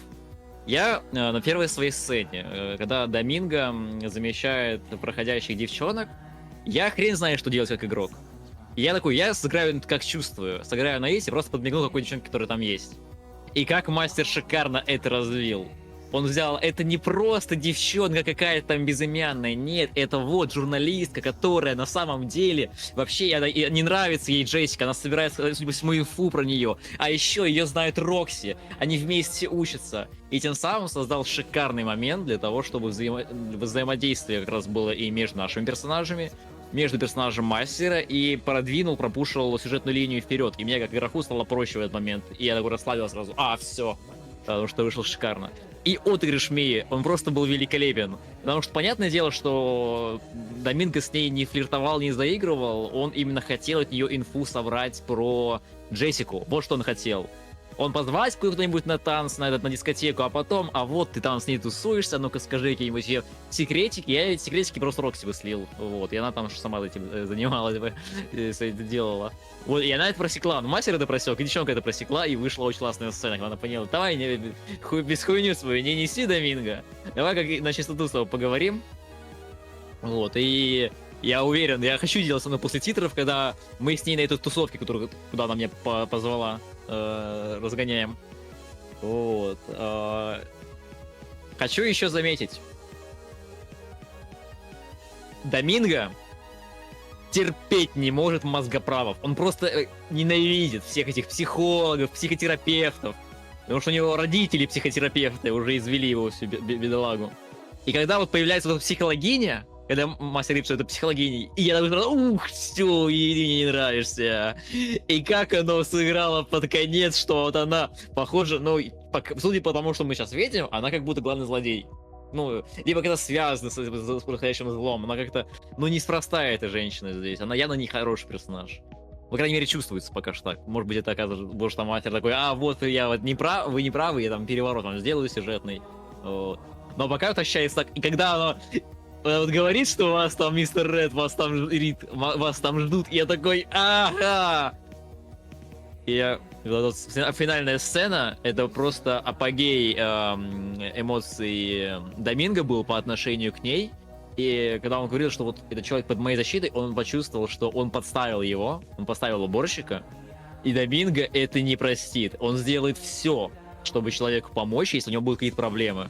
Он там связи свои поднимет, он там перед родителями извинится, хотя я ему нахуй пошлю. Вот, но он вызвонит Вазгена. Вазген, есть работа. Есть тут одна баба. Вазген просто, бедолага. Он просто хотел $20. Он в долгах. Что ей поделать? Надо работать. Ладно. Я думаю, на этой высокой ночи можно заканчивать о высоком. Благодарю еще раз мастера за отличную игру. Вот. И перейти к игрокам. Химия между персонажами у нас во всех играх прослеживается. Она в секунду строится. То есть прям нет такого, что мы сидим, молчим, не знаем, что сказать. Кто-то что-то скажет. Вот. Я кайфанул от синергии Сэма и Рокси. Это просто была синема, это просто платина. Ребята сделали романтических персонажей. Для меня это такое впервые, как будто довольно странно для меня. Дело, что игроки друг с другом типа романс устраивают. Но это вышло очень живо, очень классно, и прочувствовалась энергия и эмоции. Это не было вычурно, это не было наигранно, это не было скромно. То есть был соблюден великолепный баланс между всем этим, и это классно. Сэм это просто АУ в гигачат. Это чисто тупой качок, но он на самом деле умный дофига. Вот. Когда он начал про историю разгонять, когда он упомянул этого маршала, я такой, нифига себе. Казалось бы, персонаж двух слов, ну как игрок отыгрывает, двух слов не может, а на самом деле-то он дофига умный. Просто есть что-то там, какие-то причины для того, чтобы он... Ну, скорее всего, именно сложность с формулированием мысли у этого персонажа. Вот. А интеллект у него есть, его прям видно, мне нравится. То есть он многогранно неоднозначный персонаж. Рокси, я выпал в осадок после сцены с голосовым сообщением. Я прям охуел. Вот. И у меня случилось впечатление, что как будто после этой сцены отыгрыш Кати поменялся немного. Потому что в самом начале, когда подходил этот мелкий странный паренек сфоткаться, она прям себя как сучка вела. Ну и типа, кто-то там, как тебя зовут, вот. Неважно. Да, ты этот. Вот. Видно было, что она сверху вниз смотрит. А после той сцены, которая произошло, прям как будто Рокси пристыдилась. И чуть-чуть сменила гнев на милость и стала лучше к людям относиться. Вот, я не знаю, это так, наверное, было задумано, или это так само получилось, но, в общем, такой момент я подметил. И Это как естественно классно. очень получилось, да. Но Да. я как бы старалась сохранять вот это, но плюс мы были окружены своими. Там не Да, было кстати, вот тоже таких, очень важно. типа клоунов, как Олли, да, что это немножечко как бы... Но это правда, это факт, что она поняла, как бы ей в зеркало повернули просто, что она делала, и как может себя человек чувствовать после этого, и там почувствовал себя полным дерьмом, типа, в этой ситуации. Ну да. С Элисом классные вайбы случились, потому что, по сути, да, Доминго тоже переводился. Он в свое время тоже был новичком, и мне понравился разговор с Элисом касаемо того, что вот я там новичок, вот вы там заступаетесь, а по сути в том же месте был Доминго, и вот Сэм и Рокси. Мы это не прописывали, но это просто на язык пришло, на язык лило очень хорошо. Вот, и очень мне понравилось. Вот, и сцена с историком у Сэма и Элисон тоже была классная. Вот, интересно было наблюдать. И все на свои места, когда он упомянул про пожар. Ребята, вы помните, что этот сумасшедший, как там его? Лукас Грей говорил, что... Лукас Грей, да, кстати, прости, пожалуйста, что я Мгм. вклинюсь, но я забыла об этом сказать в своем фидбэке, опять же. Моего персонажа зовут Элисон Грей, а это Лукас Грей. И это случайный однофамилец, которого мы выяснили уже после. Я не могла отделаться тоже от этой мысли. Какой-то потерянный брат нашелся внезапно в этой вселенной. Ужас. Сумасшедший. И причем про пожар никто не знал. Я не знал про пожар. Рокси не знала про пожар. Это закрытая информация, похоже, скрывали. А он знал, откуда он знал. И он сказал, что она в вас, типа походу, она там сгорела, я не знаю. И эту пыль, которую мы ужас какой-то. Но, судя по всему, он что-то дознает. И вот так вот вышло, что мастер просто вкинул, ну ты там прогуливаешься, можешь к бомжам пойти, хавку у них там похавать, можешь в кино сходить там, кинчик посмотреть, а можешь зайти в супер таинственную, мега загадочную библиотеку, в которой обсуждаются паранормальные явления. И там тебя встретит Надо было идти к самый бомжам, очевидно. загадочный, самый супер гига уфолог, конспиролог, который знает ответы на все вопросы, но на самом деле ничего не знает. В общем, выбор был очевиден, куда идти. Вот. Я все еще жду это чеховское ружье, когда выстрелит, что вот тебе приходит сообщение, имейл, и там тебе по полочкам расписано, кто, где. Ну, вы сами понимаете дальше. Прикиньте, уже сюжет закончился полностью, все уже выяснили, и просто в конце бз-бз. Слушай, я все Блин, я так и думала, что ты так Я сделаешь. выяснил! В общем, я не буду затягивать фидбэк. Я максимально остался доволен игрой. 10 из 10, 12 из 10, я даже сказал. Спасибо всем за игру. Lost Tales Speaking направляется наверх, в небеса. Фу, улетает к мастеру. Вот отсюда. Да, вот отсюда. Ой, ну Милстон это у меня уже такое, это... Ну, я говорил ребятам, это у меня такой старый, не то что старый проект, давний проект. Вот, это давний проект, который еще, по слухам ребят, требовал, которые играли впервые, вот в первой версии, это был большой кампейн, был на другом сервере, тоже довольно большом. Вот. И Он залетел, и я думаю, блин, ну это нужно показать. Это нужно показать, это нужно сыграть, это нужно прочувствовать, потому что это вайбы, это сериал, это синема. Вот, это то, что я люблю как мастер, который любит, опять же, и «Город тумана», и БТА. Вот, я эту кинематографичность и то, как естественно происходят события, без каких-либо сильных толчков, когда бросок куба действительно, ты типа думаешь, пожалуйста, ну хоть киньте, как вот сегодня, когда в ДНД порой бывает такое, типа, крит, крит, и все, и как бы, а это крит, а здесь шестерка, все 6, он перебросил шестерка. Вот, это ощущается совсем иначе. Люблю, когда броски вызывают эмоции, а не просто остаются бросками. Вот, и Милстон про это, он про эмоции в целом, он про эмоции героев, он про эмоции персонажей вокруг, он про все. Вот, Милстон про все сразу внутри старшей школы, потому что старшая школа формирует в нас все. Вообще, понимание, как бы, как что работает, это первые предательства, это первые влюбленности, это первые драки, это первая сигарета, это первый стаканчик алкоголя, не курите, не пейте, это плохо.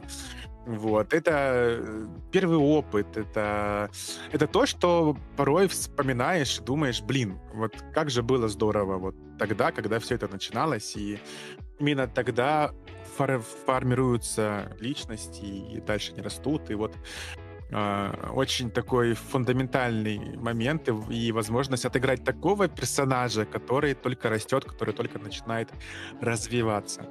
Вот. И просто это хорошая платформа для очень крутых историй. Старшая школа Милстоун. Я вот что предлагаю. Может быть, мы вкинем быстрые правила на Бусти Patreon? Так. О, вау, yes. Да. Мы можем так сделать. Хотите? Можно В акционеры. Хотите быстрые, краткие правила, по которым мы сегодня играли? На Patreon и на Бусти. А давайте. Ну, Эксклюзив. Пишите в комментариях на YouTube, и мы сделаем все, что можем. Да, потому что PDF-ка готова. PDF-ка и заполняемый чарник, кстати, тоже уже готова. Вот у ребят был заполняемый чарник. PDF. Простите, я Вот, не могу упустить эту возможность. Ныряйте на Бусти, как киты. Да, ныряйте в Бусти. Вот, на самом деле, да, кстати, если Лиза еще здесь, вообще большое спасибо Лизе за эту идею. Она нарисовала на логотипе МВ, и мы думали, что туда вставить, что это может быть. Уэйлс, да. МВ. Вот, да. Киты Милстоуна, так и получилось. Милстоун Уэйлс. Вот. И сегодня... А на самом деле простой там брендинг, а столько всего вообще произошло, столько вайбов. Вот, поэтому вообще спасибо большое Лизе за то, что вот стала частью формирования вот этого вот прекрасного, то, что сегодня произошло. Спасибо большое ребятам, потому что, ребят, на самом деле я поставил перед фактом, говорю, играть будете вы. Вот, волнует вас или нет, они все будем. Вот, и все. И мы теперь... Ну, я знаю, то, что Катя вообще давно хотела. Вот. Тему и Наташу я не мог не взять. И Думу у меня на стримах не играл ни разу. Вот, поэтому, я думаю, нужно взять еще Дума. У меня осталось два гештальта. Это Тёма и это Алена. У меня еще Алена ни разу не играла на стримах. Так уже у меня переиграли все. Вот. Нет, еще Саша. Саша же, Саша, точно. да, хотела сказать. А Тёма же на «Городе Саша. тумана» у тебя играл. Тёма играл у меня на «Городе тумана». И на резике. Тёма играл у меня на резике. И вот Тёма влетел в Милстоун. Наташа тоже и на резике, и на «Городе тумана», и тут тоже. Вот. Так что да. Не, хорошо. Я рад вернуться в мастерское кресло. Вот, на Lost Days Club. Вот, и рад закрыть сезон наш. Вот, очень приятно. Милстоун — это, напомню, последняя новая игра, последний проект, который выходит у нас до перерыва.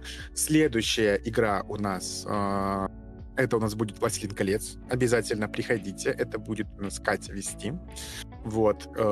Через неделю, получается, будет вторая 17-го. часть, завершающая. Да, 17 числа будет завершающая часть Милстоуна, где у нас развяжутся все штучки. И 24 числа, когда я уже буду в Питере, кто захочет увидеться, пишите. Вот, когда я уже буду в Питере, у нас пройдет последняя сессия «Властелина кольца», которая у нас будет заканчиваться «Приключения Средиземья». Нет, Глухогорье.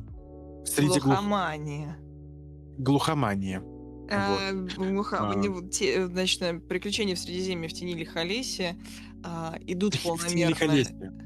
следуют, но на этом не завершатся.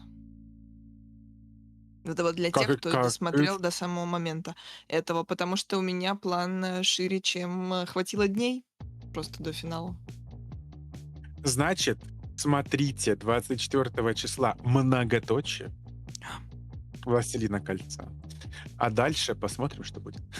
Вот. Но да, июль, август мы уходим на перерыв. Боже, прошел уже почти год. Вот мы только играли в «Город тумана», мы только играли в «Вампиров». А уже у нас заканчивается сезон. Вообще, как страшно быстро летит время. Мы только все готовились к киберпанку, все там как бы киберпанк, нужно все сделать, а уже как бы уже и сезон первый закончился киберпанка. И Да. вот уже как бы и уже проектов целая куча новых. Вот, ну ничего, мы вернемся в новом сезоне. Вы увидите возвращение, думаю, полюбившихся систем, которых давно очень у нас не было. Посмотрите, пока что ничего точного нету, но я надеюсь, что я очень сильно хочу в это сыграть. Я хочу посидеть как игрок. Я хочу поиграть. Я вожу, и я побыл зимой. Вот. Чисто Роди, Да. я так рад вернуться в мастерское кресло. Я так Но я рад хочу вернуться. быть игрок. Я хочу быть игрок. играть. Ну, потому что когда ты игрок, ты такой, что-то происходит, не моя сцена. Вот, когда ты мастер... Вот, ну нет, я обожаю. Главное, водите то, что вам нравится, и где вы себя чувствуете как рыба в воде. Вот, это самый главный успех. Если вы хорошо ориентируетесь в чем-то, все, вообще, это уже... Или как кит в океане. Или как кит в океане. Выбрасываемся на берег. Слышь. Да. Я предлагаю, чтобы мы завершающую сессию Милстоуна начали именно так, просто включается переход, пустые вебки, никого нету, и мы влетаем как просто киты. Вот. Обязательно. В вебку. Все, и обязательно приходите сейчас в Dice Tray, где мы все обсудим. Обсуждать на самом деле много. Если честно. Вот будто бы глянули эпизод сериала, и нужно обсудить все, что вообще произошло. Вот, нужно обсудить, нужно перемолоть, потому что драмы много. Джессика такая сука. Мия вроде бы хорошенькая, как она флиртовала с этим Доминго. Волки вообще уроды. Хэштег «Свобода Вазгену», блядь. Бедный Вазген. Я мы мозги. Да, мы Вазген. Все, мы вас ждем в Dice Tray но на перед следующей этим- неделе. Но перед этим послание нужно отправить в YouTube, чтобы напомнить то, что мы напоминаем всегда в конце. Ты помнишь? Прежде чем завершить, нужно... Так я просто пока что говорю, куда мы идем. все, я подумала, все, мы уже убегаем до Давай, я... Все. Все, Тёма, вырубай, блядь. Прямо сейчас, все. Тайм-аут. Руки вот они, а руки-то вот они. Такого у нас не будет. Я не хочу знать, где у тебя руки и чем ты вырубаешь стрим. Давай. Вот. Оставьте это при себе. Блин, У нас он как много желтую мем. ссылочку, да, упомянул в начале, Желтую. знаете, вот с Ну, текстом. Вот так вот сейчас и вспомнил. Я сегодня немножко правда.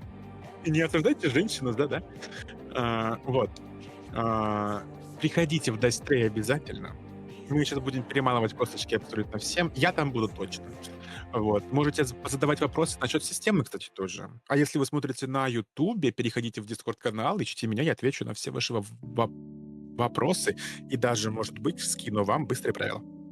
Может быть, они даже появятся в Дискорд-канале, быстрые правила. I will think about it. Вот. Ну да, Милсон будет обрастать контентом, поэтому смотрите. Будет очень много всего. Ждем в Дайстрее всех. Спасибо зрителям, спасибо игрокам, спасибо вообще всем, что эта игра состоялась. Спасибо нашим квакционерам, всей нашей четверочке. Спасибо всем, кто сегодня донатил, кто сегодня комментировал, кто причастен к этому, художникам. Всем. Но перед тем, как мы уйдем, Энники, Бенники, ели вареники, Энники, Бенники, бум. Доминго. И помните, что все потерянные дайсы попадают к нам в клуб. Увидимся Всем Ждем на стрее. Дайстрее. Всем пока, всех целуем. Подписывайтесь.